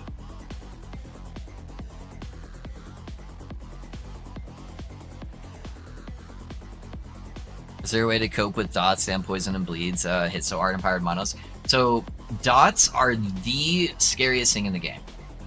It is the #1 thing that will kill you. So there's a couple of different skills that will give you specifically dot protection. So that's typically why on Mage, I like to use Flame Rush over Teleport. Ugh. Because on Flame Rush, if you read it, it has a node that makes you take double reduced damage taken against dots, and then it applies for a couple seconds after you leave Flame Rush. So it's like a really good way to do that. Not every class has that ability, but what every class does have access to is Crusader Gauntlets, which is what that does is it takes a percentage of your armor mitigation and applies that armor mitigation to dot mitigation as well. And so you can get it on Crusader Gauntlets, and you can also seal or get a experimental affix on top of the Crusader Gauntlets that does the same exact thing. So you can typically end up getting like 30% of your armor applying to damage over time mitigation. If you're playing like a Sentinel, you can get a little bit more through one of their base armors. That's another way you can protect against dots. And then also just making sure your res cap, just like, especially on physical and poison res, is really, really big. I know, sorry, I forget you're getting old. Yeah. What skill is that? What skill is IK?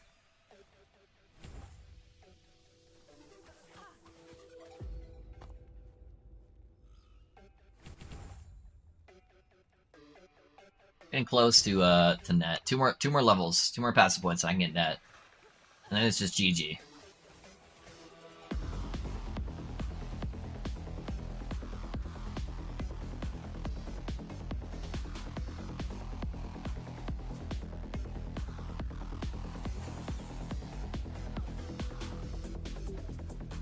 Volatile Reversal was, I know, although I forgot to put the skill name in there. Oh, okay.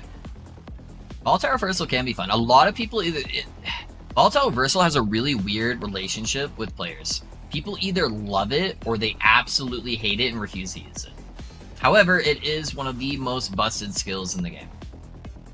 Especially if you're playing dot damage, because it will give you 60% more damage to a target. Okay, this is a terrible spot for this Nemesis. But I really want that Bleeding Heart, and I'm probably going to die here trying to get access to it. That Bleeding Heart is going to make a world of a difference for me. Because then all of my bleeds will leech me health.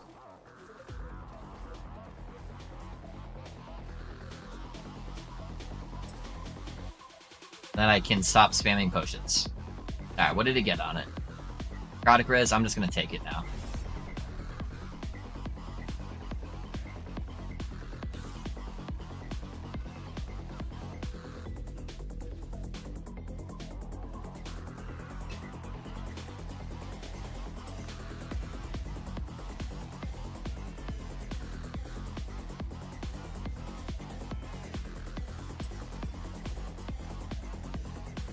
Alright, sustain issues are solved.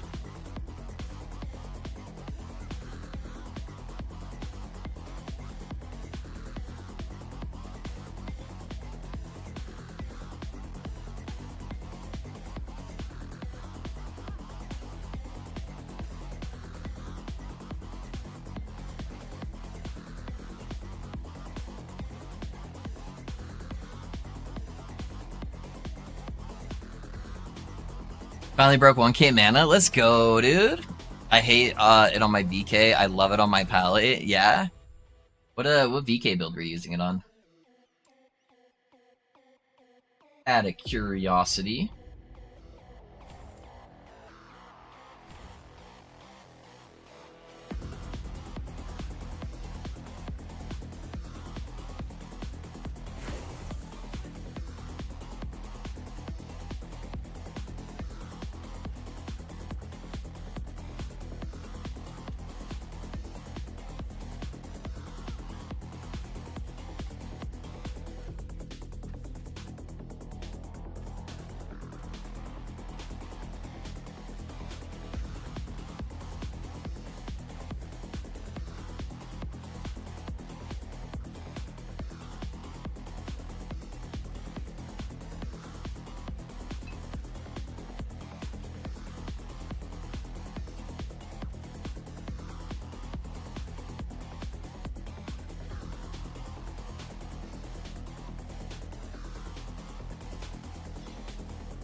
Not gonna lie, this build, the Warpath, is probably tankier with VK.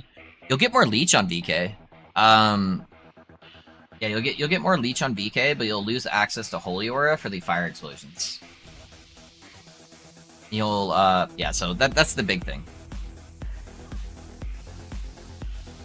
And then you would want to scale Void instead of Fire. And so yeah, it's just a different type of build.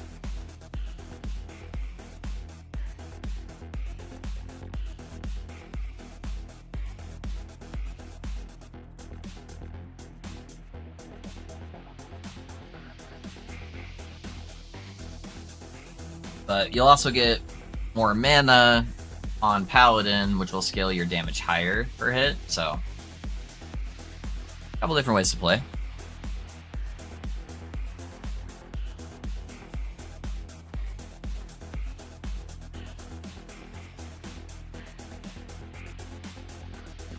True, yeah.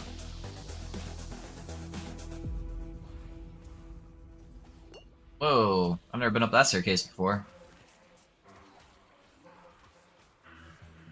I just need one more passive right now to get access to net.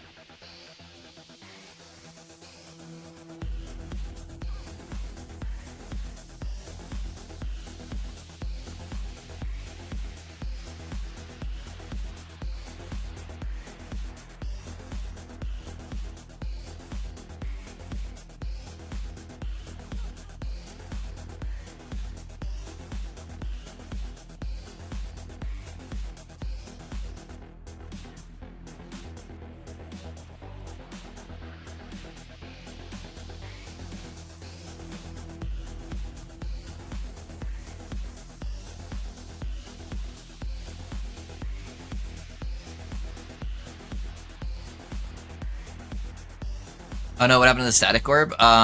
Here, I got you. 1 second. My mod, my mod helped me out. So that way I don't have to do it too many times a day. I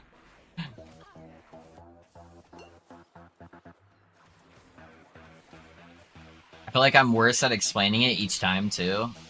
And so that will help clear it up.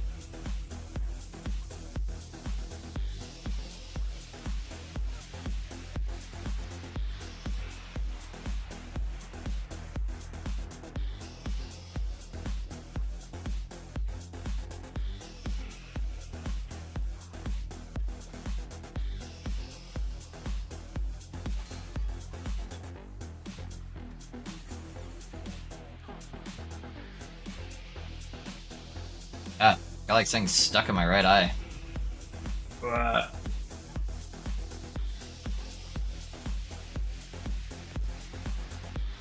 Can't get it out. Harden, hold on.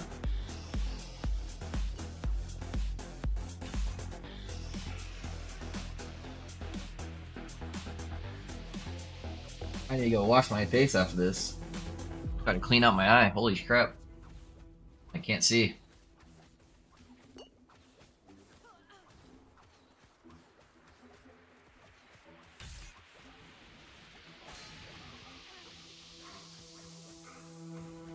Ah.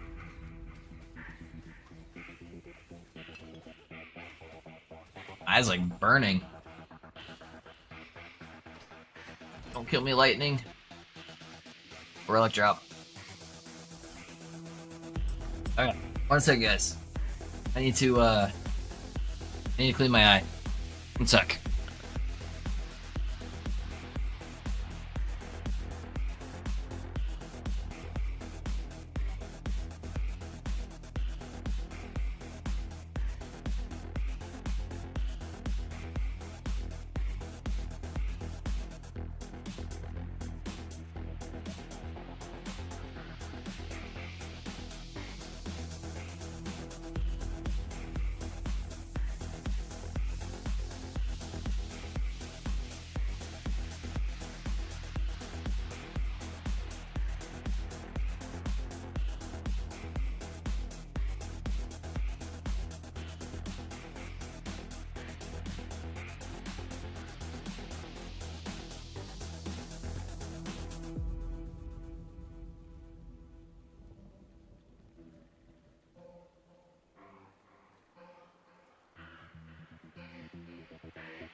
Sorry, boys.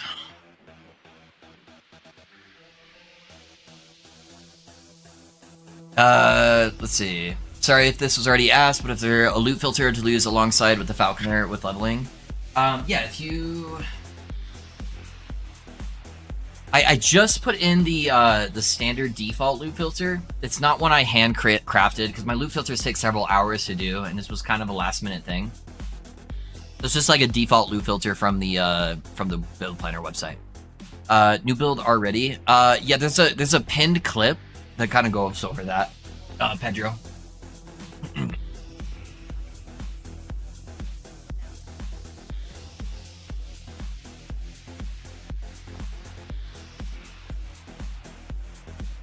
Did I get access to... Yes, I did. Okay. Okay, so I'm actually going to unspec Falcon, because I don't want to wait. And just get access to net, because net is insane.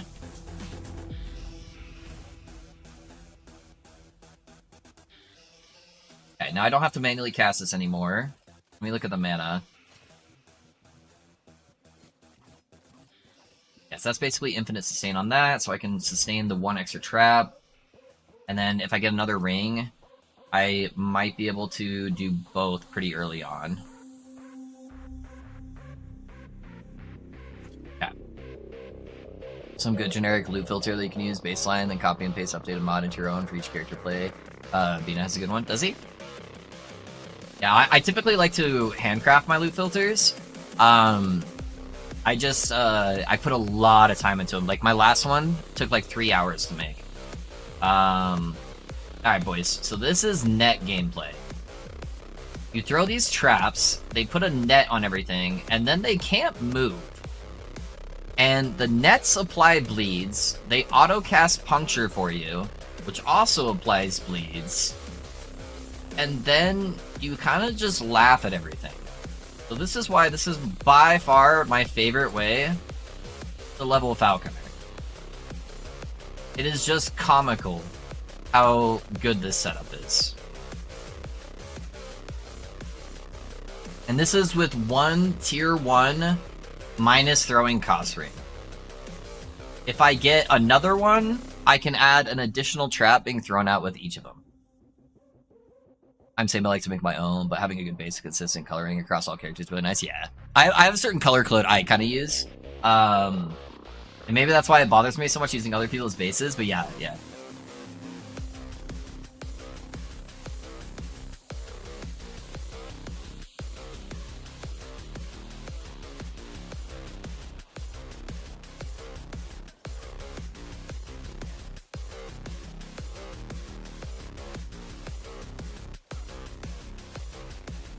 How does this pathing look weird to me? Typically that leads to a dead end up there, I feel like. Maybe it's because I'm used to going up right there on that side, I don't know.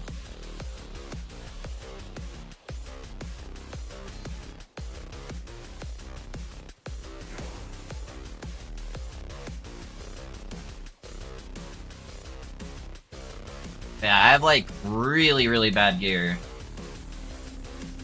And I'm just like chain CCing everything, and then it just kind of all bleeds to death behind me.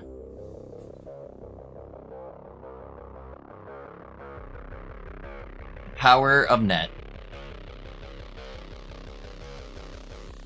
That's why most of the time this is such a good cycle starter, because you just need like no gear to get it going.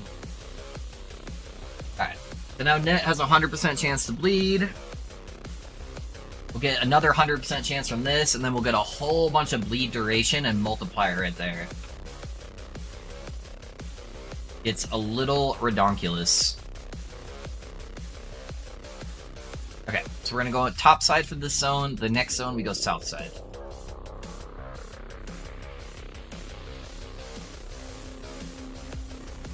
And if you actually wanted to take the time to like craft your gear, you can make this so much better too. I'm just gonna use my level 5 gear and call it good.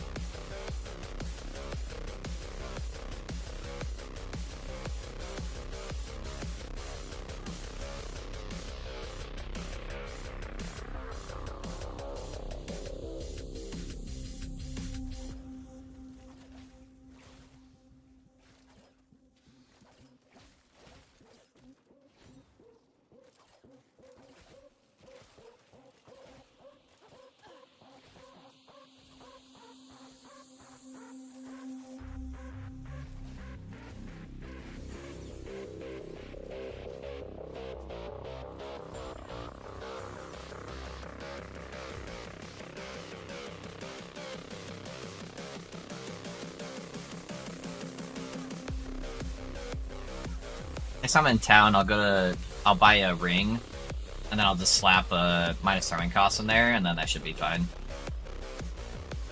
Should have enough leads on him to kill him, though. Okay, organize my sash. I need to organize my sash. My sash is kind of all over the place right now. It's a little bit harder to organize with Merchant's Guild, too, I feel like. Where it's like, I know I'm saving everything on COF, where it's like, Merchant's Guild, it's like, maybe I want to sell stuff, maybe I don't.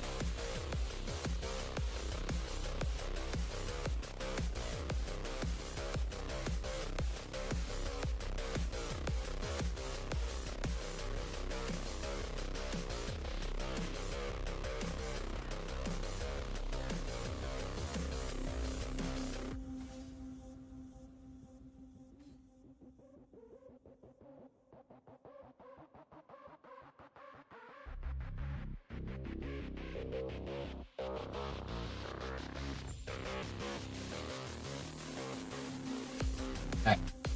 Let's get the chance to proc the toxins. Last puncture bleed chance. And let's get the extra 100% chance to bleed. More throwing attack speed. I need to go check a vendor next time I'm in town. Not quite. Mainly just a single target, so I don't run out of mana. Alright, I want to go south side on this zone.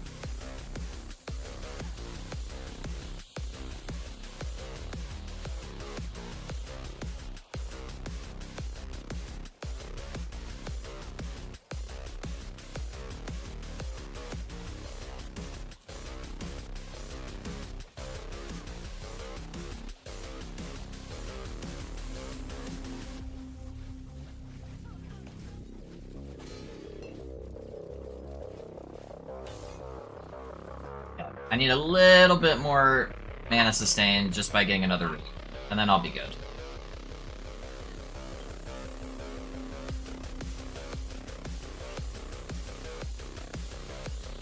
Good pair of gloves.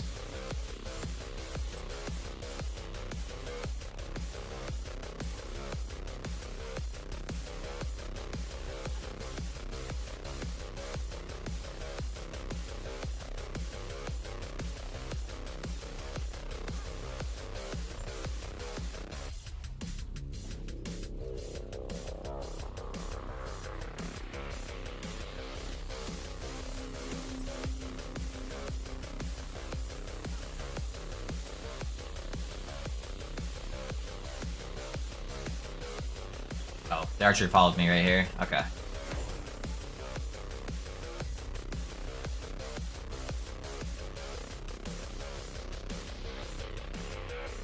Not sure what else I'd want from Nemesis.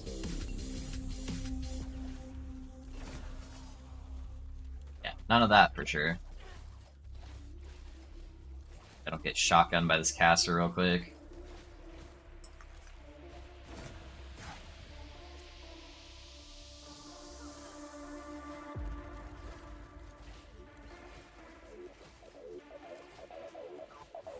%, crit strike chance, let's go.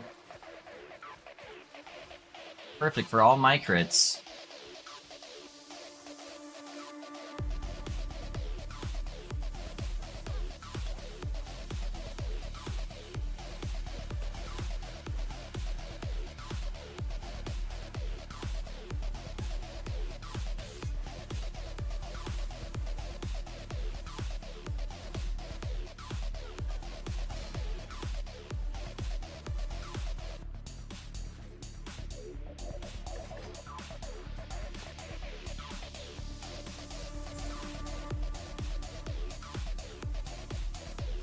Fun is mental criterion any good?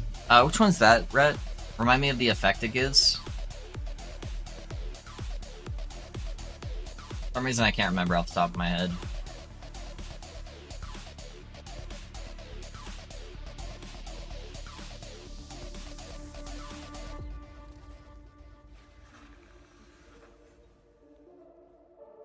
It's the mage chest? Which one? Which one though? Is it the so much reading with the runes? Oh yeah, with the runes, yeah. Not really. It's not really sought after that much. Like it's okay, but Spent 6 hours making my glacier sword with full MG build loot filters. Still need to refine it. Yeah. Is it still smashing pretty good for you? I'm sure you're chugging along though. Should at least be pretty tanky.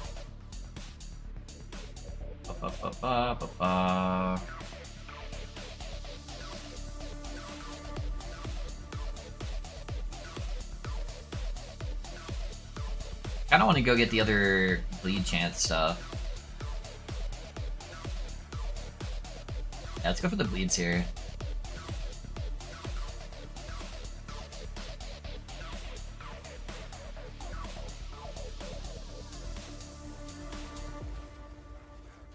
Movement speed, perfect.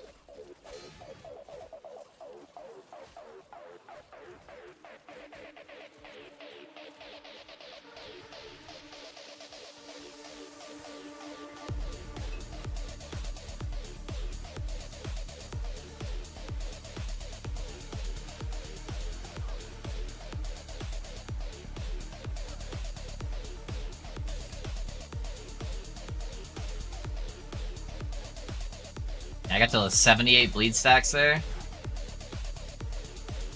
Not too bad for a level 31.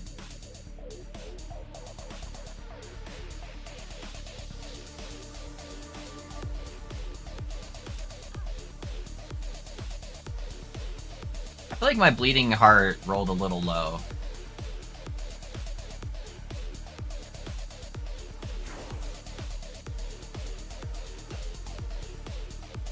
Like my sustain's a little bit on the lower side.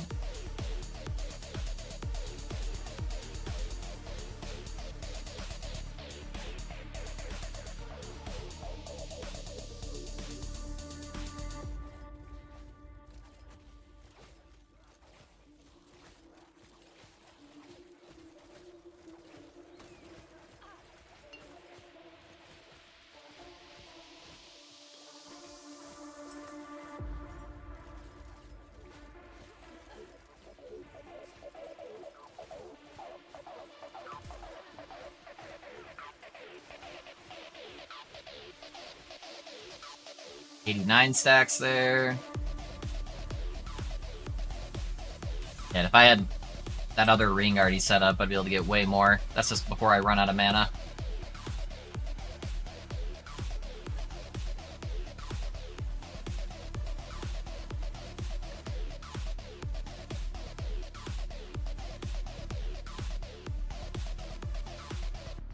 Yep, just seeing a lot of loot. I only have 14 rules left in it. My my Sork one, I ran out of rules, and then I had to split the loot filter into 2. Yeah, I didn't even realize too. I just started going to go create the last like 20 rules or something. I'm like, ah, fuck. 56 strength, level 75 is not terrible. I wouldn't call it great though. Nah, that's fine. It's fine. You get less access to strength than like mage gets stand, so there's not a ton of it in the tree. Not too bad. It's 56 flat damage.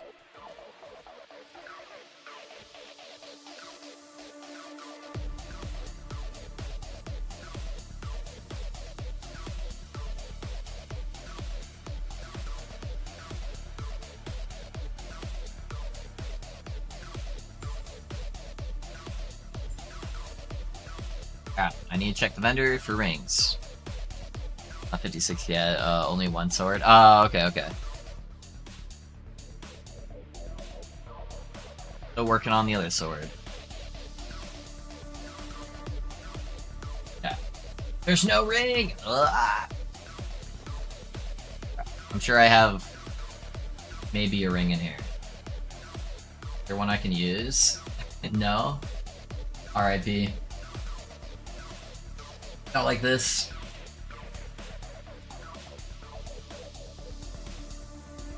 Ooh. Right, maybe pull a stat off here. That works.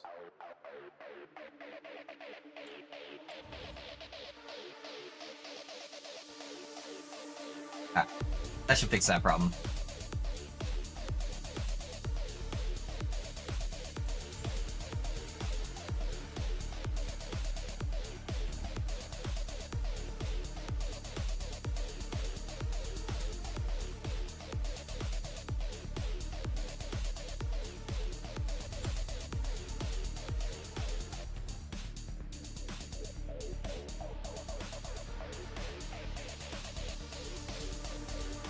And that sword, a better phantom grip and conviction, yeah.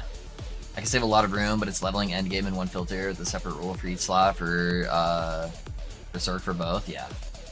That's typically how I set mine up too. That's separate rules for each class's idols, reward rule set, yeah.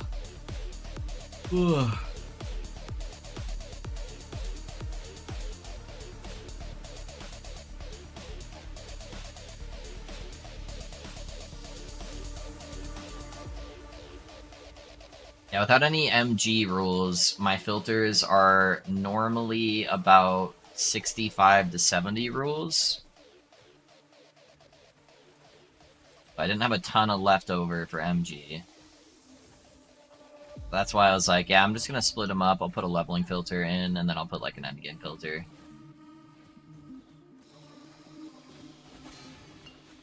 I hate this zone right here. Like, these mobs are a little bit harder. They all put like dot stacks on you.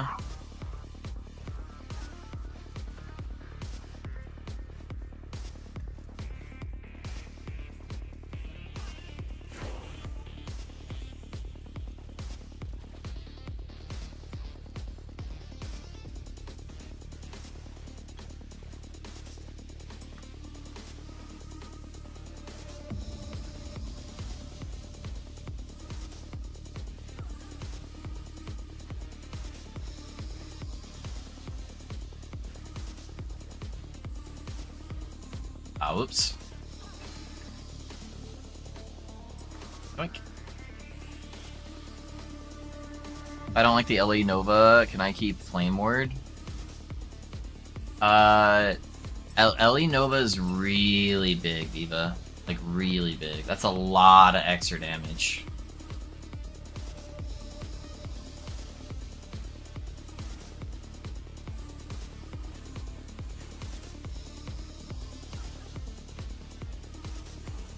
You're never actually casting it, it's just being auto-casted. So you don't... Like, I put Flame Ward on my bar when I was doing it. You're not ever actually casting Ellie Nova. It just gets auto-procced from Frostclaw. But as far as the specializations go, I would really recommend having it.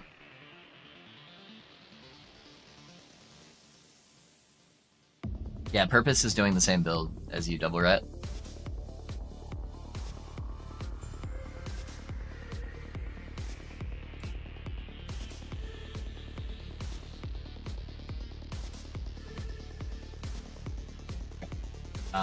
Grab the extra frenzy duration, and then I'll probably grab all the damage multipliers.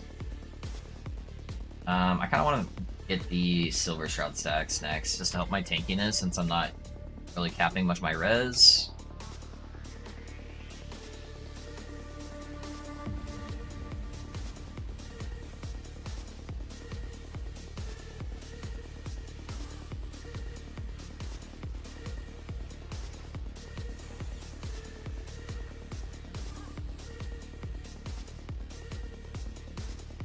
Yeah, just the base Flame Ward still gives you a lot of the damage reduction. So it's still pretty good to have on your bar, Viva.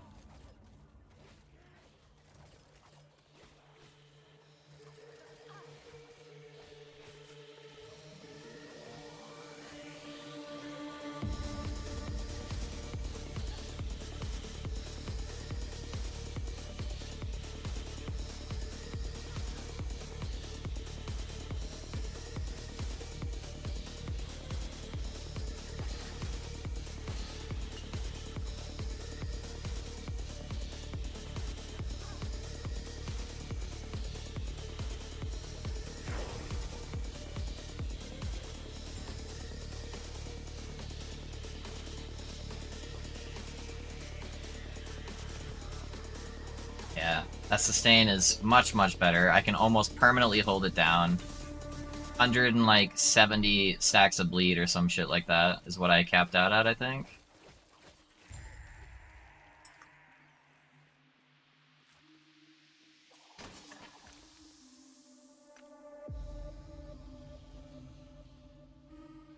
That is absurd DPS at this level. Especially since I didn't grab any, like, Smurf gear, you know? This is all just gear I found on the character. Not too shabby.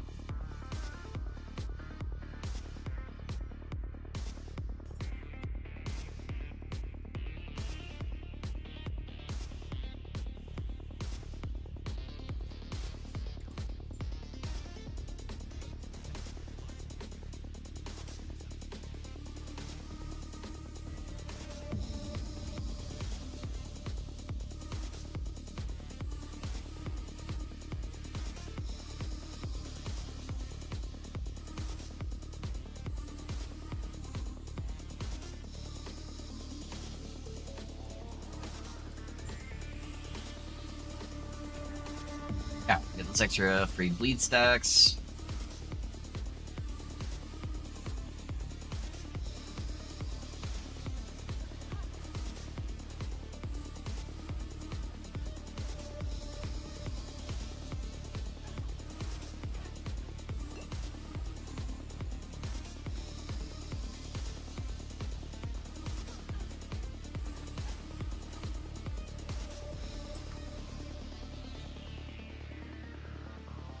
But I'm guessing by tomorrow, end of stream tomorrow, we'll really be into the build. I'll be an empowered monolith by the end of stream tomorrow, for sure. And then I'll have it actually fully swapped into the proper build. And then we'll just start smashing Harbingers. Gaining some levels, getting our blessings all in order. It'll be a good time. I'm excited for you guys to see what the end build looks like, 'cause it's very drastically different from this one. It is just big ol' fire explosions going off everywhere. For lots and lots of damage. And it's got a really high ceiling too. So if you want to just like pump a whole bunch of currency into it, you can. I think you guys will have a good time with it. I think I'm using a white belt. I have a blue one, I think, with like one stat on it. Void and Deli Res. Dang, dude. I'm rich.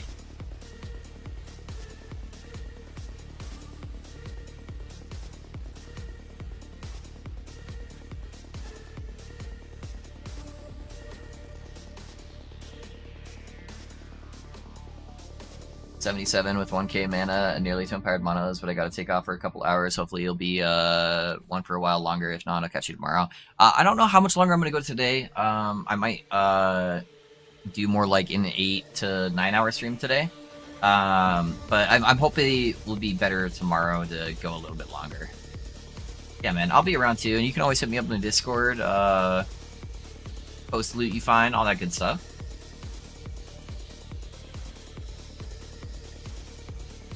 I appreciate you being around though, man. Congrats on almost making it to Empowered. I'm excited for you to start getting into Harbingers, man.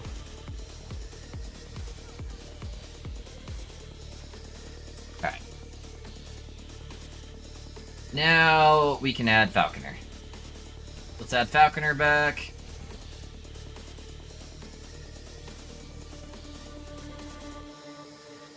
I look at the loot on Discord, even if I don't play Mage, I look at it all, yeah. It's fun to see what people get when they get, like, crazy shit, you know?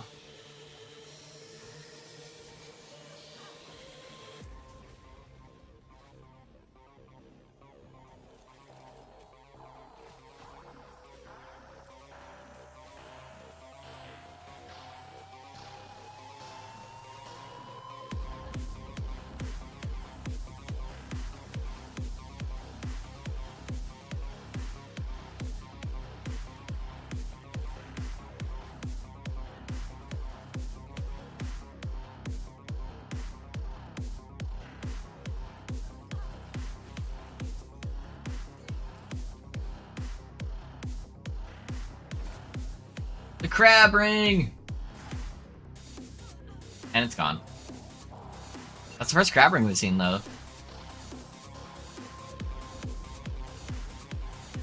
Has anybody made a full build using crabs yet? I feel like it'd probably be primeless, right? I think it has more synergy with Primalist stuff.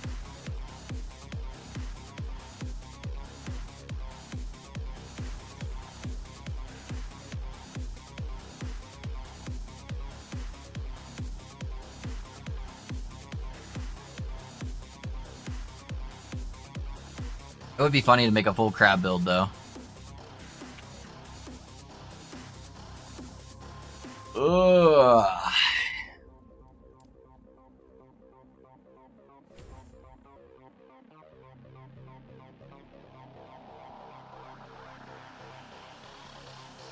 My poor dog. She needs lots of load today. She so desperately wants attention.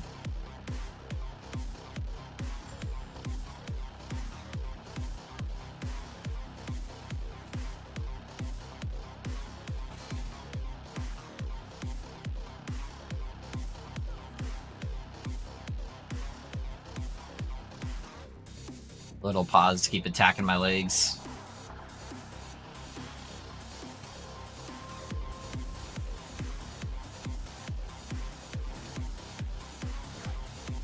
The slab.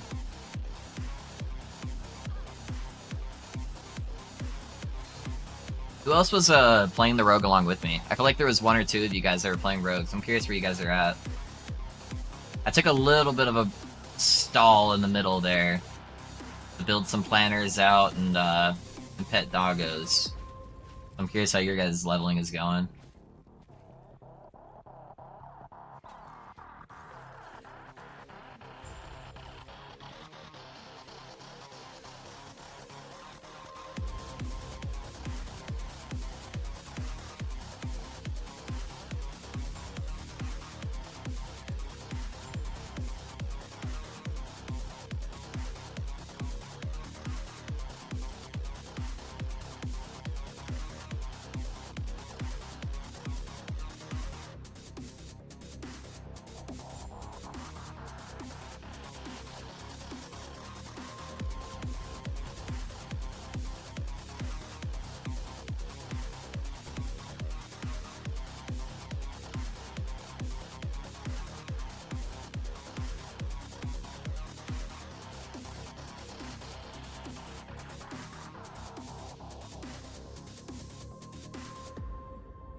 Guess I probably shouldn't save every idol. Probably not. Probably not. I mainly stick with, like, life res idols.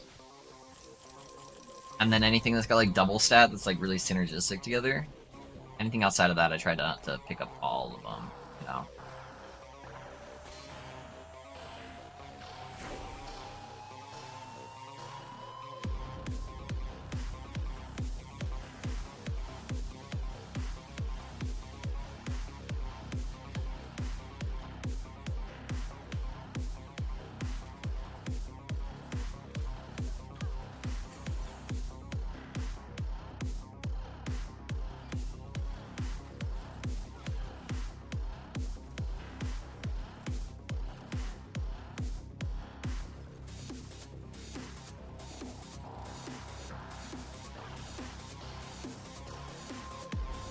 Like Dread posted his Avalanche.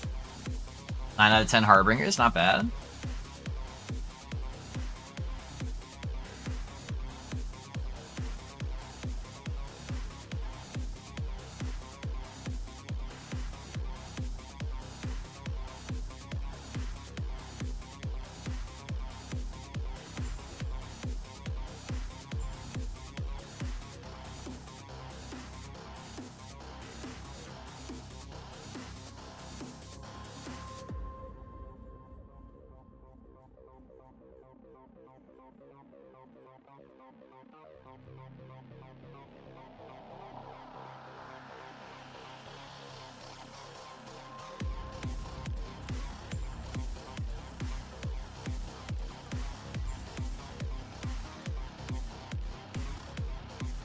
Lead stacks.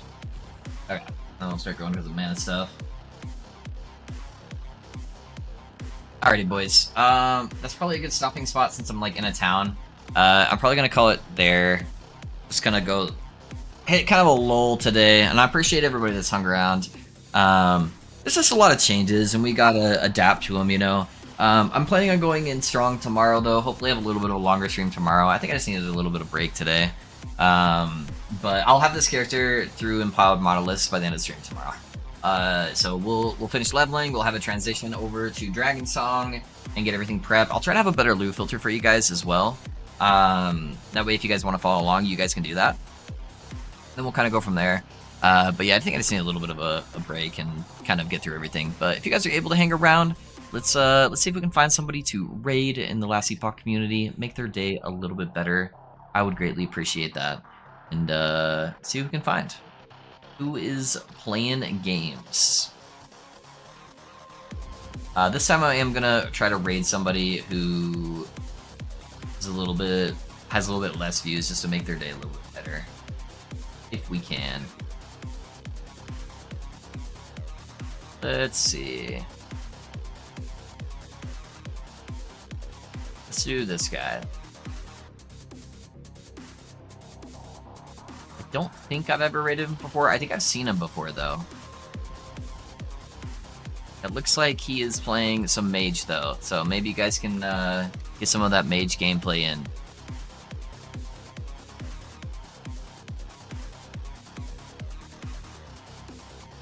I know, he just died.